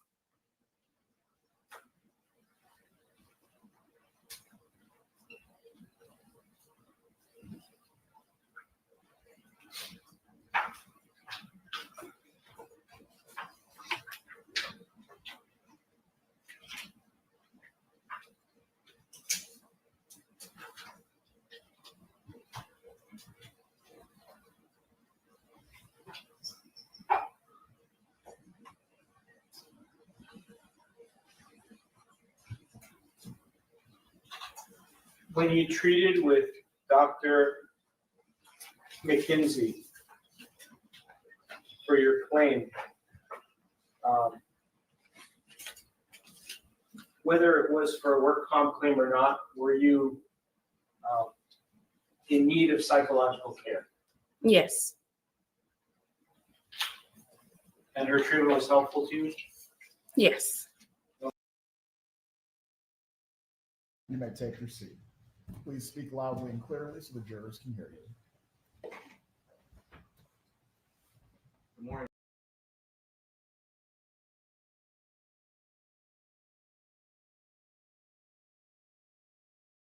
Oops, y'all probably want to see me, right? Oh, this testimony from this girl. I can't believe it. I can't believe it. And you know, the bad part about it is that I don't think anybody, because the first part of her testimony when they were doing direct was so,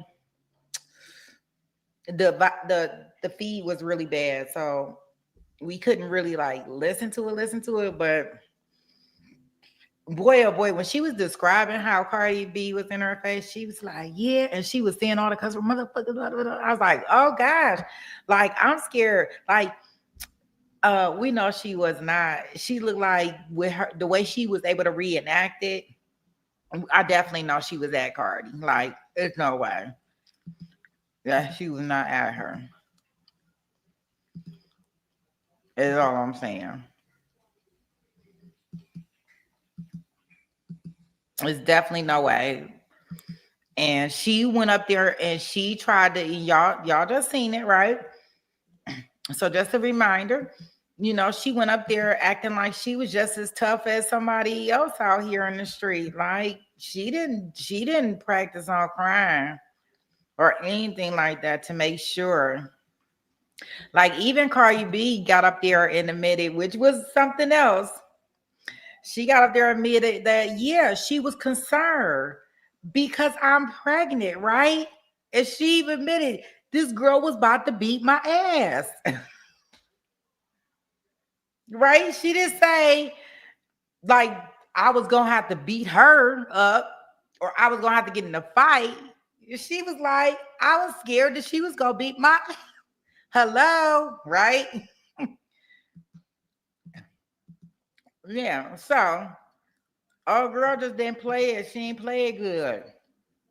She wanted to come in there and be the toughest.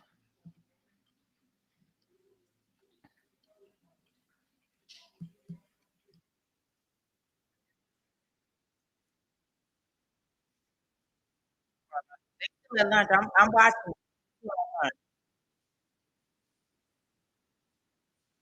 Just told us now, during that time period, at some point, you were chest to chest. You agree? Yes. There was physical contact between her chest and your chest, correct? Yes.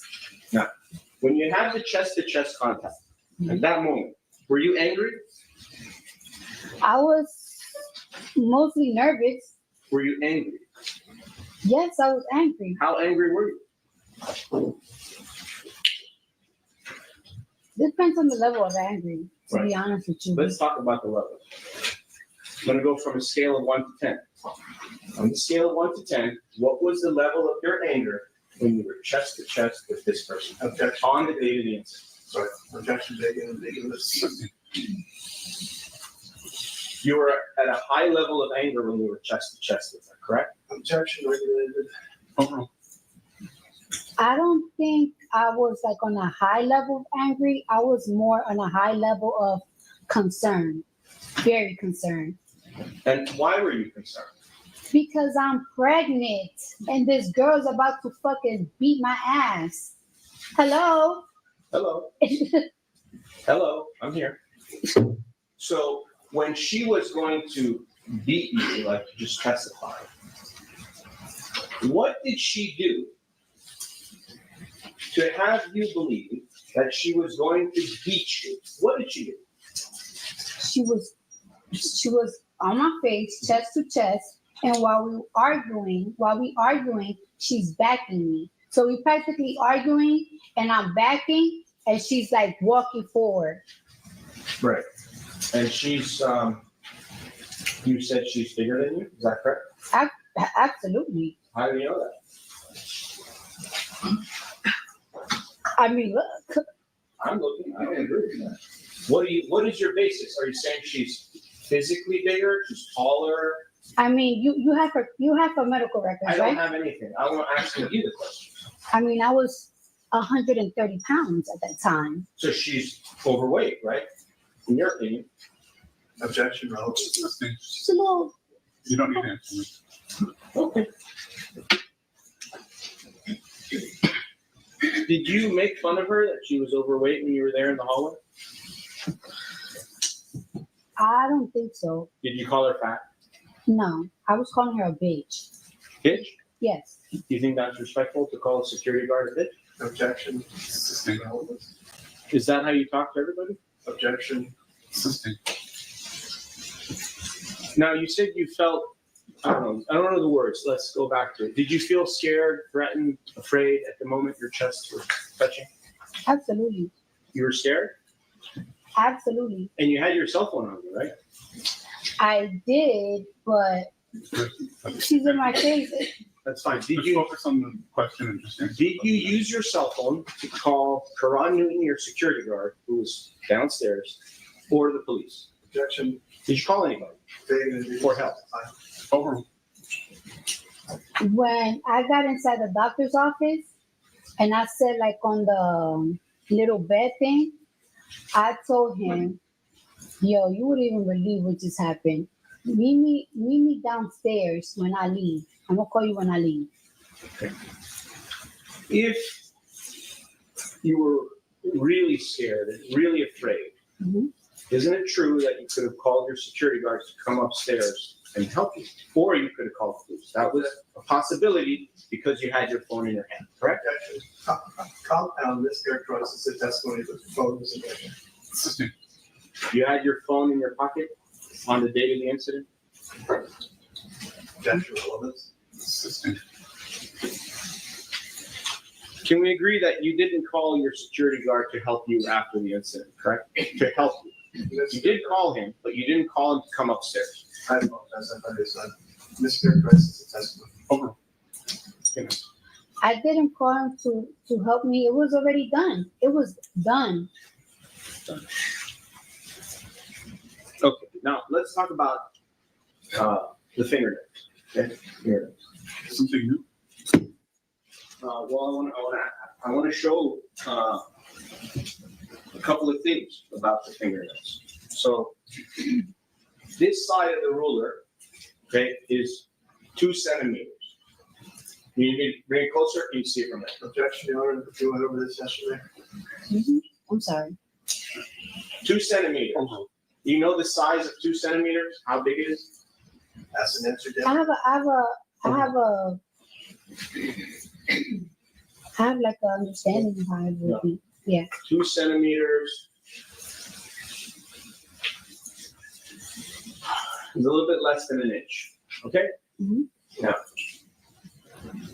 Miss Imani Ellis had a scar to her face of 2 centimeters long, and she received plastic surgery for that. And my question to you is, did you at any time see a scar on Miss Imani Ellis's face, or a cut, or a scrape, at any time during the time of the incident? No. And she couldn't get a scratch from me because I didn't touch her. I understand that's what you're saying. I get it.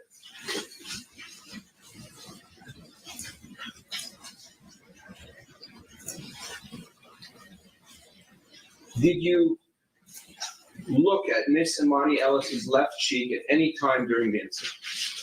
Did you specifically look for that because you thought there might be a scar on her face? Or did you not look? Subjective, compound and relevant. Did you look at Miss Imani Ellis's face when you were arguing with her at the time of the incident? I was looking at her face, but I wasn't looking like, she got a pimple on her face?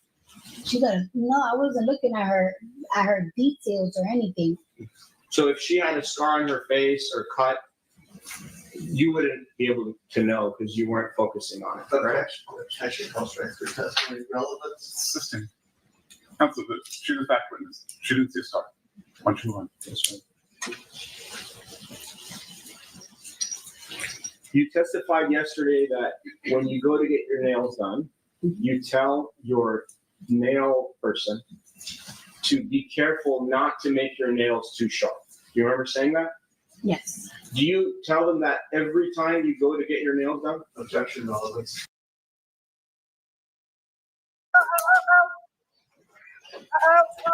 Girl. She's so funny. I so love her. She's so funny.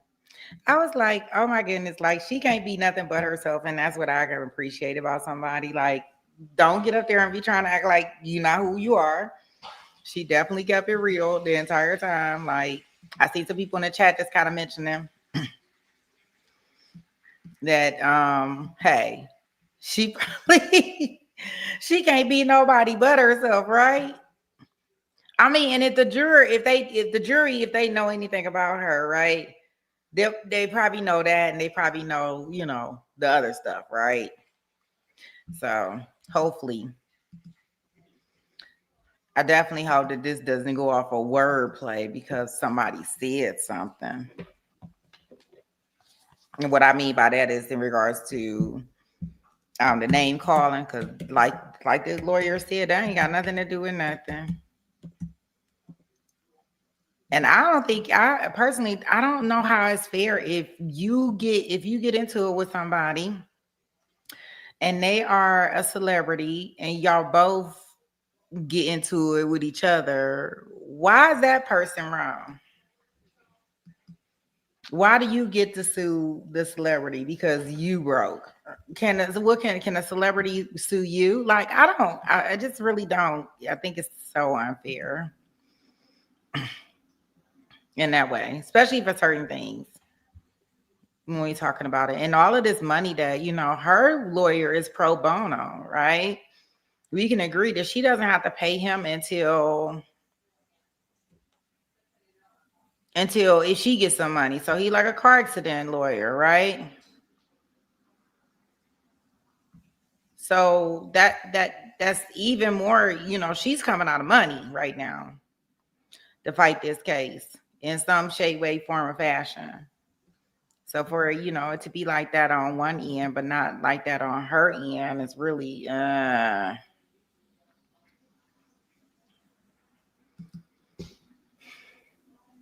And even these people that testified,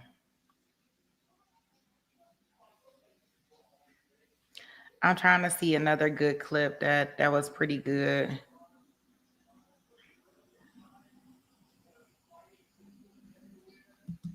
Oh, this one.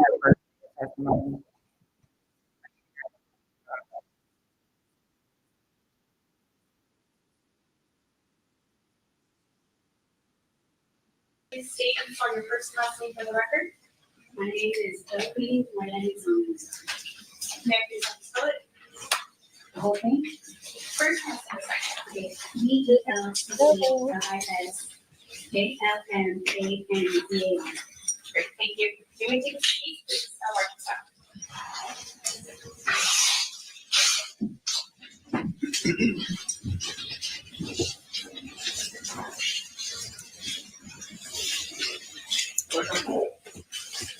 Okay, thank you. Thank you all for coming back.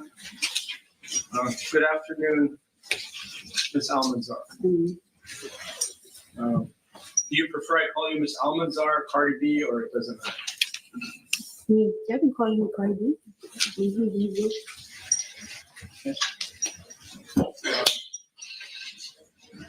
You feeling better today? Maybe. And I'll need you to speak up, ma'am. Yeah, Hard to hear you. yeah, a little better. Your birthday is October 11, 1992. Yes, You're left-handed. yes. Are you the firstborn child? To my mom.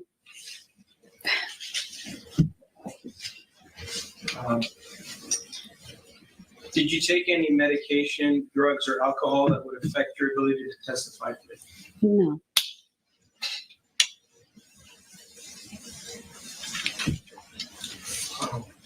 On the date of the incident, did you have black hair, blonde hair, or different color hair? I quite don't remember. I do know I had a hoodie on. Yesterday you had black hair, short hair. Today it's blonde and long. Which one is your real hair? Or are they both real? They're wigs. Okay, sorry, I didn't know that. It's a good week today then.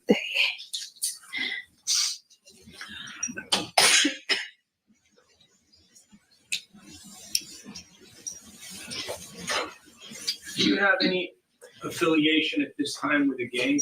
Objection, Your Honor. Motion to eliminate that violates the order.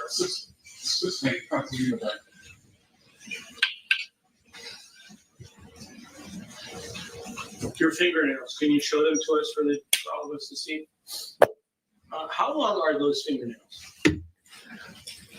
Just your best estimate. I don't want you to take a ruler to it, but if you were to give your estimate, is that half an inch, 1 inch, 2 I inches? think it has to be less than an inch. Okay. Way less than an inch. Can you show them to us again? All right. Are they pointy? These are not, to me, are not pointy. They're like circle, oval, Okay. Are those your real nails or are they fake nails? fake nails. If I wanted you to change them to 3-inch nails, Mhm. how long would it take for you to do that right now? Well, it really depends. Like these are like glued on, so they will be a little bit quicker. Sometimes I do acrylic, which could last me on for 2 weeks. I will literally have to take like 2 hours to melt them off if they're acrylically on. On December 24th, 2018, do you remember going to 8920 Wilshire Boulevard in Beverly Hills? December? I'm sorry, February 24th of 2018. Mhm. You remember going to 8920 Wilshire Boulevard? Mm-hmm. Mm-hmm. I'm looking at sort of what the yes or no. Yeah, yes.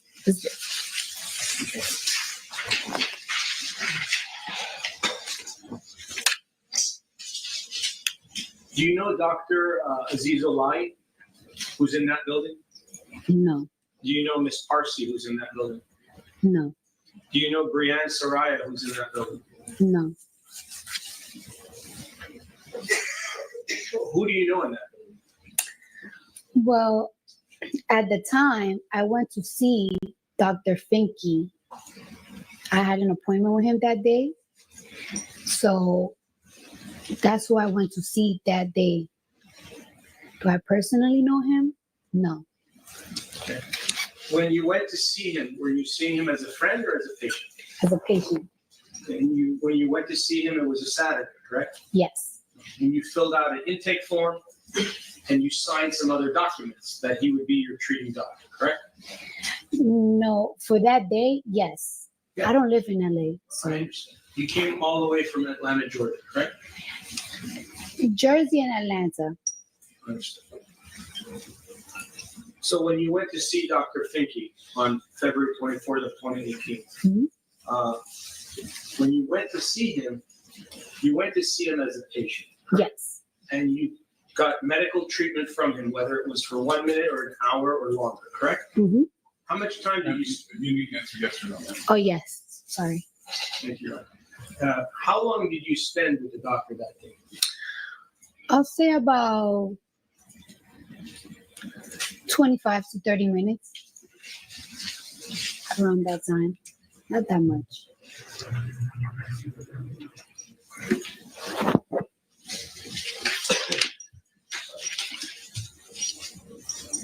And when you were there on that date with Dr. Finke, did he examine you? Yes, he examined my baby for a little bit. And what baby was that? What number? Number 1. Oh, that was the first child you ever had? That's my first child, yes. And you were 25 years old at the time? Yes. You're aware that plaintiff was the same age as you at the time? No. No.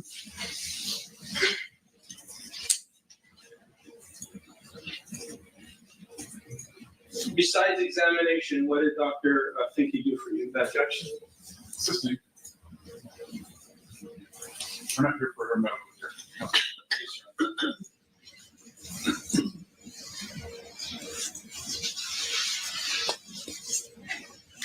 Did you keep Dr. Finke's, sorry, who referred you to Dr. Finke? I asked somebody to find me like a very upscale private doctor.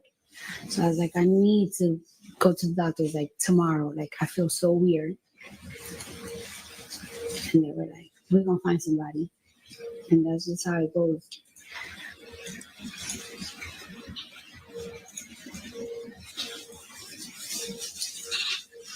When you were outside in the hallway, before you entered Dr. Finke's office, did you see this individual, Amani Ellis, in the hallway?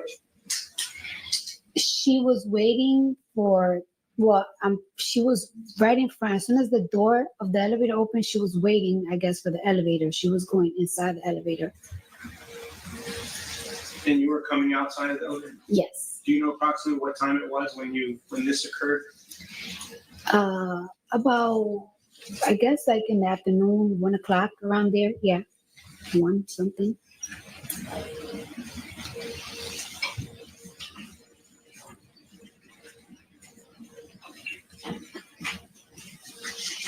Have you ever seen Dr. Finke either before or after February 24th of 2018? No. When you went to Dr. Finke's office, your security guard drove you there? Yes. And his name is Karan Newton? He was my security guard. Yes. Did you have more than one? It depends, but he was just my main one, yes, at the time. Did he go up with you to the medical place? No, I didn't want him to know that I was going to an OBGYN. You didn't want your security guard to know that? No. Why? First, I didn't want people to know that I was pregnant. Second, I was a little like, I don't want a guy that I work with to know I'm going to a vagina doctor. Okay. Did you trust your security guard? In certain ways, yes. In certain ways, no. But I don't know. Sometimes you just really don't trust everybody in your business. You don't want everybody in your business. Do you remember what floor you were on when you exited the elevator? The 5th floor.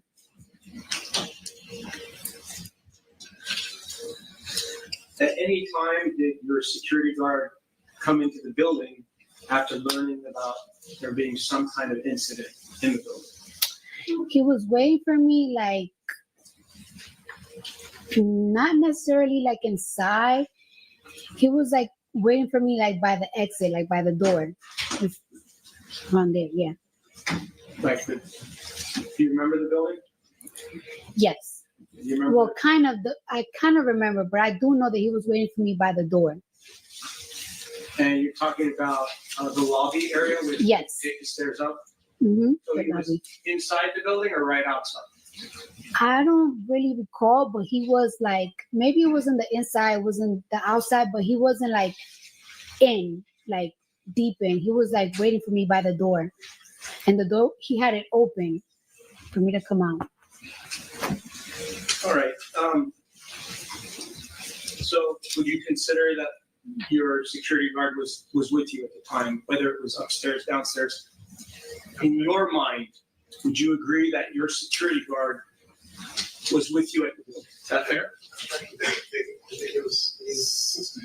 Was your security guard with you in the lobby of the building at 8920 Wilshire Boulevard on February 24, 2018? In the lobby, yes, when I was exiting.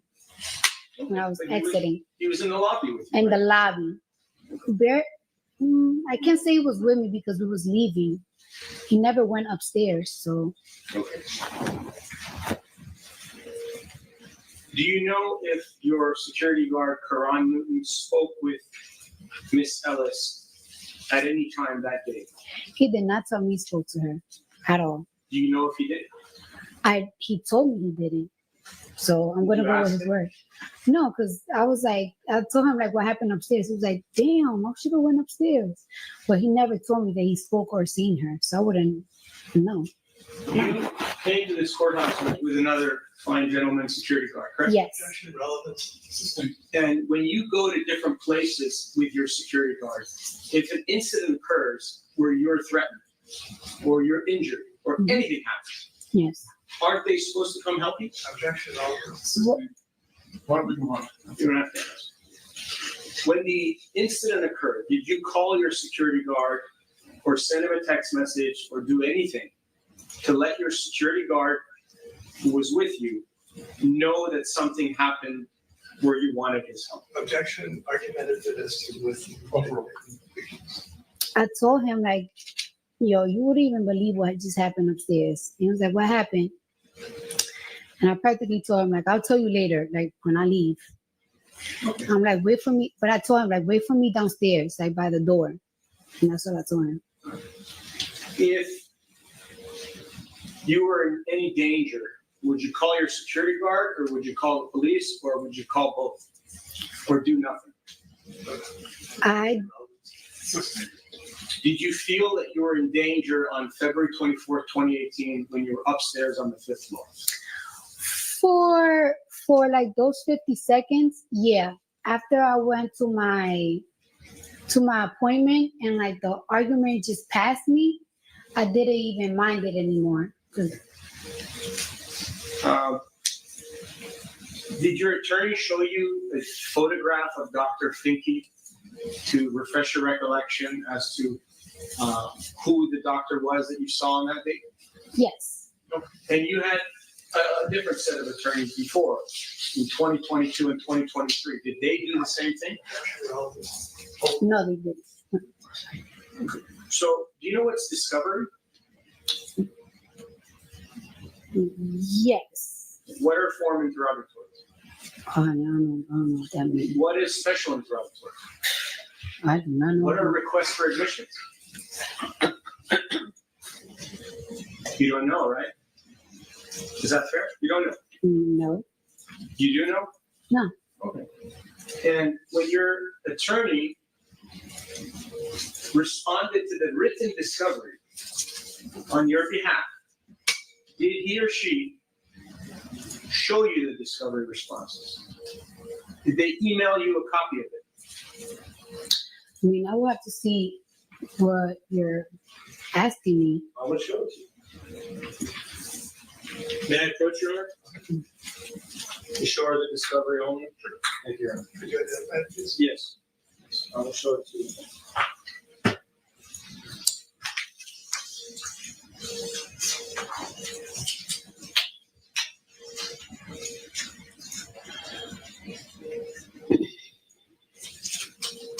So for identification purposes, it is form interrogatories set one dated September 30th of 2023. That's what it is? Okay. Just coming to show you this document. You can take a look at these pages. Did your attorney show you those documents at any time in your life?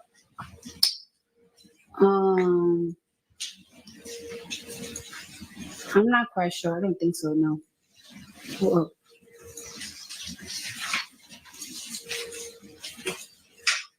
And I'm going to show you, with the court's permission, the responses which were drafted and served on January 17th of 2023.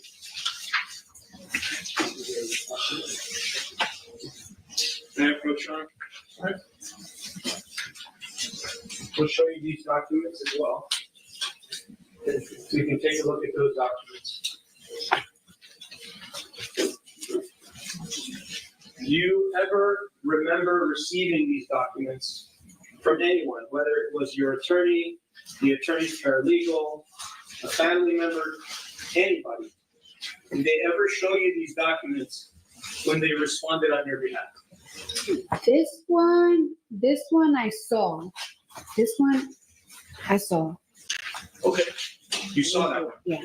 Okay, I want to go over it with you. On the one that you're on the right, if you can look at 12.1. Do you see the question 12.1? It would be, I believe, on the 6th or 7th page. And it will ask if there are any witnesses to this incident. Yeah. Well, can you There's not a question. point it to me? I'm sorry? Point it to me. Yeah. Sure. Can I approach on it? Sorry.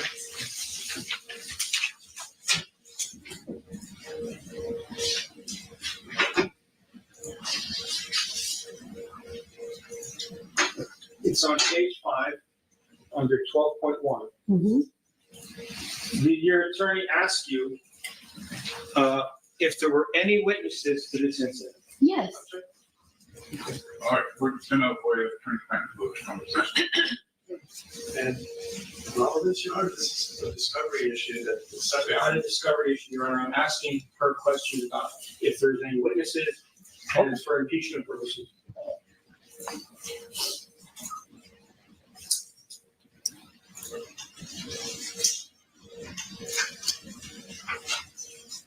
Okay, and if you look at the response, there's a response there in the 50-page document to your left.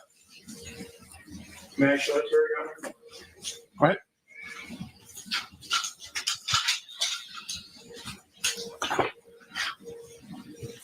Sir, can you identify by page and line? I'm not sure what you mean by trying to. I can show it to you first if you'd like. I just, what do you, I wanted her to talk about the response. all right. That's. Read the question. May I read the question when I go back to my seat? It's your direct counsel. Thank you.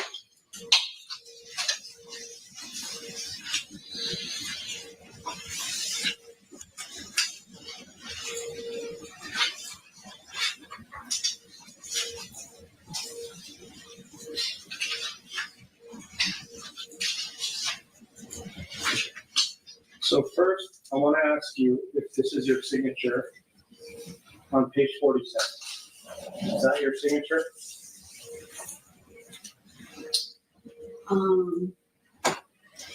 It could be, because if it's like by electronic, that's how I sign, like. Okay.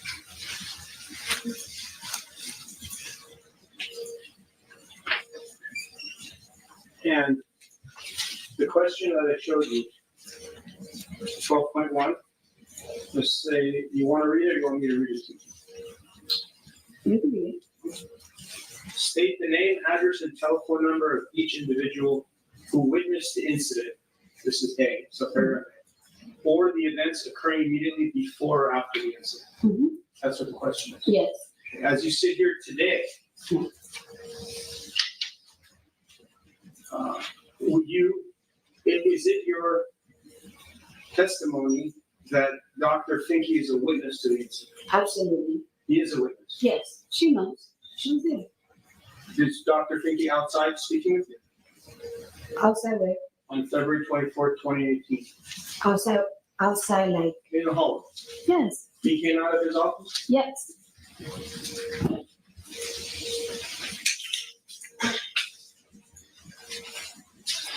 And your response in 12.1, this is what you responded, your attorney's assistance. So I won't hold you 100% at fault for it. But question, I withdraw. I apologize. The response is, responding party incorporates by reference the preliminary statement and general objections set forth above, subject to and without waiving the foregoing objections.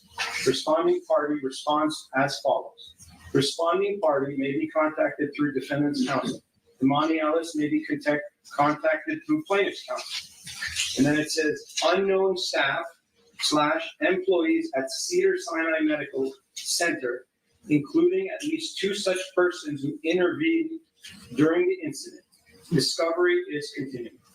Were you at Cedars-Sinai Hospital or Cedars-Sinai Medical Center when this incident occurred? No. Okay. But to my knowledge, Dr. Finke works also for Cedars-Sinai, but we wasn't for Cedars-Sinai.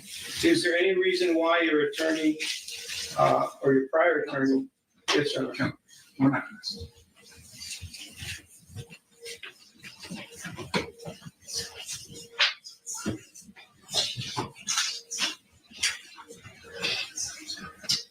And at the time when you saw Dr. Finke, you knew his name at that time, correct?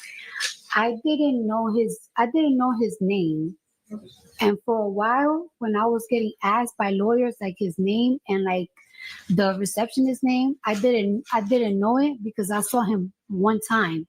So I kind of like just forgot about him. But when your attorney asked you for the name for purposes of trial, then you did remember the name. I didn't remember the name. I told him there was 2 witnesses, the receptionist and the doctor. I told him it was a doctor. My doctor came out at the time, the guy that checked me, and the receptionist. She knows. She was there. He was there. Who knows? The painter. She knows. How do you know she knows? Because that's who separated. That's who separated, got in between us while we was verbally arguing. Who got in between you? The female receptionist, she came out first and she started like telling her, like, "You're security, what are you doing?" And then that's when the doctor came out. He was like, "Go to my office." And that's when I just walked away, and that was the last of it. Okay. And 12.1 question. 12.1 subparagraph D. State the name, address, and telephone number of each individual who you or anyone acting on your behalf claim has knowledge of the incident. You just testified that Karan Newton was downstairs in the lobby on the date of the incident. You also testified that you told him different things about the incident. What is the reason, this is the question, what is the reason you did not disclose Karan Newton's name in discovery? Because he wasn't upstairs. This mischaracterizes the testimony. It's compound. It's irrelevant to the merits of the case.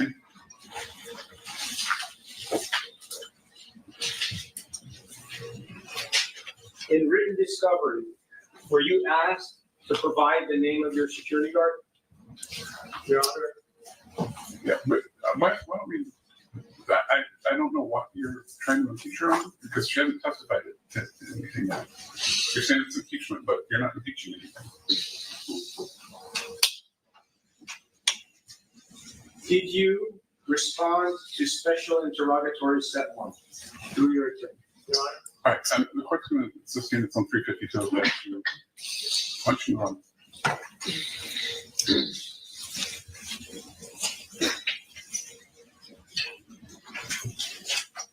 You consider Karan Newton to be a witness in this case. No, Sustained. Counsel, I need you to move on. This case isn't about discovery. You might want to move on to what it is about. Is Tierra Malcolm a witness to this case? Counsel, please. Do you know of who the witnesses are? All right, we're going to take a break, folks. Why don't we take a 10-minute break? We'll resume at 3:55. In the meantime, please do not discuss the case with anyone, including other jurors. Don't form any opinions or do any research.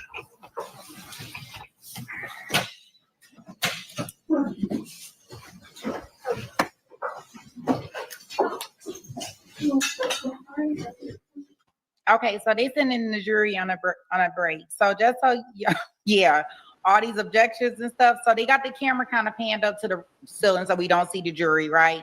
Just so everybody's aware, we are in a civil trial, right? So this is not criminal.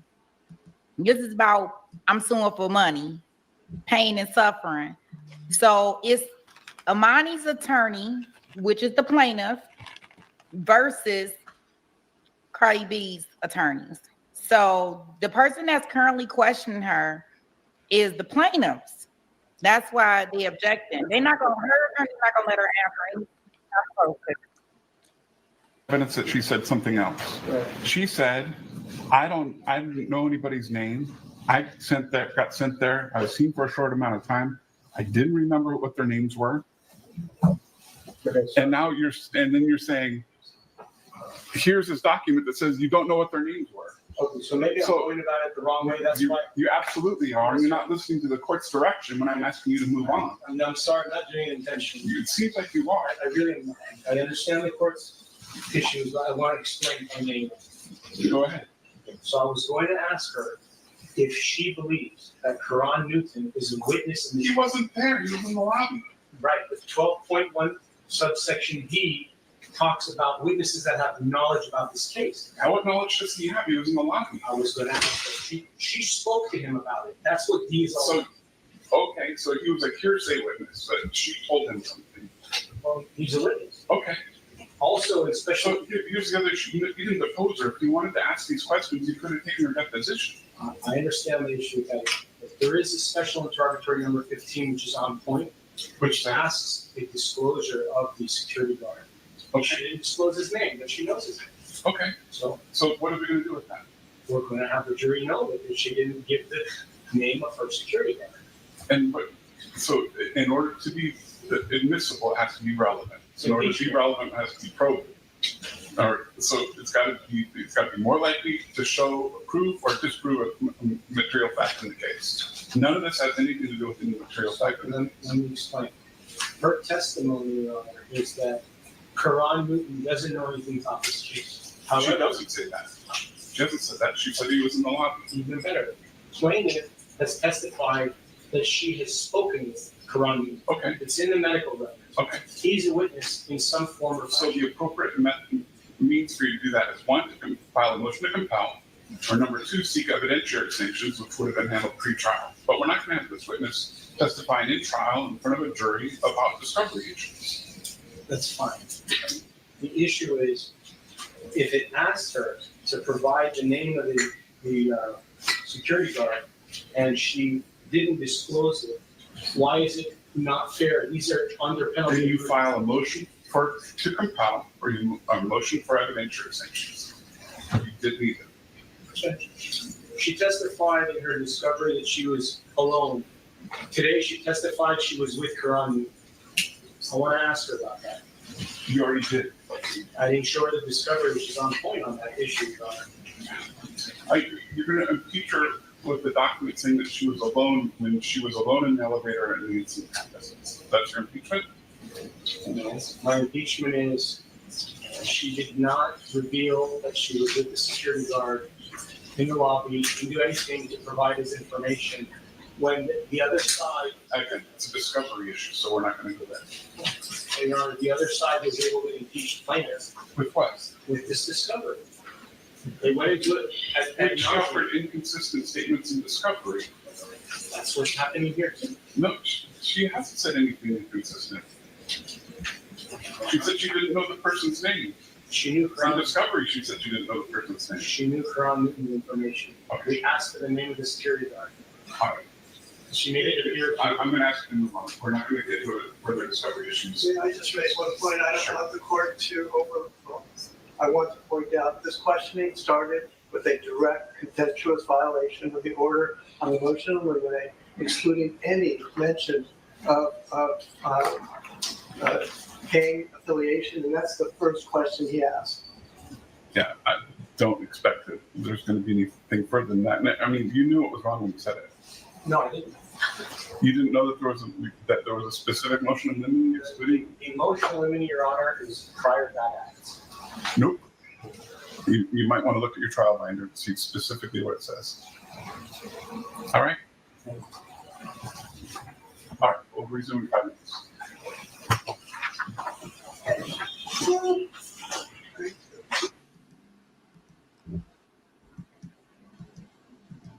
I was like, okay, so this judge said, no, you're not about to be asking all these ridiculous questions. He trying to get this bag, y'all. Y'all know he like the ambulance chasers, right? Allegedly, right? That's what they call them. When you get in a car accident, they calling your phone like, hey, you can pay me after we win. Once we get this bag, you go to my doctor. He gonna do your plastic surgery. That's how she got the payment plan. It all makes sense now. Cause can't nobody get no money until they get this bag, right? So everybody gotta be up here. That's why he set her up. Because like, if you get a scratch on your face, like who's going to a plastic surgeon? Who's going to get mental health therapy? Who's going to get MRIs? They treated this like an accident case, guys. Guess who's back? Back again. Right? $36K in therapy.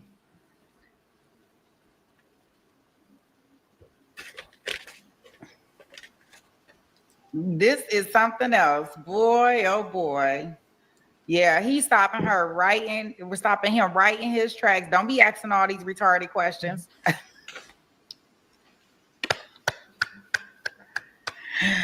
All right.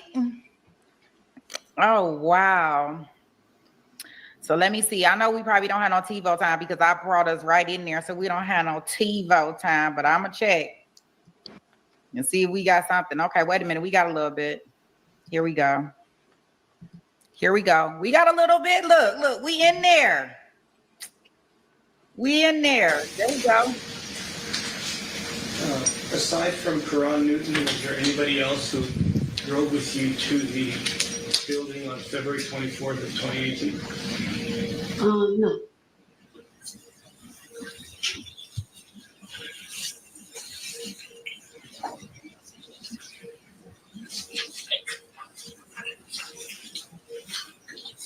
So now I want to take you a little bit through the incident.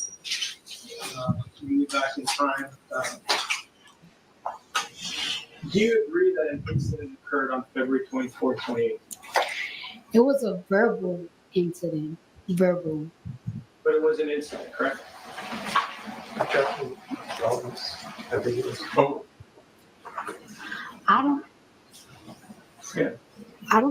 I personally feel like if there's no physical touch, there is no incident. There was a verbal altercation. If you think that that's an incident, a verbal altercation, then it's an incident for you. But we both have different opinions. It's a verbal altercation. She didn't hit me. I didn't hit her. There was no touch. So to me, it wasn't no incident. Was there spitting? Absolutely not. Did you spit on Miss Ellis? No. Did you call her the N-word? No. What is your background? Are you Hispanic, white, something else? My background? Yes. Well, what's the objection? Relevance. Assisting. Would you consider yourself African American?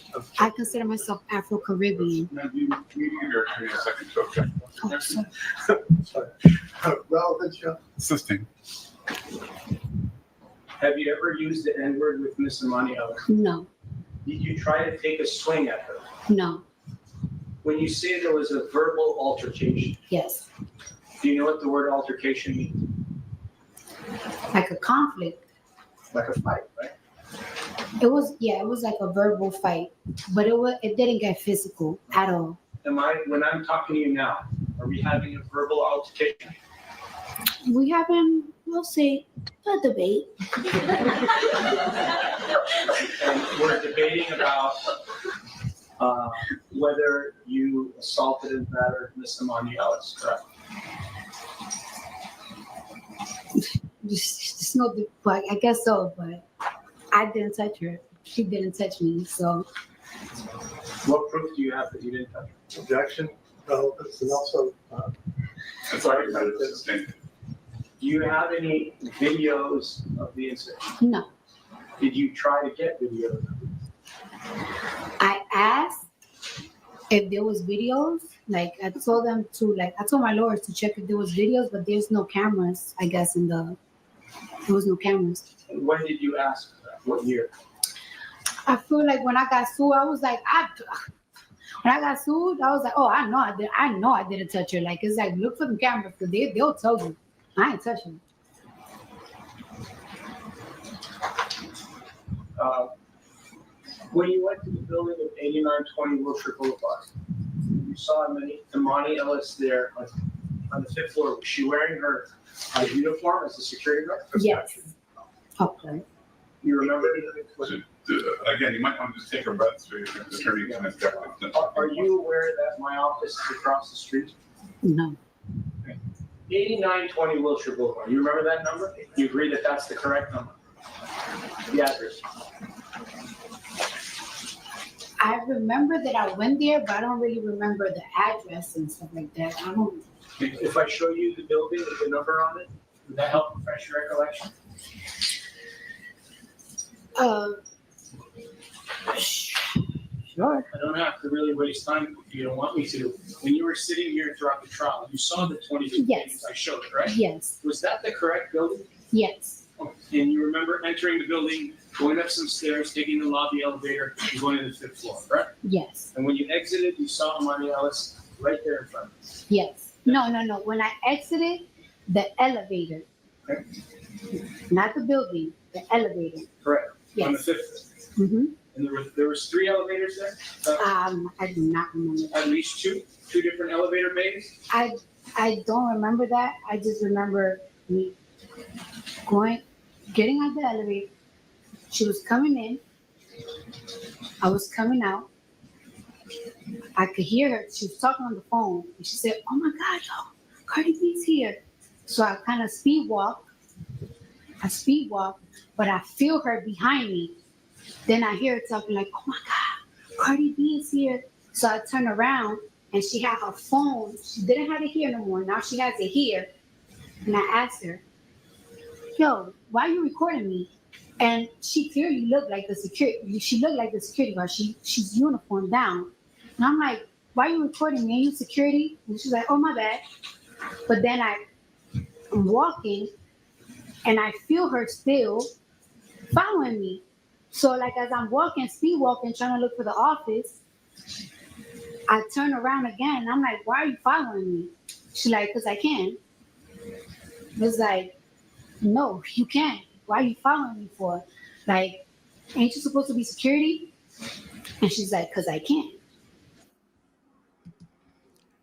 Okay, guys, so they back in the courtroom. So I'm going to take her down. Let's go ahead and see what we have as far as our remaining portion of our closing arguments by Cardi B's team.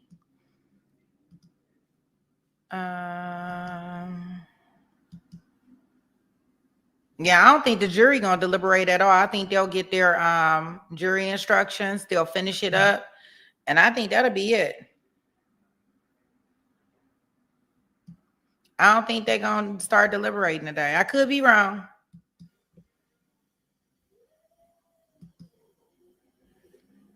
In the Ellis matter, counsel, the parties are present, as are the members of our jury and alternates.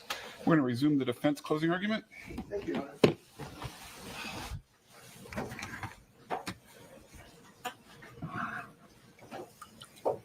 Good afternoon. So picking up where I left off, Cardi testified in this courtroom that the whole encounter was maybe 45 seconds, less than a minute. Counsel has urged, and I'll get back to this as well, that she didn't see what happened before, but if you add her and compare her estimates with those of Tiara and Dr. Finke, who said that it lasted about 45 seconds, it's clear that they came out right at the beginning. Now, Cardi also testified in front of you and under oath that she never spit on plaintiff. She never struck or cut plaintiff. She never touched plaintiff's face. She never used the N-word. She never threatened to get plaintiff fired. Cardi also testified that she is in fact left-handed, and we've talked already about how that undercuts Dr. Lanikin's theory that a right-handed person caused the claimed scar. Cardi testified that she didn't have any 3-inch nails at the time of this incident in February of 2018. She also testified that she was in Los Angeles. She lives back east, and she was in Los Angeles for the NBA All-Stars weekend in 2018. And we put into evidence a photograph of Cardi to prove that her fingernails were an inch or less. It's a photograph that she testified was taken at the NBA All-Star Week. And you heard counsel earlier say that Cardi testified that photograph was taken on the same day of the alleged incident, on February 24th. That's absolutely untrue. She did not testify to that. If you are unclear, the record can be read back to you, but I expect that you were here and heard Cardi testify that she was here for a week or so and kept the same fingernails this entire time, and that includes February 24th. The assertion by counsel that she testified to something she did not in fact testify to is something that Your Honor that the judge had already indicated is something you should disregard. Now, she testified that the nails she was wearing while she was in Los Angeles were coffin square and not pointy. That was a new one on me. Apparently coffin square means the shape and the square and it can't cut anything. She also confirmed and testified that the rhinestone images were flat. They were not pointy and they had no sharp edges. Apparently you can get little rhinestones either as little decals on fingerprints or as rhinestones themselves. I'm not like Dr. Finke, a fingernail expert, so I won't talk about that. But the point is, rhinestones can appear on a fingernail, a decorated fingernail, either as three-dimensional or as flat, which of course flat can't cut anything. And she testified, as did Dr. Finke, well, excuse me, I misspoke. She testified that they were flat. Dr. Finke, counsel had said, testified that they were sharp. He actually testified he didn't know whether they were sharp or flat. It is very important, actually, also that while plaintiff's testimony about what happened is uncorroborated, she called no witnesses who were actually there. Cardi actually did have 2 witnesses.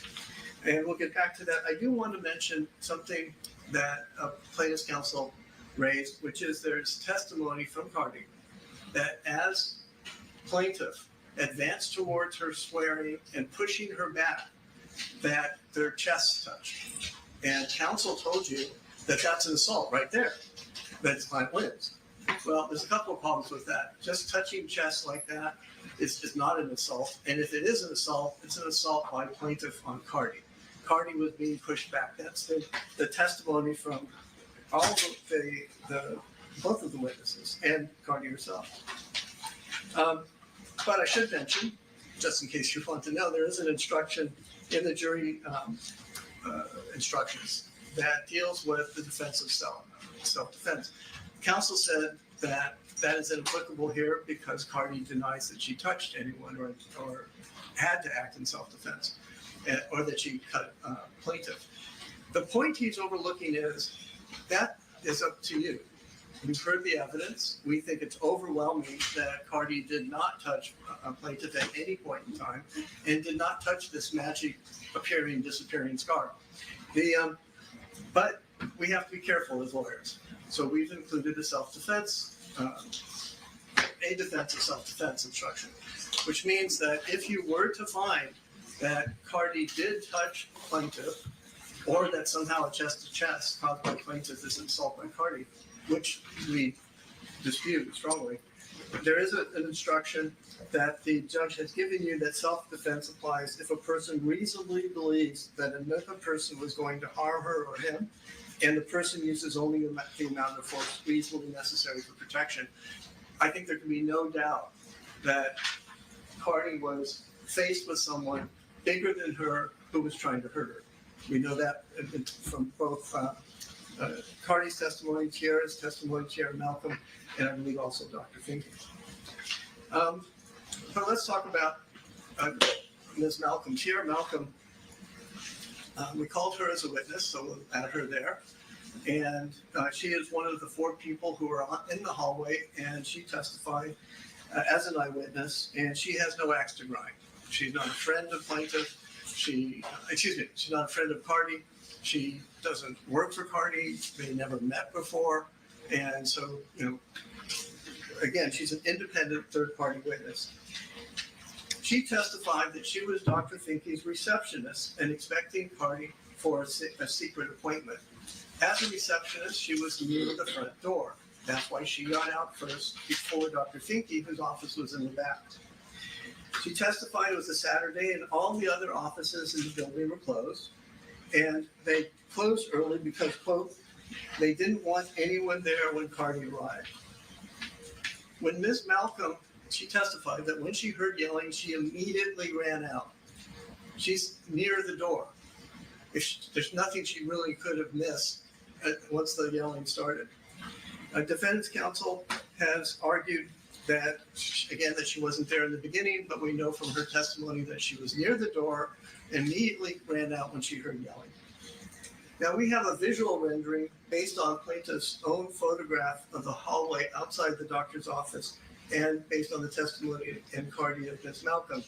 This shows how far, you see the elevator bank and you see the doors that are depicted in the photograph that plaintiff's counsel showed you. And where did they end up? They ended up in that corner. That's how far this demonstrates, based on the testimony and evidence in this case, how far plaintiff forced Cardi B backwards and into the corner that Tiara Malcolm saw her when Tiara opened the door into the hallway. Ms. Malcolm specifically testified that when she opened the door, she saw that plaintiff had Cardi against the corner. Ms. Malcolm testified that she said, "What are you doing? You're at work. Go back to your post." And that the plaintiff just refused.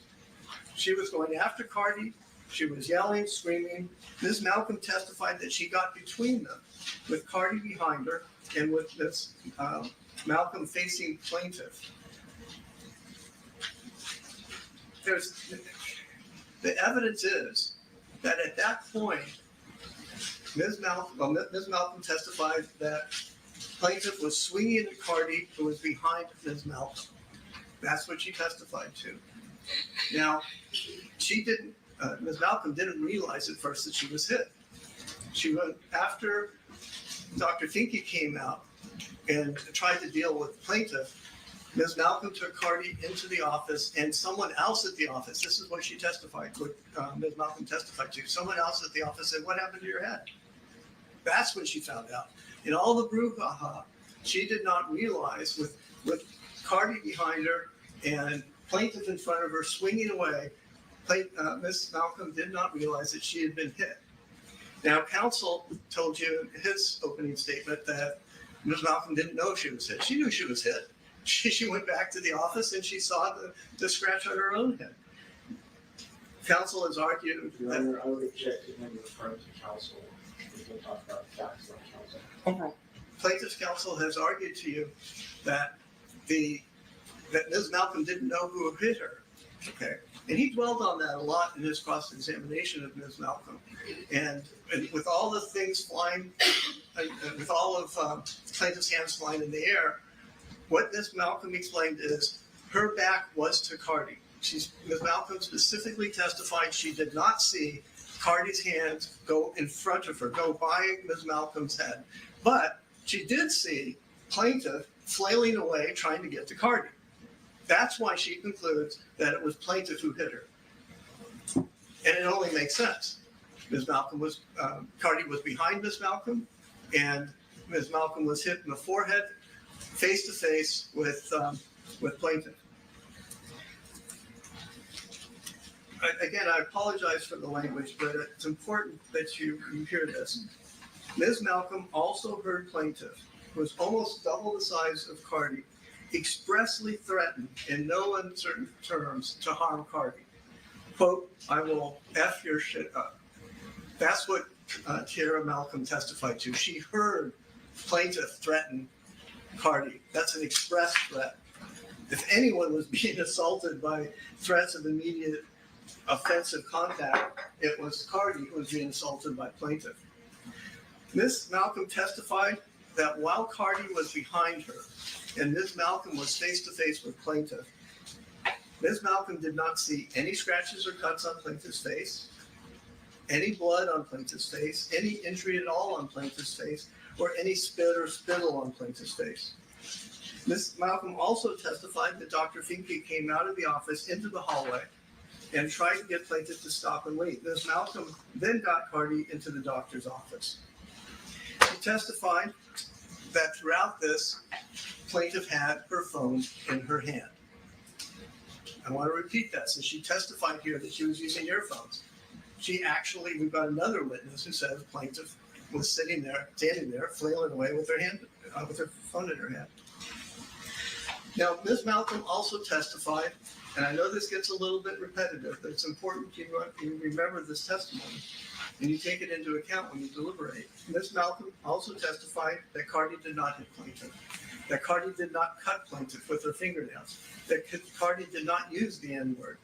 Cardi and Ms. Malcolm testified with Cardi behind her, almost touching her back. She did not see or feel Cardi swing at plaintiff. They didn't touch each other, although counsel asked, what about chest to chest? And Ms. Malcolm testified, which seems truthfully, when plaintiff had Cardi in a corner, Malcolm could not tell if their chests were touching. That's because she's behind them. She's coming out of the office door. Ms. Malcolm also testified that a few months later, plaintiff asked Ms. Malcolm to help her go after Cardi. Now, if you remember, counsel for plaintiff elicited testimony from plaintiff that she never really intended to sue Cardi. She never intended to go after Cardi. But that's not what Ms. Malcolm says. Ms. Plaintiff was trying to elicit witnesses to support a claim against Cardi. And Ms. Malcolm said, thank you, but no thank you. And she did that because she felt the plaintiff was at fault and, quote, she handled everything unprofessionally, close quote. Now, we also called Dr. Finke. He, too, was there the day of the incident, and he, too, has no axe to grind. He is not her regular doctor and never has been. He saw her that one occasion on February 24, 2018, when Cardi was here for work for the NBA All-Star Weekend and was concerned. She was pregnant, she wanted to see an obstetrician, and an appointment was made. He is a completely disinterested third-party witness with no axe to grind. Now, Dr. Finke, like Cardi and like Tiara Malcolm, testified that plaintiff, well, first of all, he testified his office was at the back of the suite. He heard yelling and he immediately ran to the front. Okay, so he gets there very quickly too. And he just has a little more distance to cover. And he testified, like Cardi and like Ms. Malcolm, that plaintiff had her cell phone in her hand. He saw plaintiff trying to hit Cardi. He saw poor Ms. Malcolm in the middle. And by the way, do you remember in the opening counsel for plaintiff said, well, Ms. Malcolm threw herself into the fight. If she gets hit, she gets hit. That's what happens when you try to help. I mean, really? I mean, she's a doctor's receptionist. She sees a patient coming there for a secret appointment, a pregnant patient. She tries to stop a security guard who's got the patient cornered in the hallway. And that's like She asked for it? Is that really the answer? Dr. Finke also testified that Ms. Ellis had scratched, plaintiff had scratched Malcolm's head. If you remember, the evidence is that Tiara Malcolm did not realize she was scratched until someone else in the office, the doctor's office, pointed it out. And also that Dr. Finke, once he got plaintiff to leave, which he refused to do, that he went back into the office. So he had a chance to see her at that point. That supports his testimony that he saw the scratch on Malcolm, not on plaintiff.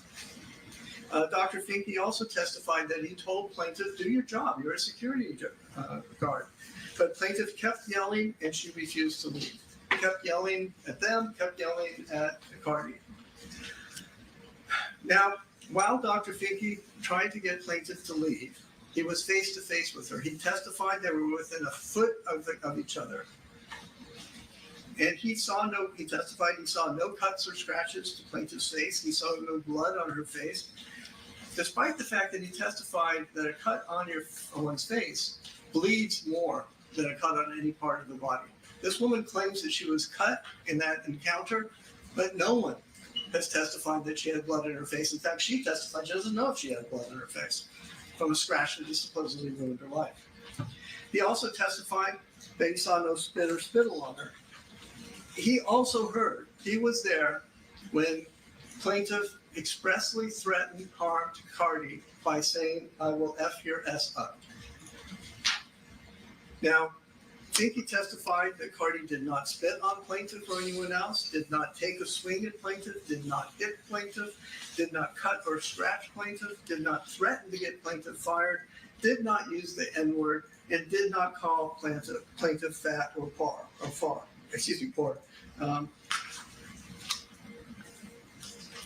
Dr. Finke also testified that once Cardi was safe in his office, he examined her in an examining room, and she did not have 3-inch fingernails. Now, in an interesting term, that was a surprise to me as well.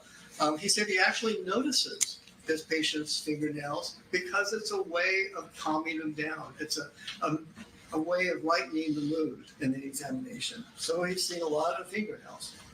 And he looked at hers, and hers were not 3 inches.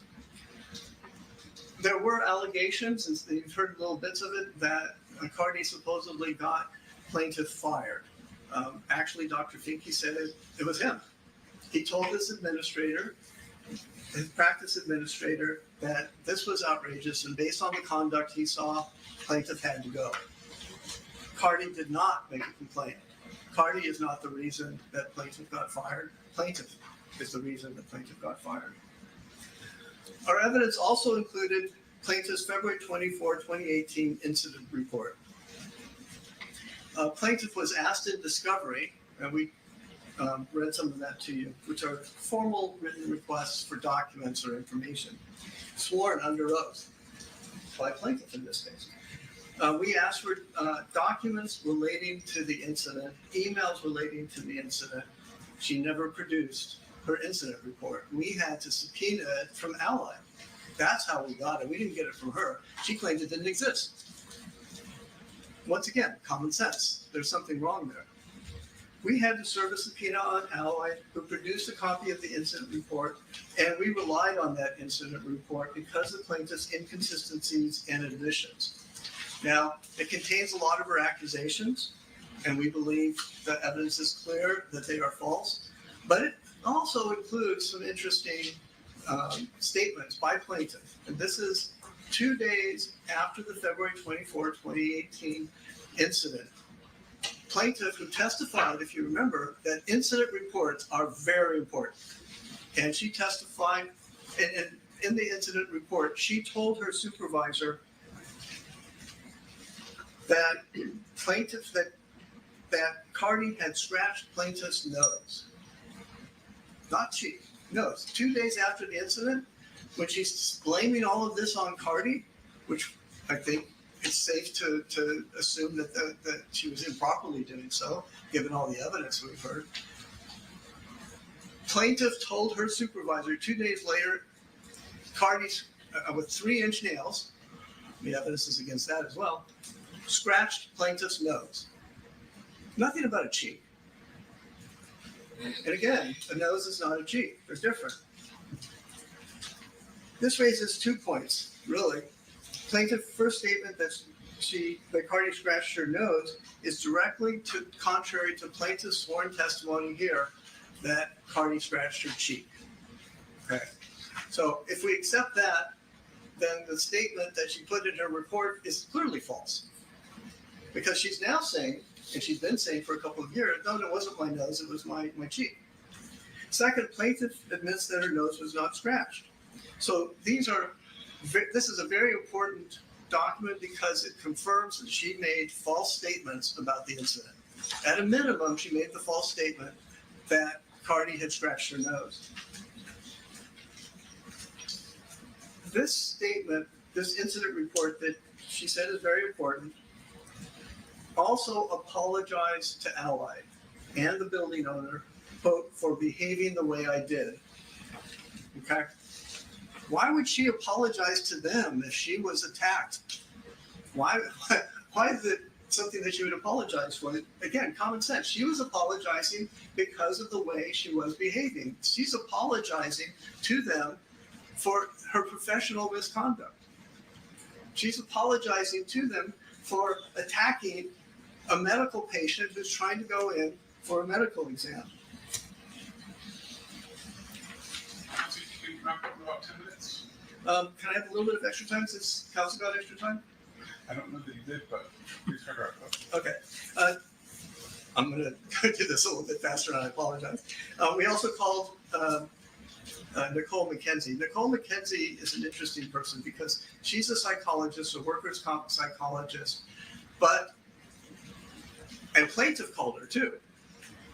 It's baffling why he did, because all of her testimony only helped Cardi. First of all, no one called Dr. McKenzie as a psych witness.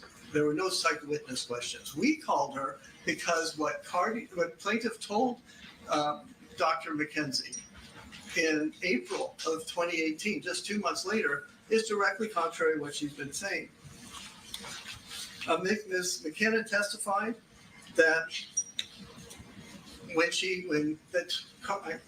let me rephrase this because I'm trying to cut some of this out. Ms. McKenzie, who you may remember, testified in this case that everything that she was saying was what plaintiff had told her. And she testified that when Dr. McKenzie did the evaluation, plaintiff made no mention of being scratched, cut, or even touched by Cardi. She actually said Cardi, quote, almost, close quote, touched her. Almost is not touching. Plaintiff has offered no explanation as to why she told Dr. McKenzie Cardi almost touched her. Ms. McKenzie also testified that in doing her evaluation, she would note any physical symptoms. And she confirmed that plaintiff identified no physical symptoms 2 months after she supposedly got cut in this incident. In response to one or more of the jurors' questions, the judge elicited the response from Dr. McKenzie that it was her standard practice that even if someone came to her just for a psychological examination, that she would also note any physical symptoms that were reported, and also that if she saw the patient and saw, if they've got a cut or a scrape or a bruise or whatever, she'd note that as well in the report. And none of that was noted because none of it existed. We also asked plaintiff about her Kaiser medical records. At this point, I'll just mention that she testified and admitted that out of 161 pages of medical records over 2 years, there was no mention of any cuts, scratches, anxiety, PTSD, or anything else. Counsel noted that we called Dr. Rosenberg, who is a lifetime board-certified medical doctor who specializes in psychiatry. He has impeccable credentials and decades of experience. He, by the way, does not work on a lien basis. He does not work, we paid him, he does not work on a lien basis. So he doesn't have the same incentive that Dr. Mulliken has to spin his story. Dr. Rosenberg wasn't asked to diagnose any psychiatric conditions that plaintiff has. So in this report, he specifically said no diagnosis. But he did come to conclusions, okay, which is different than a diagnosis. And what he did was he had a 6-hour recorded interview of her, and he had her take a gold standard test of 335 questions. And what he learned from the test was that she claimed symptoms, different symptoms, and so many symptoms that only 2 out of 1 billion people in the world have those symptoms. He also testified that there were inconsistencies with her story. We talked about the McKenzie analysis, in fact, that plaintiff didn't mention any problems or physical injuries to Dr. McKenzie. We've talked about the initial incident report, which says a scratch on the nose, but not a scratch on the. So with all these different inconsistencies, that went into his analysis as well. Now, he also considered that in the Kaiser medical records, there's no indication of any of those injuries. And counsel, for some reason, focuses on vaginal discharge to say, well, if you're going for that, you're not going to mention a cut or scrape. But that's not what Dr. Rosenberg testified to. He testified that in April 2022, plaintiff went into Kaiser for a complete history and physical, and plaintiff specifically in questioning denied any kind of mental health issues, including anxiety or sleep problems. In April 2023, she went in again, and for hand pain that time, and she was specifically asked, Dr. Rosenberg said that's what Kaiser does. They ask you about everything, just noted in the records. And she was asked, but again, reported no emotional problems and did not request mental health assistance.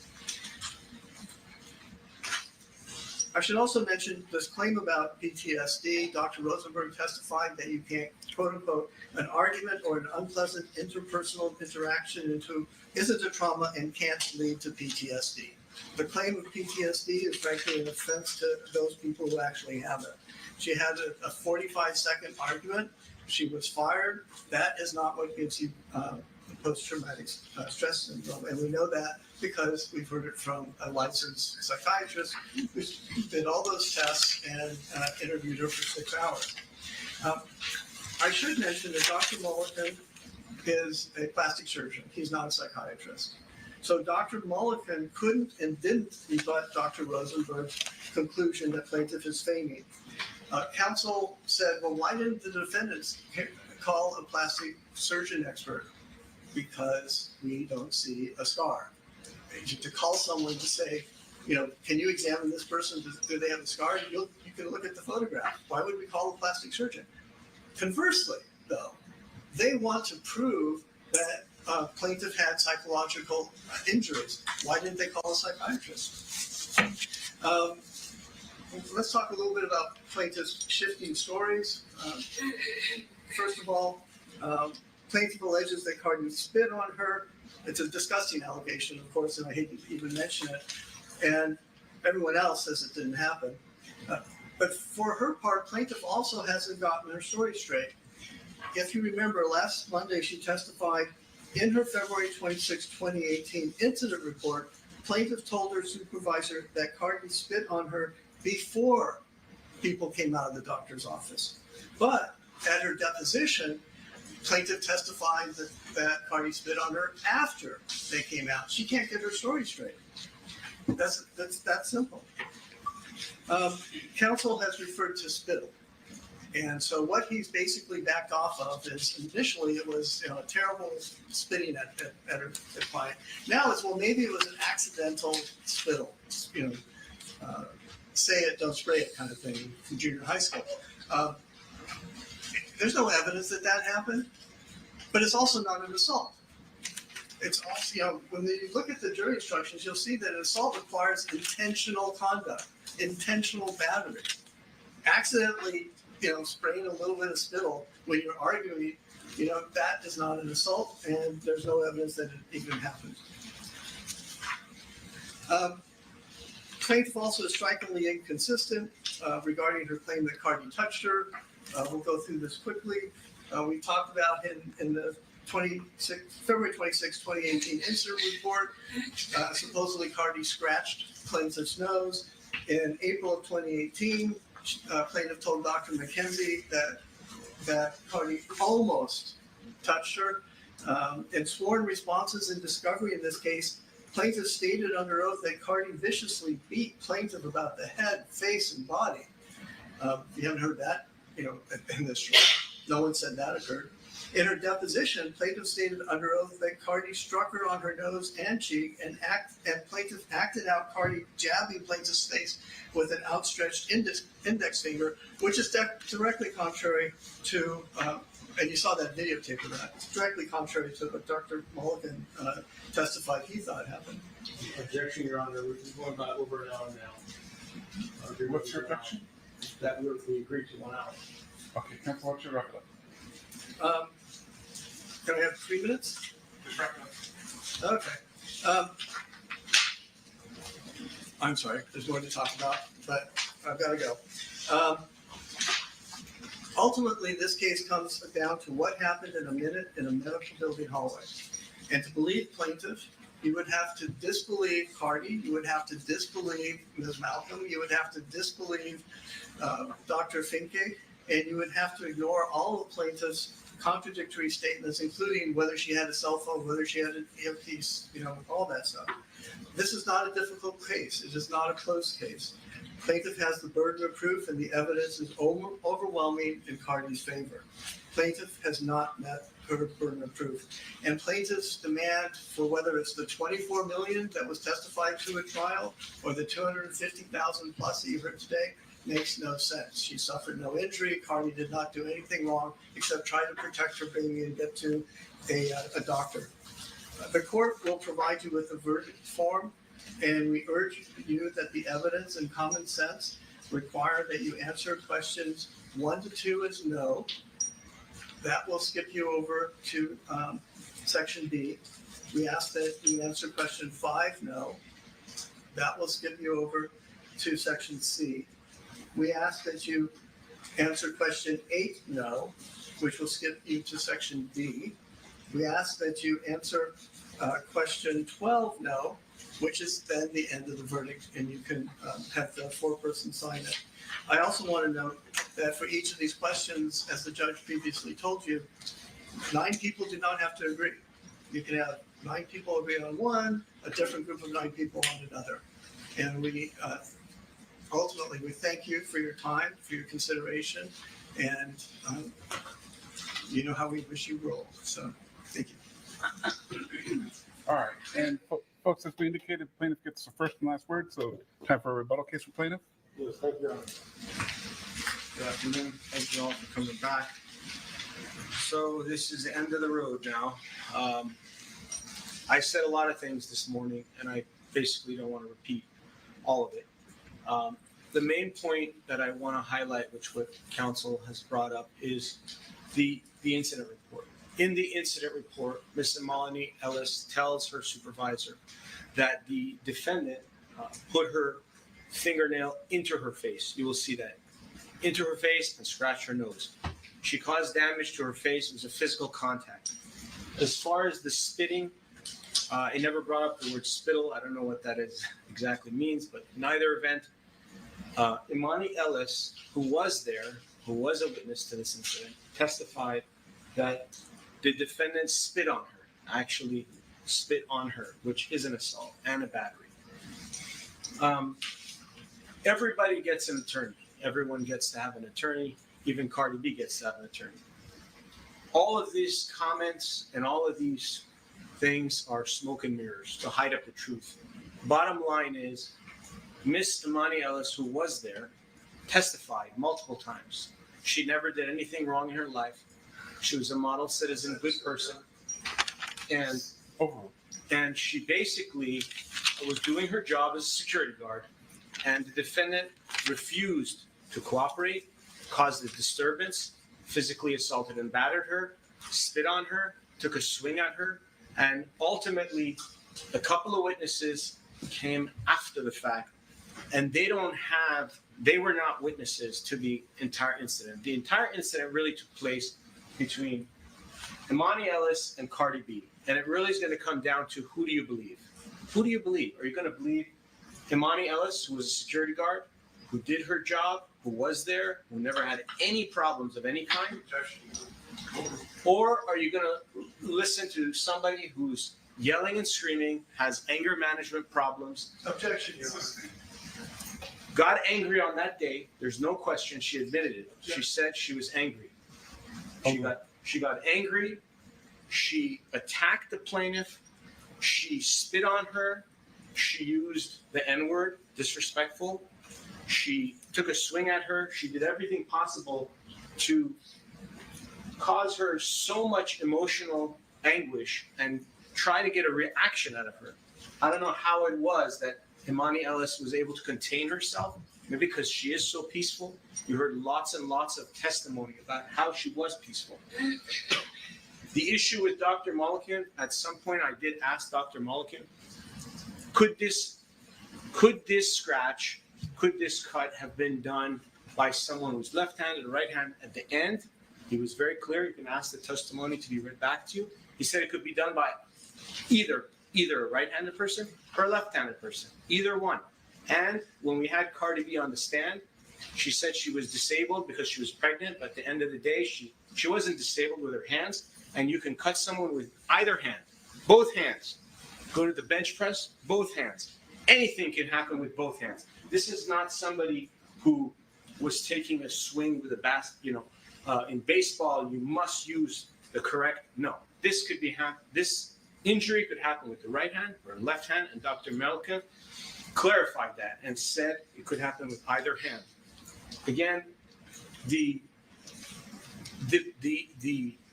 evidence that needs to be brought forth needs to be proven by a preponderance of the evidence. We don't have to prove 100%. We have to prove a featherweight more than 50%. In this case, we have given you so much different evidence from different people, which was Imani Ellis, her grandmother, her mother, and all of the medical records. We have a plastic surgeon who came here and explained everything. You now have the case before you where you can now determine what you feel Imani Ellis should receive to make her whole. And counsel brought up some points to try to maybe muddy the waters in a sense and try to change what really happened here. At the end of the day, we have overwhelming evidence that Imani Ellis was assaulted and battered, and we thank you for your service. All right, thank you, counsel. All right, ladies and gentlemen, that concludes the presentation of evidence and argument. You're now going to be shown to the jury room. We do have a hard stop at 4:30, and by no means would I suggest that you should try and rush to be done by then. You do need to deliberate and consider all of the evidence before answering the questions on the jury form. And so if indeed it takes you longer than 4:30 today, then we will need to come back tomorrow. If you want to take a break, you can take a break, but you all need to be back together in the jury room. So please do not deliberate until all of you are back together. To the extent that we do come back tomorrow, if you want to bring snacks or anything like that, that's fine. We can discuss that a little bit later. But for now, can I have Cynthia swear in Vanessa, please? Yes, Your Honor, the alternate for the jury. Yeah. Please raise your right hand. Do you solemnly swear that you will take charge of the jury and keep them together, that you will not communicate with them yourself, nor allow anyone else to communicate with them upon matters connected with the case, except on order of the court, and when they have agreed upon a verdict, you will return them into the court, so help you God? I do. And do you solemnly swear that you will take charge of the alternate juror and keep her apart from the jury while they deliberate on the cause until otherwise instructed by the court, so help you God? I do. May I please have you state your first and last name for the record? Vanessa Garcia? Thank you. Vanessa? Yes, ma'am. I want to talk to the alternate before she goes.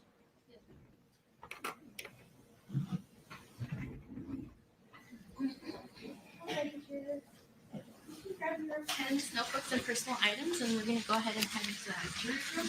Jury number 8 is going to be ready. Jury number 7 is going to come up. And that will turn if you could just stay in your seat. Thank you.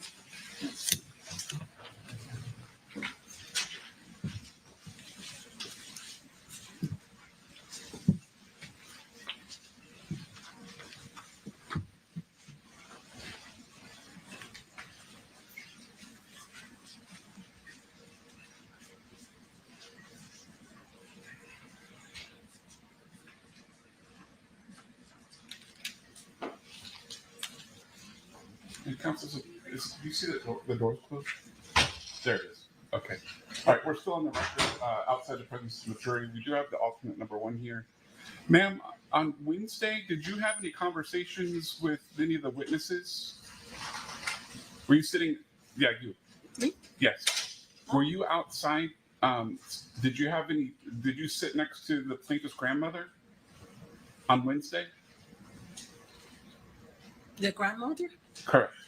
I can't remember, but I did sit once, at least once. Did you have a conversation with her? I don't remember what I said, if I did. Okay, so she didn't say anything. I didn't say anything about this. Nothing about the trial. No. Okay, very good. Not at all. Vanessa's going to excuse you to the jury room. All right. Thank you, ma'am. I'll take your notebook. Thank you. And then I'll take your. Thank you.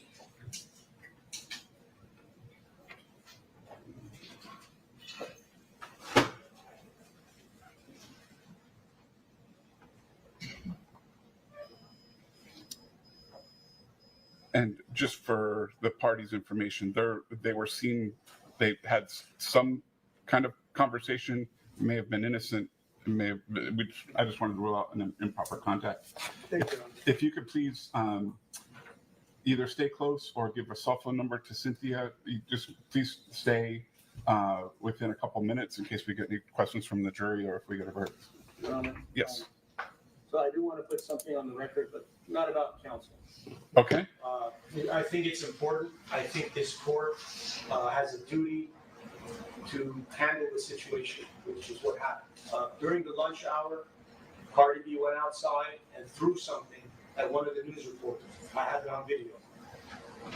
She's been staring at my clients, all 3 of them, trying to intimidate them. I think it's unfair, and they feel scared. They feel scared about what she may do to them because of what she did to that court reporter, which I have on video. To the court reporter?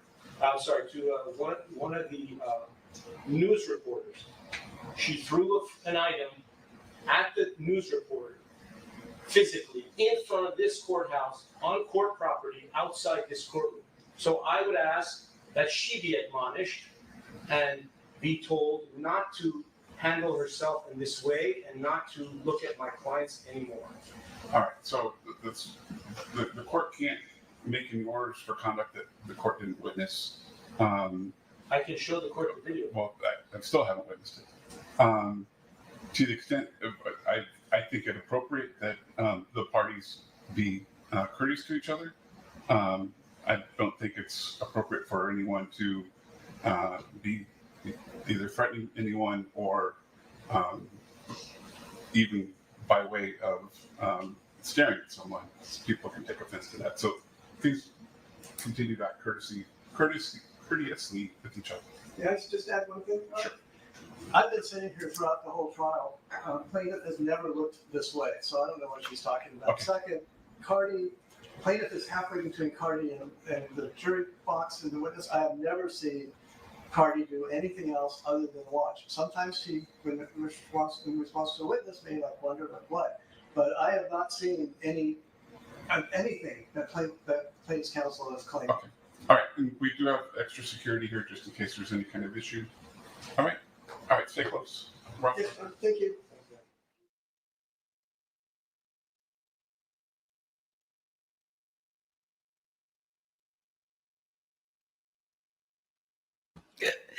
Judge, I am a tattletale. Let me tell you what she did. The same reason why we in here is something that she did while we was out on lunch. Oh my gosh. Oh my gosh. Let me tell it all. I'm such a tattletale. Okay. I want you to admonish her. Oh goodness. Over and over and over again, and all the jury sees is me object. Oh goodness. I can't with him. He couldn't wait. Judge, let me tell you what she did. Oh, we gotta go look and see what she did. Let me see. Gosh, now good grief. Excuse me. Now why she can't keep it together?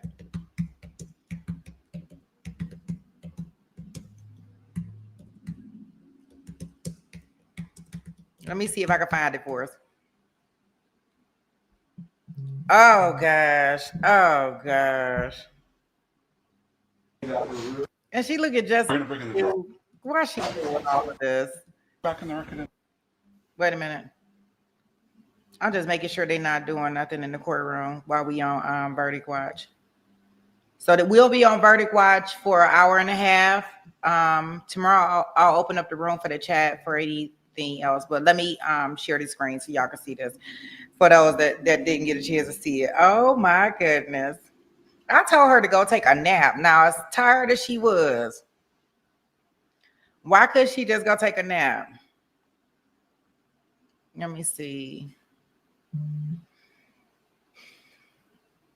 Let me see whose I can show.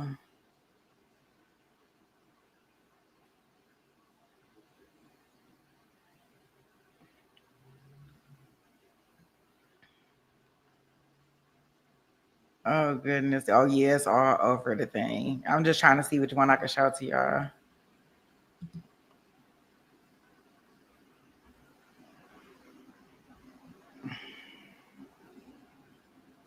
Oh, they are claiming they saying she looked pregnant.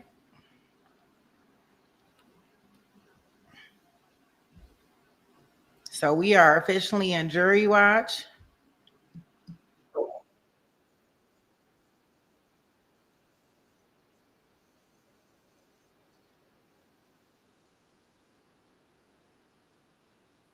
I don't know. Let me see. Yes, we are in verdict watch. Let me share this one with y'all. Shout out to, let me see who's, I don't even know which one I'm getting. I'm just getting the short. Let me see. Verdict watch and baby watch. Oh, goodness. So this is Joe2 Media. Let's see what his clip has. I'll put his thing in our in the description box. Cardi, insiders are claiming that Offset is publicly bragging about getting you pregnant for the 4th time. Do you foresee any paternity issues with Stephon Diggs? Stop disrespecting me. Don't disrespect me. I got How you feeling? Cardi, your court look is amazing. You're amazing, Cardi. I still love you, even though you just threw some stuff at me. I don't care. You're disrespectful. Don't do that. Do you see women asking those type of questions to me? Do you see women asking those questions to me? Why do you feel as a man you got to ask me those type of questions? Act like you have some manners. And your mama taught you, respect women. Good. Go ahead, Can somebody hand me my Wow. That's right. It's New York all day. I appreciate it. I still love you, Cardi. Well, she don't be asking about that baby daddy. So I guess that confirmed that she is pregnant. I don't know if I blame her either. She was mad.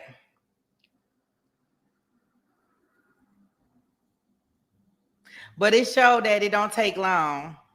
It don't take much, right?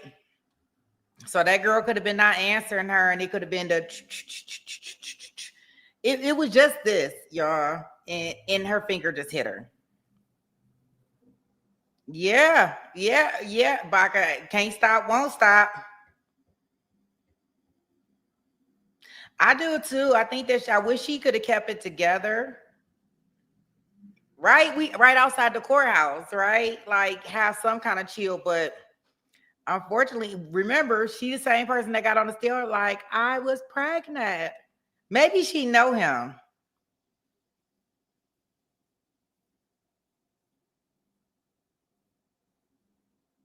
Right? Maybe she know him. Oh my goodness. Have her and even this guy been dating that long? I don't know. Okay. Whatever. I don't know. I don't know. Wow. The first day when we seen her and I was thinking no, the second day. And it looked like she had the little ruffles. I thought like it was a scarecrow outfit, whatever. And I was like, I wonder is she pregnant? I don't know. They could have broke up. That don't mean she look like she pregnant.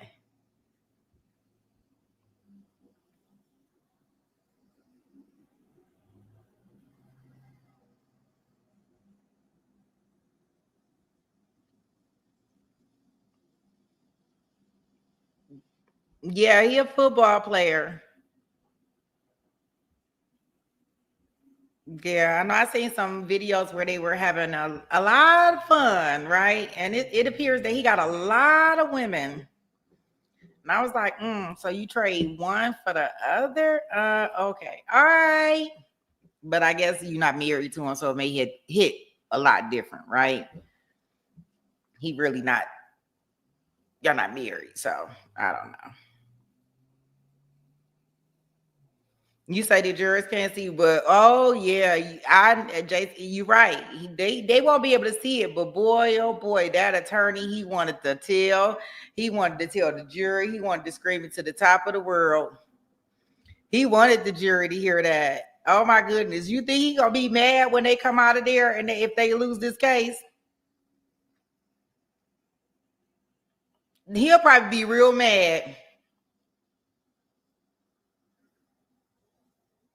Like, we lost this case and this girl, she was just out here throwing a pin at somebody. Like, are you for real?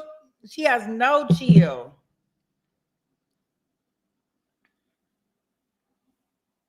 Yeah, I think she didn't.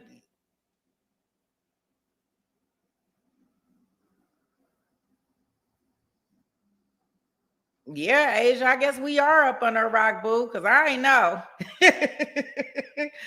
And clearly you definitely out there, right? Because you knew about the pin throwing and we was in here just chilling. We ain't know nothing about it. You like it's everywhere. You got the alerts. She says, everyone knows she's pregnant already. She is embarrassed because she's married and her new baby daddy has been caught with another woman. Oh, wow. And isn't going to marry her. Who her new baby daddy? Give us the tea, Asia, because we don't know. Ugh. Angelia says, hopefully she goes home. She doesn't need to be there when the verdict is read. Yeah, because she looked like she tired. Asia under all the rocks. That's what I said, Capri. We up under all these rocks. We ain't know nothing. I put in the chat earlier, like, is she pregnant? Because I don't know. SWT say Timu attorney is now getting reporters. Come on. We can get paid. You chipped the tooth. Oh, goodness. Yes, he'll be out there taking names and numbers. You just say, look, you got better things to do to follow up on God's stuff. That's why you come here, Lynn, right? So we can get it for you.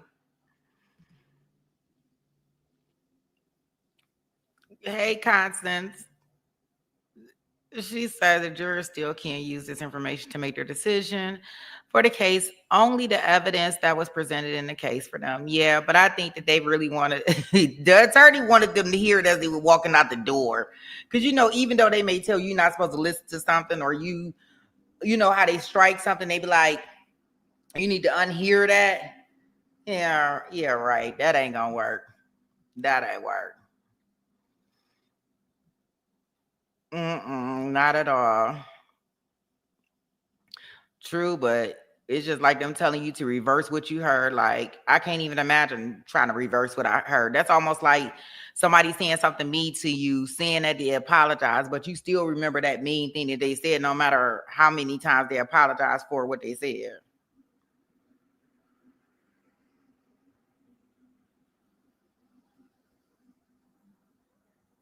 Yeah, Constance. That's the only thing. But that's why the attorney was like, hey, I got something to say. I got something to say before the jury can get out of the room.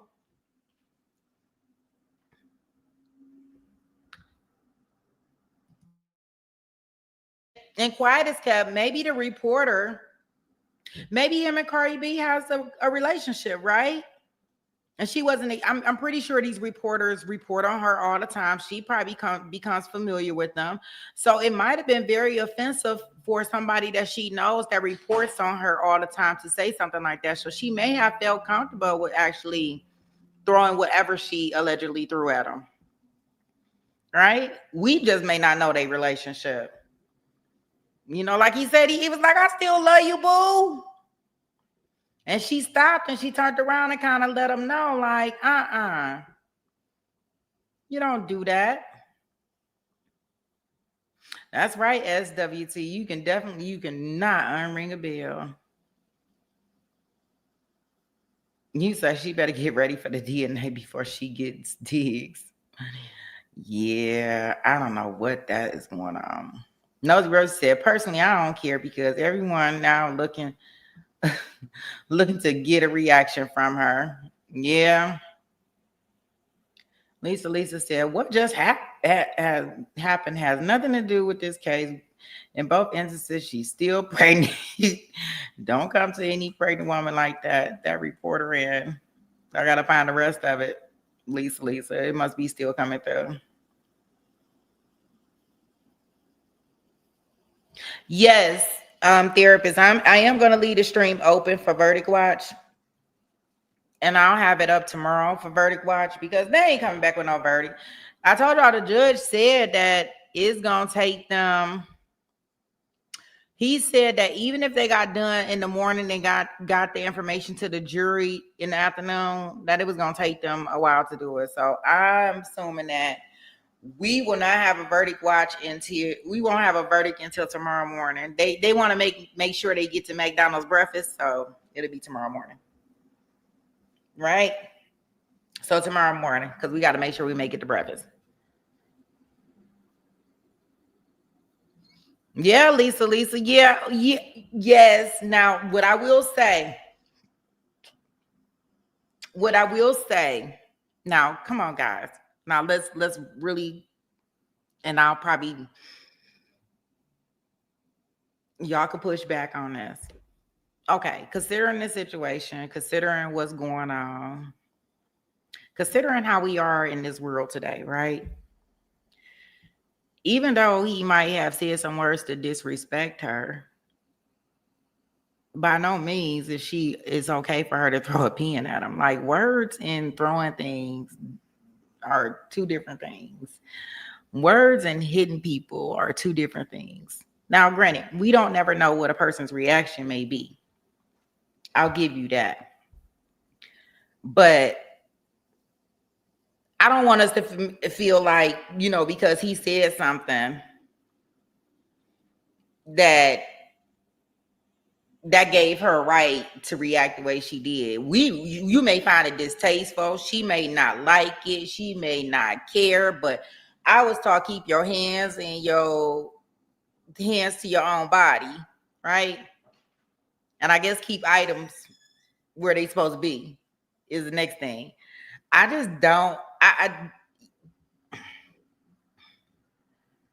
Yeah. So you never know what somebody might do, and you can never judge somebody's reaction. Like, he could not judge her reaction from him saying that old thing to get him a moment, right? But in the same token, when she threw whatever she did allegedly, you don't want his reaction to match your reaction, right? Yeah, all objects to yourself. Learned it in kindergarten, right, therapist? That's all I'm saying. Like, sticks and stones can break your bones, but words will never hurt you, right? Something like that. I just don't want us to give her excuse because she preggo and he said something. Because it's still like, as women, we gotta, me personally, like, it's times when it's times when you can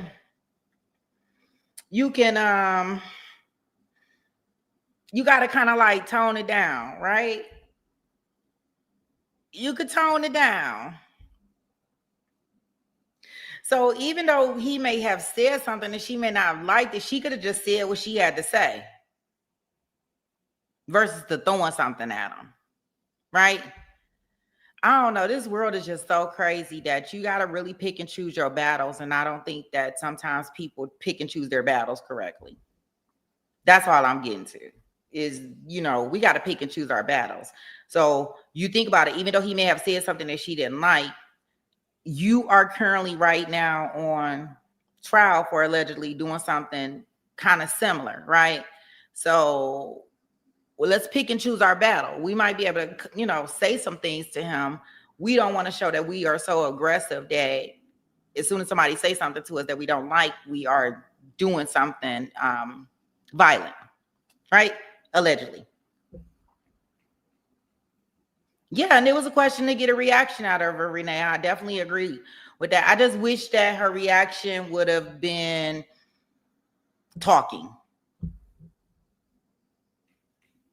Like just talking, right? I mean, only because of the situation and only because where we're at. Like sometimes you gotta take, you gotta be easy, right?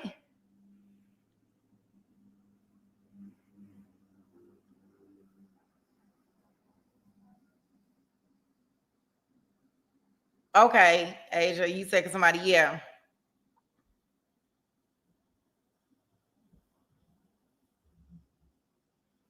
Yeah, SWT. I know that that's not a promotion, but promoting violence. But yeah, we just can't use it as an excuse because it is just not fair. And it's his job to ask, questions and get what he can, get up under your skin, whatever the case may be. I just don't want. I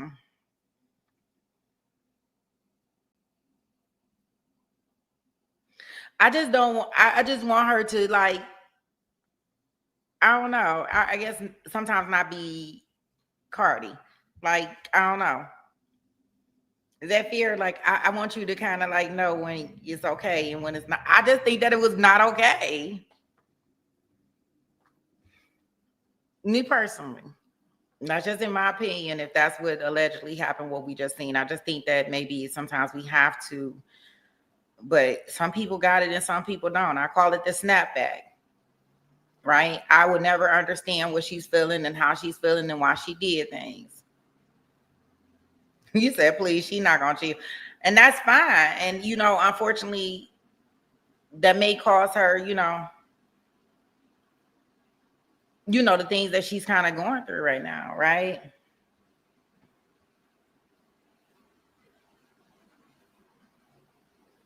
And it's unfortunate, right? Because that made her who she is, being the person that she, that she always been, right? So why should we expect anything different?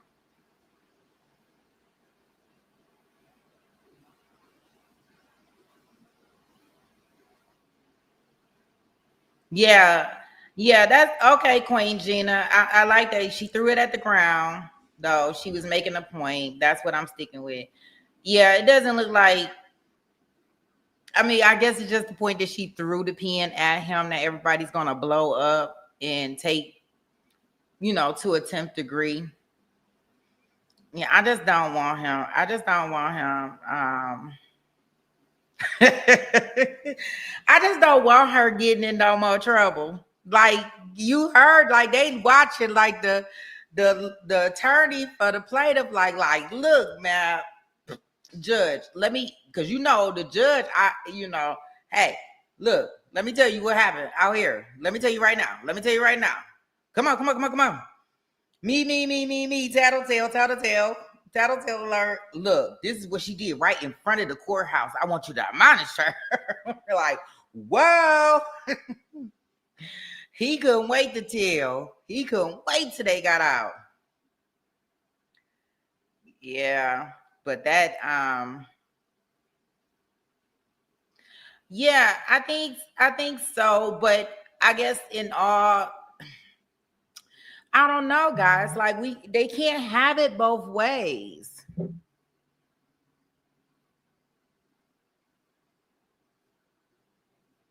Now I don't want y'all to notice, right? Like they can't have it both ways. Maybe like with a fan. So maybe like with a regular, person, like, like what's her name? Ellis, Imani. So say she walking up to her, she wanna, to record her, she wants to get an autograph. Cardi B says, well, no, not right now. She gets embarrassed, she gets upset, whatever the case may be, right? And takes it some type of way. But I almost think that when and y'all just walk with me down this path, when we're talking about the actual media, that's their job. I mean, they're aware of what type of job they in, right? Because they know that there's probably also a possibility somebody gonna say something to you very vulgar, or somebody gonna be very mean. One of these celebrities may be very mean to them or vulgar. And I guess that's why he was just like, I still love you. No matter what, I still love you, but I got to ask these questions.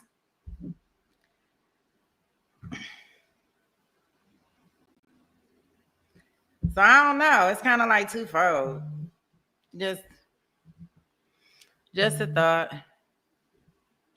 So they definitely back there deliberating.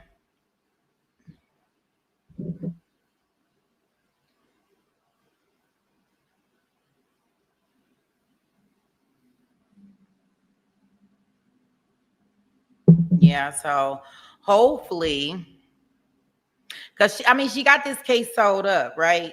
I just couldn't, I wouldn't do anything to jeopardize that. I mean, like take me out the back or something. I told her to go take a nap. I don't even understand why she was doing it. She's supposed to take a nap, and that's why she came back sleepy. Because she didn't take a nap like she was supposed to. Yeah, I think she may have knew him too. Because, they know these reporters. Like, they following them all around.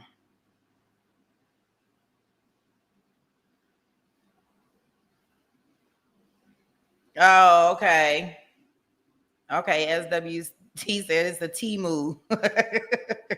It's that T-move attorney, TMZ reporter. They're famous for those type of, yeah, because they want to get those type of moments. They want to capture that stuff, and you just giving it to them, right?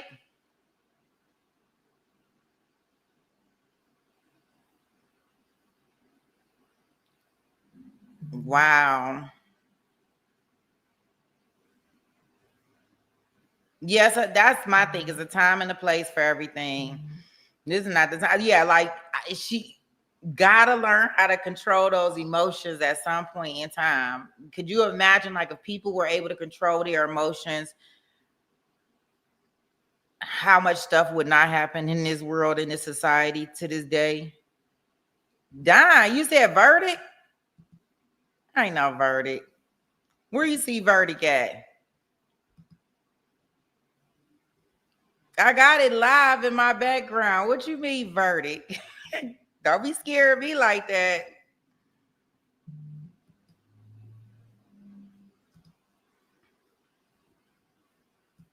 It still say they deliberating. Charmaine, you coming in here causing you? Oh, you say on Court TV? Let me see. They may be getting ready.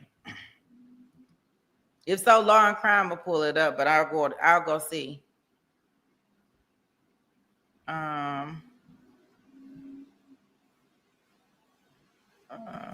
Let me go. I'm checking.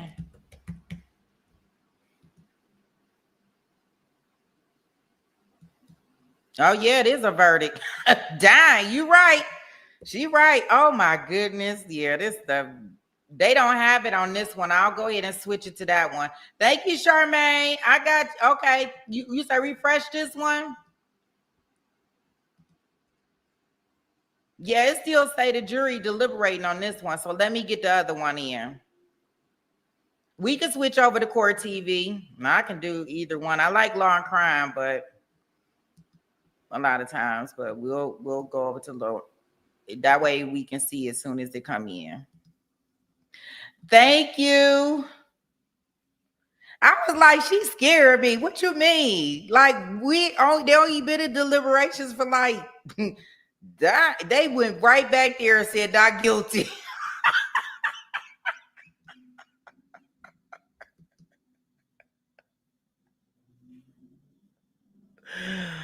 Whoa. I can't believe that. OMG. Yeah, like I'm so glad she came over here and told me because yeah, I'm like, what you talking about? I got it on my screen. Wait, law and crime they must be slow because it's not on there. But I see all the things is now starting to fill up. Everybody talk about verdict already. This is hilarious, man. If they don't let this girl go home. Oh my goodness, to see her face. It can't be nothing but not guilty.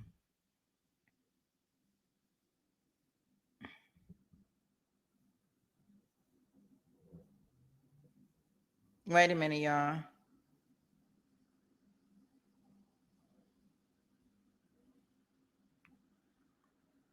I'm gonna try to post it on the thing.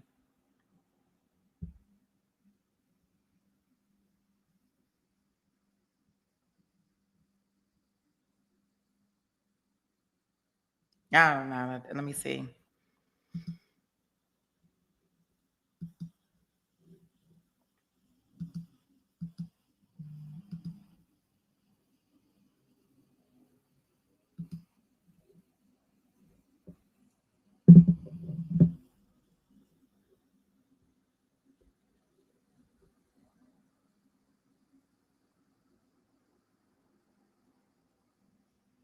Wow. Well, we'll be here. They're probably getting everybody back in there.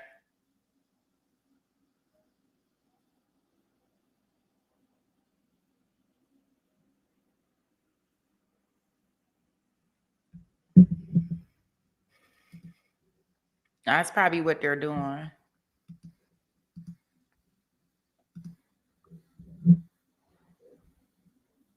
Yeah. Well, we already know what this is. Like, they didn't even, man, look, they deliberated. Let me tell y'all.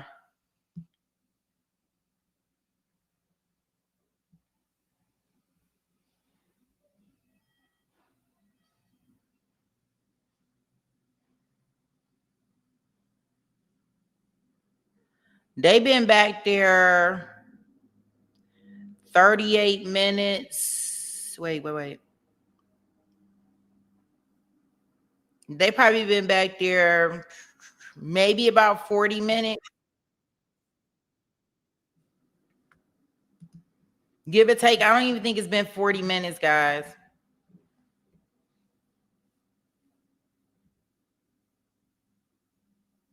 Yeah, it hasn't even been an hour.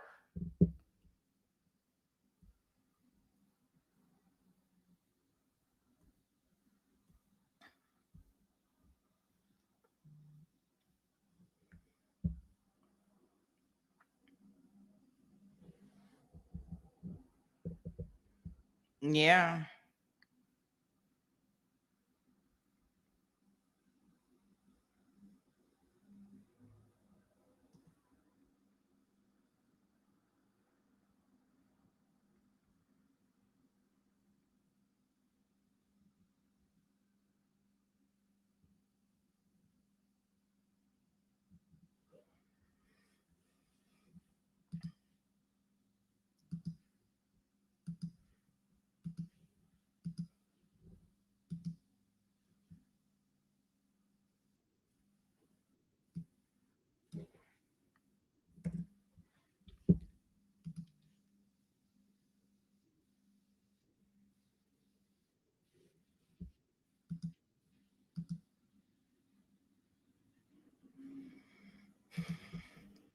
I wasn't really expecting that. Like I'm just trying to get it out there so people that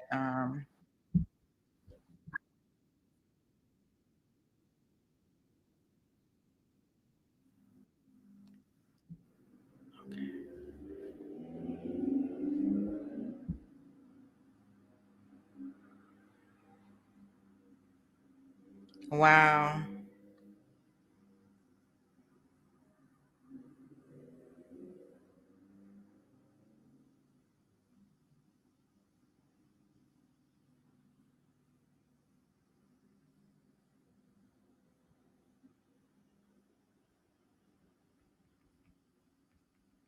I think everybody kind of know what it's going, kind of what it's going to be, but I want to see old girl face.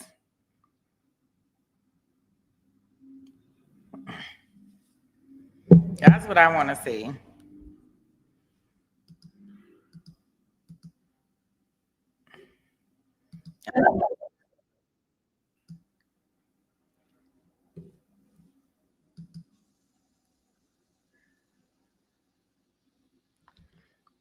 Yeah, Law and Crime still has theirs as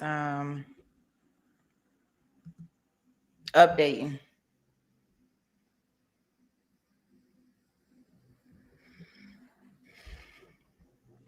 Yeah, but Court TV has theirs like this, so we'll stay here. Yeah, they still don't have theirs up.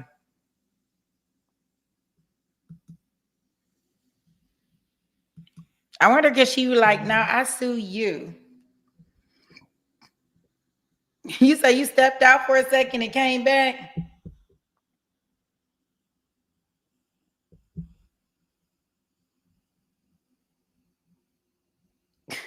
It's coming, SD girl. We just kind of wait. Yeah, I was looking to see. It hasn't even updated on Law and Crime yet, so.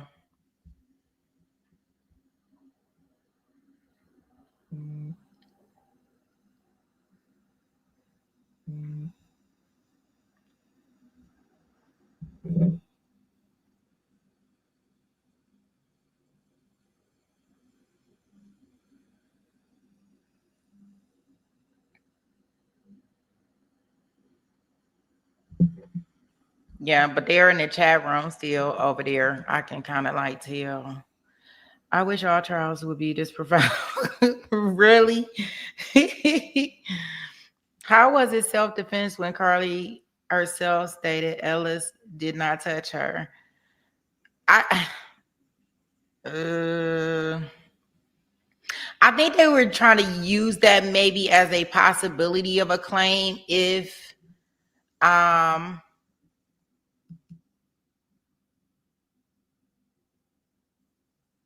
I guess Cardi B could have used that as a possibility of a claim in regards to being in fear for her child, but I don't know.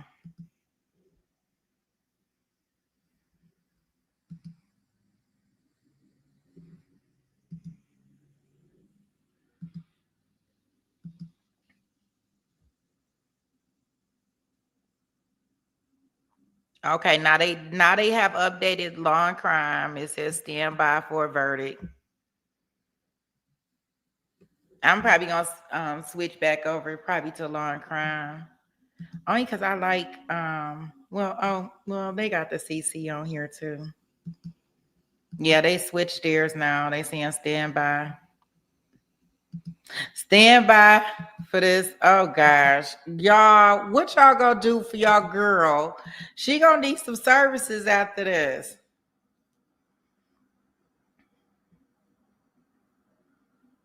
Like, what y'all gonna do? Our girl, she gonna need some help. She gonna need some assistance.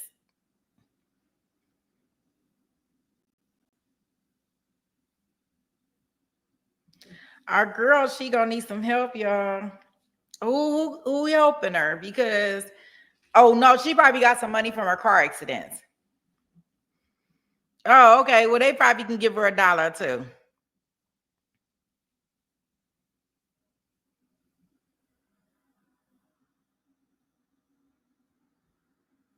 2. right? They can give her $1.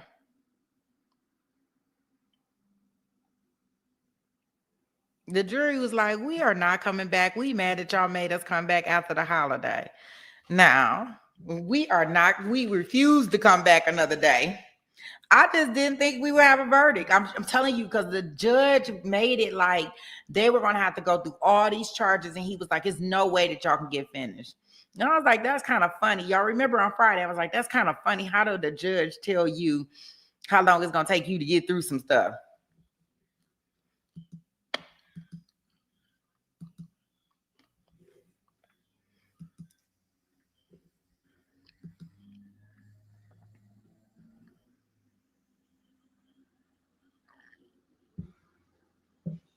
Everybody kind of probably know what this verdict gonna be.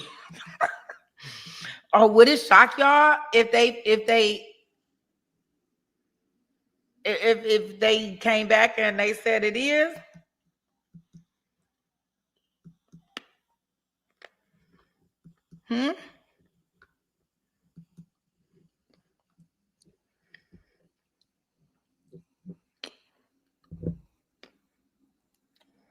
That's what I'm saying. He said that they already got a verdict.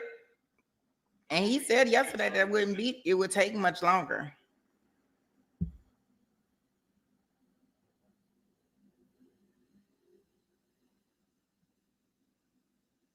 Yeah, they definitely did. They definitely went back there and hit no on everything.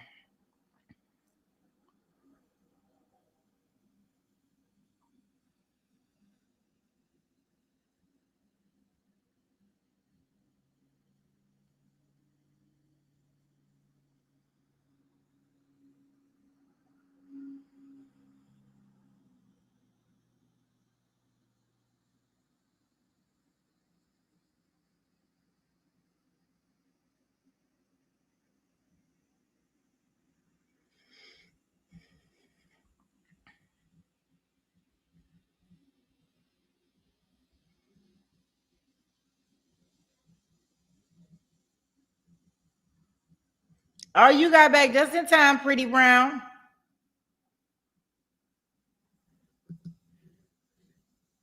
I got both of them on my screen, guys. In the back. Well, y'all see the one for Court TV feed, and then I got Law and Crime on the back.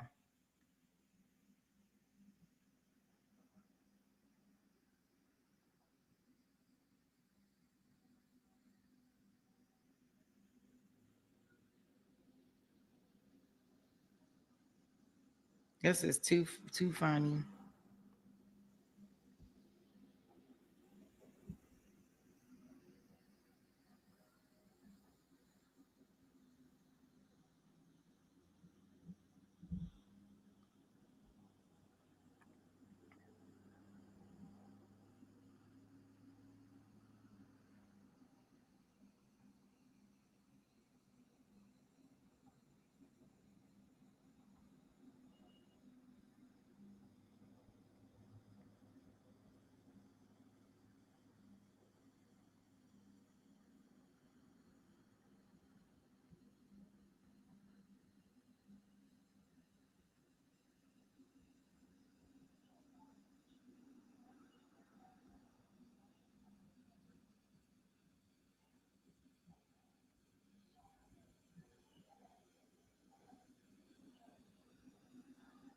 God, they must have just got to their destination or something.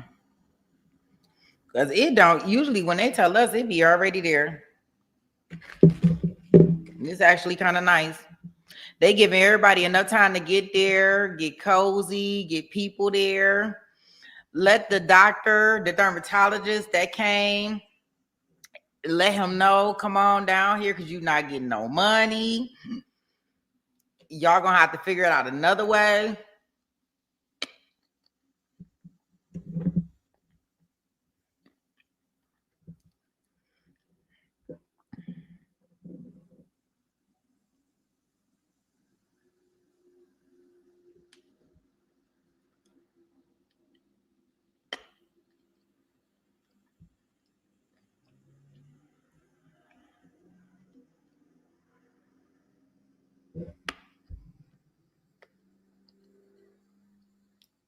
Okay. They must be bringing the jury in.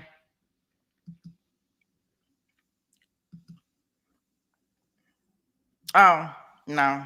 It just say verdict standby. Oh, no. It just say verdict.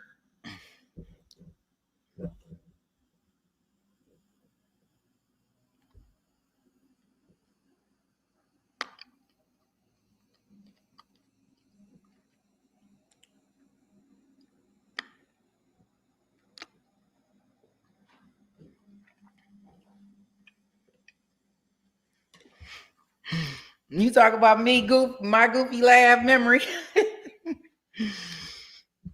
You know, it's so funny because, like, when I have to listen to it, I be like, if I have to listen to my voice, I'm like, oh God.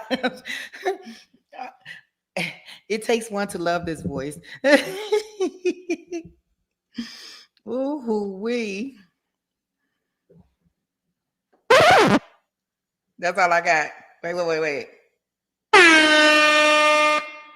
I don't have a drum roll. Oh, is that a drum roll? Can y'all hear it?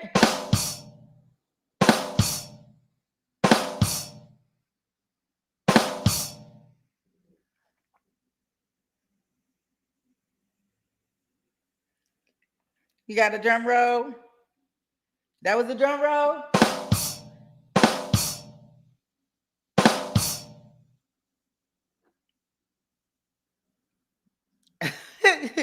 Oh, is it really? I got to get some more stuff on my soundboard.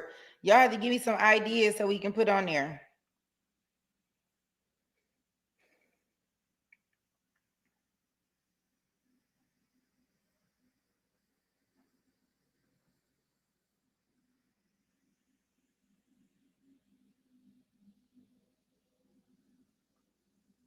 Presence of the jury. Okay, Question here for we go, counsel, guys. just in the interest of saving the time to read the verdict, can the clerk only read the call to the question? For example, for number one, did plaintiff Amani Alice prove all the following elements of battery, and then yes or no, rather than reading the entirety? That's fine with us, Your Honor. I would like the entirety, I'm sorry. Any particular reason? It's not going to change the answer. Well, I feel like the verdict form was not Okay. the right type of claim.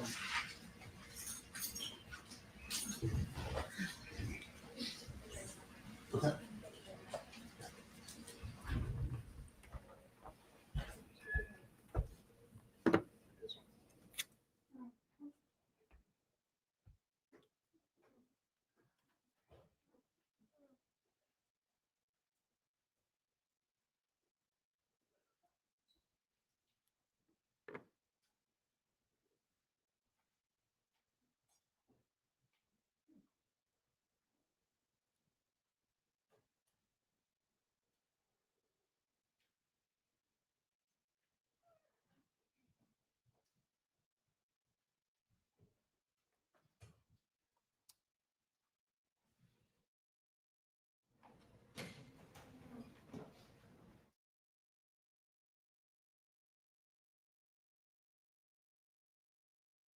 We're now joined by the members of our jury and alternate. And who is the foreperson? Do we have a foreperson? Number three? And have you reached a verdict? Yes. Can you hand the verdict to the clerk, please?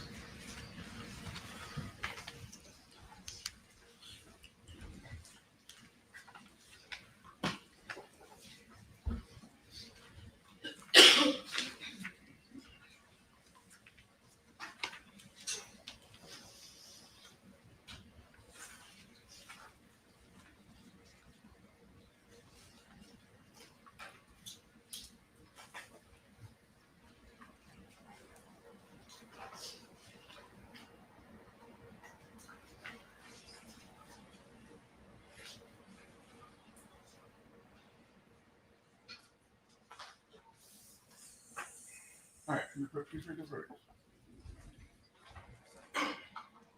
Superior Court of the State of California for the County of Los Angeles Imani Ellis, plaintiff, versus Vocales Marlenes Almanzar.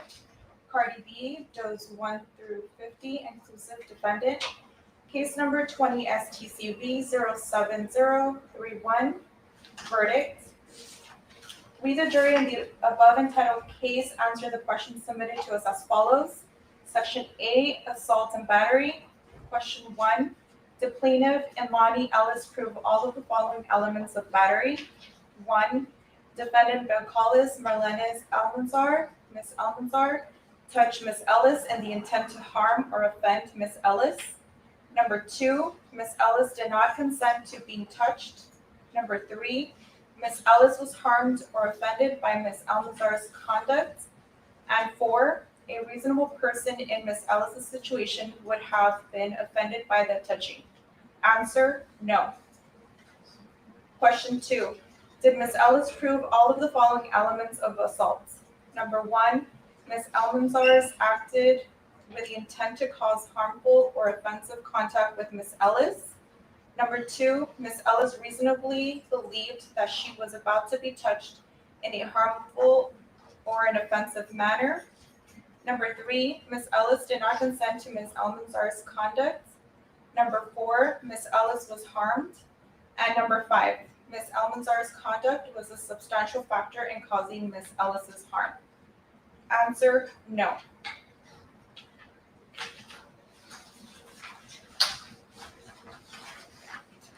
Section B, intentional infliction of emotional distress. Question 5, did Ms. Ellis prove all of the following elements of intentional infliction of emotional distress? 1, Ms. Almanzar engaged in extreme and outrageous conduct beyond mere insults, threats, indignities, annoyances, hurt feelings, or other trivialities that a reasonable person is expected to endure. 2, Ms. Almanzar intended to cause Ms. Ellis emotional distress. Number 3, Ms. Ellis suffered severe emotional distress. And number 4, Ms. Almanzar's extreme and outrageous conduct was a substantial factor in causing Ms. Ellis to suffer severe emotional distress. Answer, no.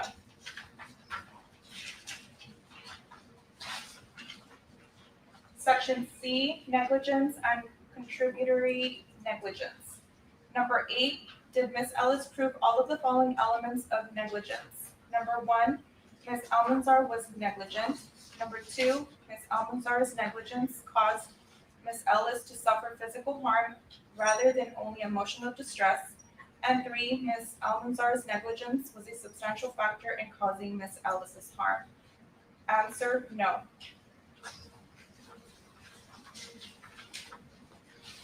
Section D, punitive damages. Question 12, did you answer question 4 and 7? Answer, no. Signed this date, September 2nd, 2025, by foreperson George Uloa, number 3. All right, does anyone wish to pull a jury? No, you're. All right, let me ask the foreman, was it unanimous as to all the questions? Yes. All right, so the question that the clerk is going to be asking is, was it unanimous as to all questions? Question 1. Or just all questions? No, as to all questions? Was it unanimous? Was it unanimous? Yes. And go through each of the jurors. Was it unanimous? Was it unanimous, juror number 1? Yes. Number 2? Yes. Number 3? Yes. Number 4? Yes. Number 5? Yes. Number 6? Yes. Number 7? Yes. Number 8? Yes. Number 9? Yes. Number 10? Yes. 11? Yes. And 12. Yes. All right, sounds like it was unanimous verdict as to all questions. Can the clerk please record the verdicts? The verdict has been reported, Your Honor. All right, thank you. Ladies and gentlemen, thank you for your time and dedication to this case. I know that you've paid a great deal of attention throughout the matter, which was especially evidenced by the questions that you did submit. I want to thank you for that time and attention on behalf of myself, the parties, the court system, as well as the people of California. As I indicated before, this system does not work unless people like you are able and willing to serve. And so I want to thank you once again. Throughout the trial, I have admonished you that you could not discuss the case with anyone, including other jurors. And at this point in time, I am relieving you from the admonition. You can speak with anyone about the case from this time forward.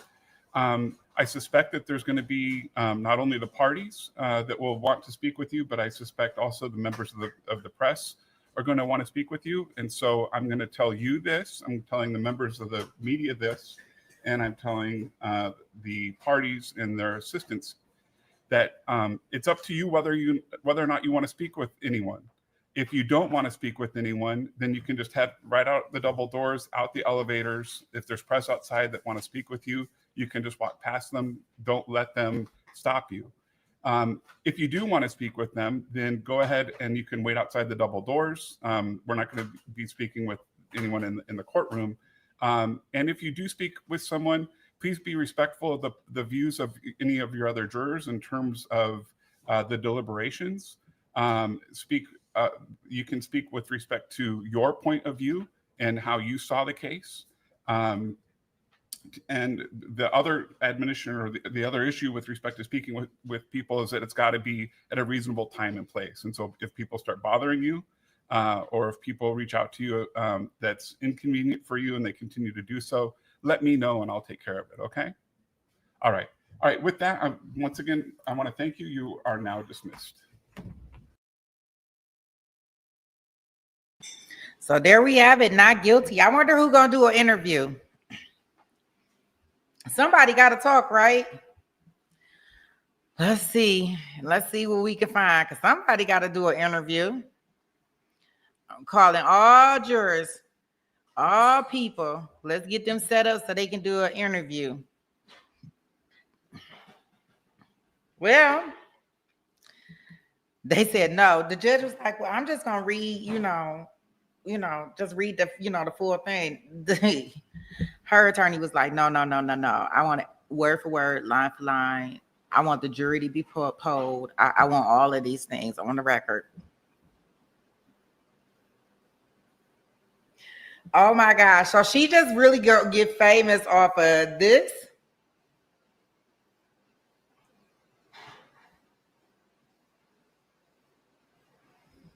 You say where I need to go?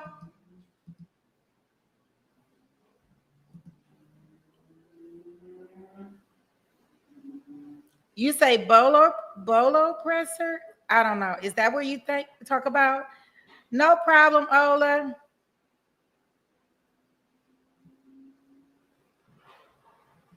Yeah, I'm glad that she won this. This definitely seemed like it was presser outside. I don't know. I'm not outside. I don't know how to get outside. How do I get outside in those streets? I don't know how to get outside. Teach me how to get outside, guys. I don't know who doing it outside. Let me see.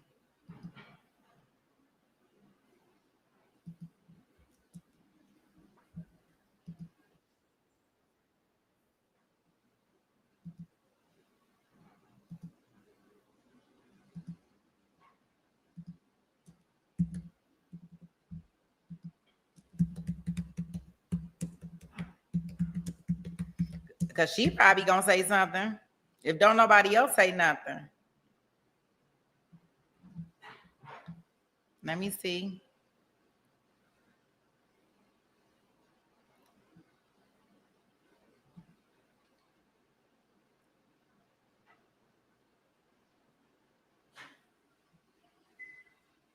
Yeah, I don't see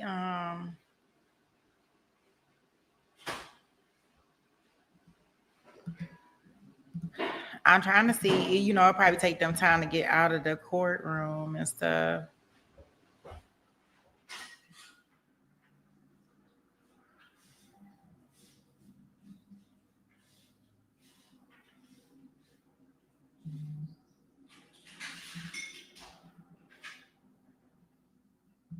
I'm just trying to see what anybody got on here.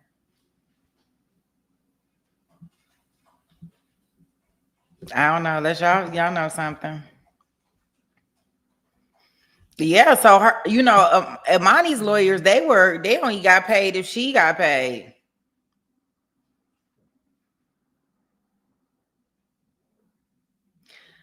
Where you see it at, Lynn? I don't know. I don't know where to go to find it once we get out of the courtroom. Y'all have to put me on y'all have to put me on game so I can know. Y'all know I'm be still learning.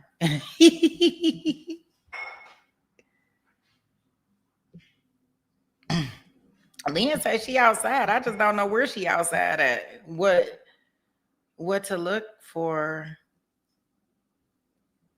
Mhm.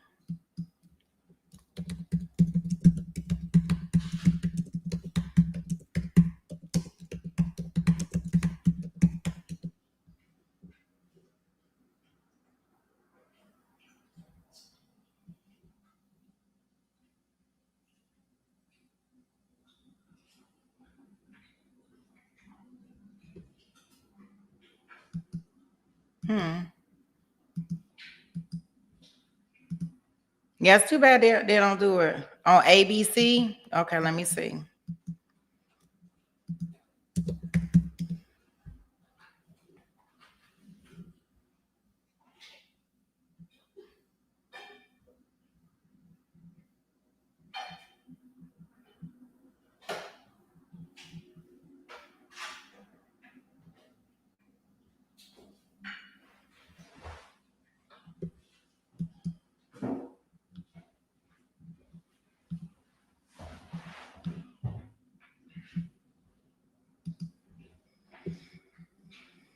Yeah, by the time I found it, they've been went home and everything. I gotta get better at that, guys, because I have no clue.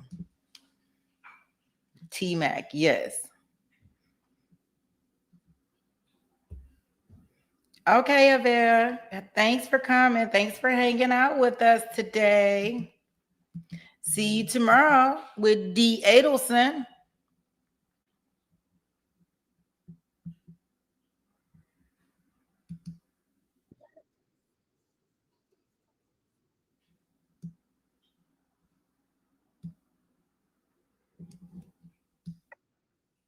Yeah, this ain't showing me nothing.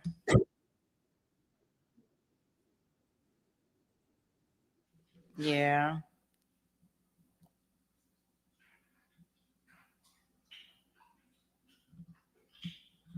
Yeah, I don't see it.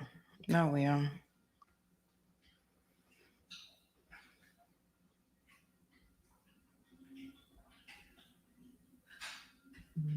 Yeah, we'll be back in D. Adelson, Mama D. Mama D. See if she gonna take the stand tomorrow. Oh, oh boy.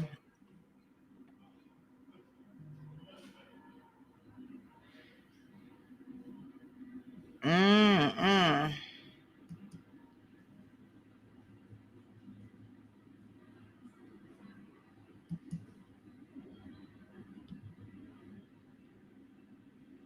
Yeah, I wish I could see it live. I know the other girl is not gonna say anything.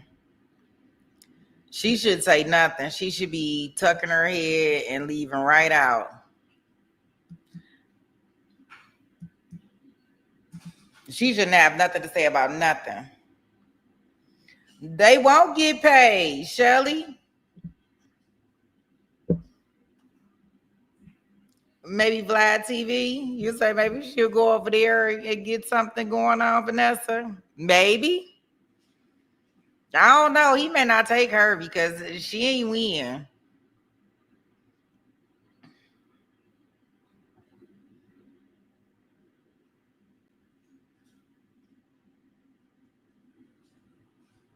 Yeah, I know Imani and her lawyer is probably not speaking. Yeah, I can't find it on unless I gotta go to I tried to find it on ABC News.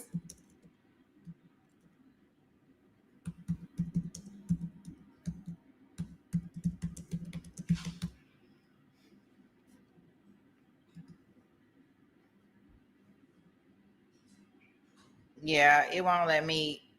I don't see it on here. I see a whole bunch of live stuff, but it ain't nothing live that we want to see that we haven't seen. That's okay. I have to try to watch it another time, but I would have surely liked to watch it with you guys. But I gotta get better at that, so I can find all this stuff.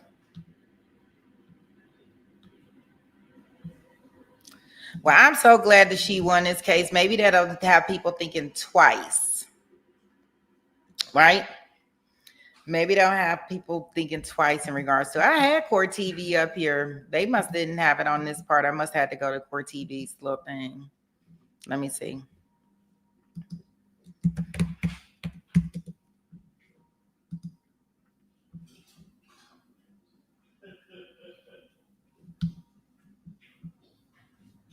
I don't know why they just don't pull it when they doing it. Why they just don't move it to the next one, like Court TV. Like, why wouldn't they just? They know they doing the coverage. Why wouldn't they just go outside the courtroom and do everything?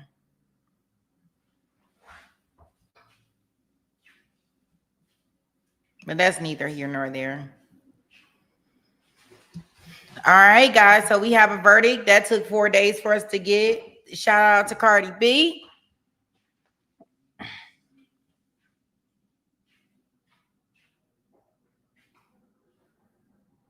No, she told her fans not to attack her accuser on social media and said she just told the truth. Okay.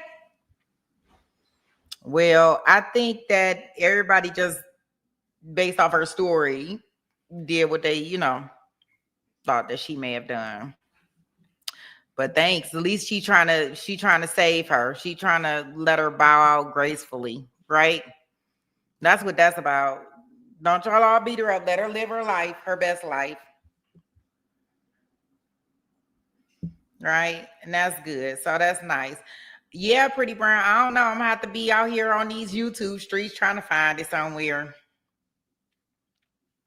Because of course I can't find it right now. Yeah, that's very nice of her, right? Especially after somebody was trying to get all that money out of you, because to prove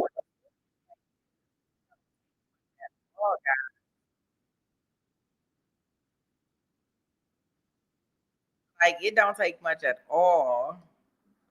So that show you how bad it was. Like it don't take much to prove those cases. So that tells you that she just really didn't have enough.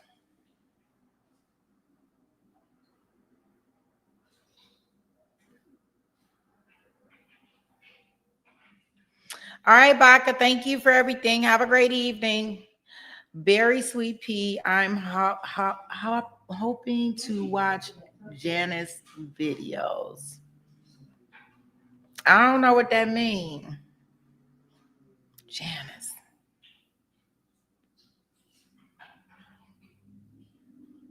All right, Zach, have a great one. See you tomorrow.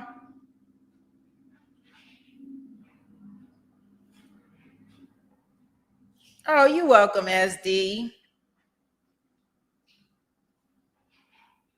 All right, guys. Well, we didn't cover it. We won't have to pay up a cent, right? Shout out to Cardi B.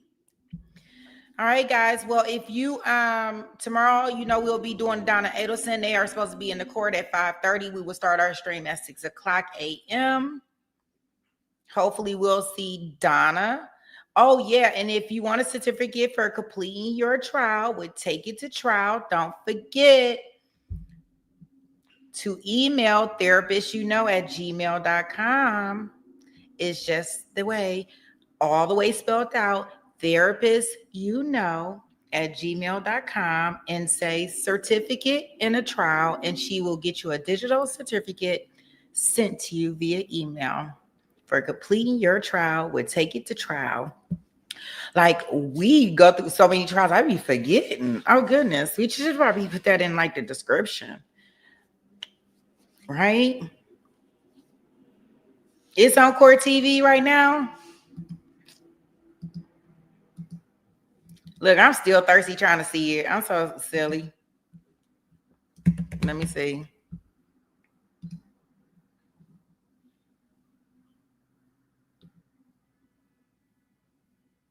Oh, I see. Oh, that's probably why I couldn't see it because I didn't know. I didn't know it's over here. Okay. I didn't know that's how they do that. Okay. You learn something new every day.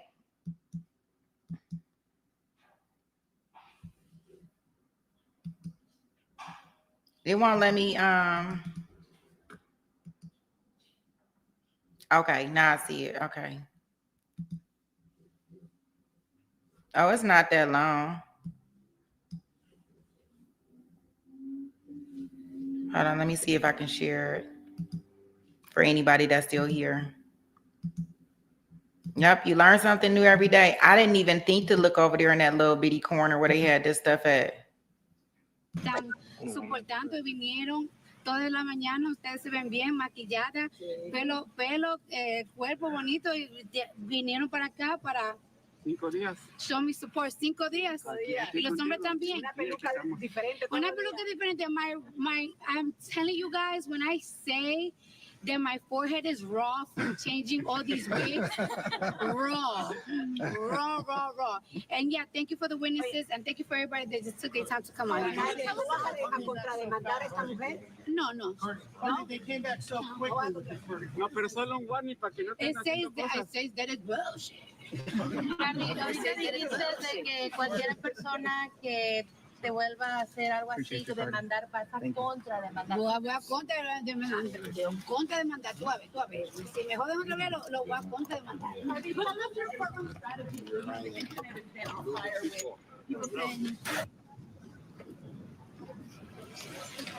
Complete another victory once again for Cardi B, the Dominican Trinidadian, speaking to her Latino audience as well. She has a large Latino following, and really shouts across the bow for anybody out there thinking about the possibility of bringing some sort of lawsuit against her. Make sure it has some teeth to it because she's going to fight frivolous lawsuits. Let me bring in our guest, still with us, Kelly Krabs, who remains here in studio with me. Also joining us, former Deputy Public Defender of LA County.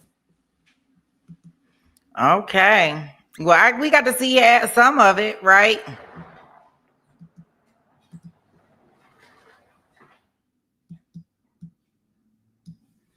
Let me see if it'll let me rewind it.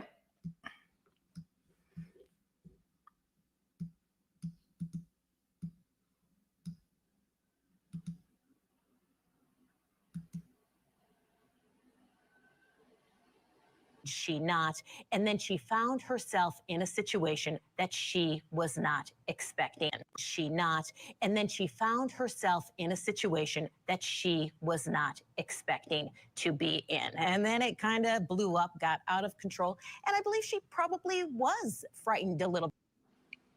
Okay, well, I don't know.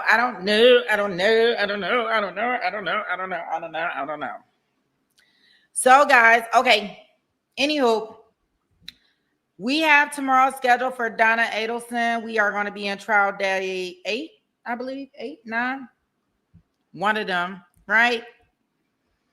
We will continue with our trial there. Don't forget that if you want a certificate for completing the trial, we'll take it to trial. Make sure you email therapist you know. Let her know that you in the subject line certificate and which trial, and she would get a digital one out to you. Oh, they say it was YouTuber Donat. Oh, you say now you understand why she did it. He said he gonna be famous. I'm famous. I don't know. I have no clue. All right, thank you so much, SD. I'll see you tomorrow. All right, guys. Well, you know you were in the right place today where there are no filters.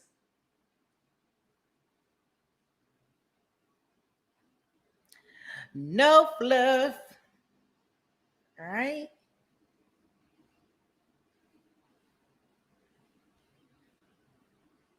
Just facts.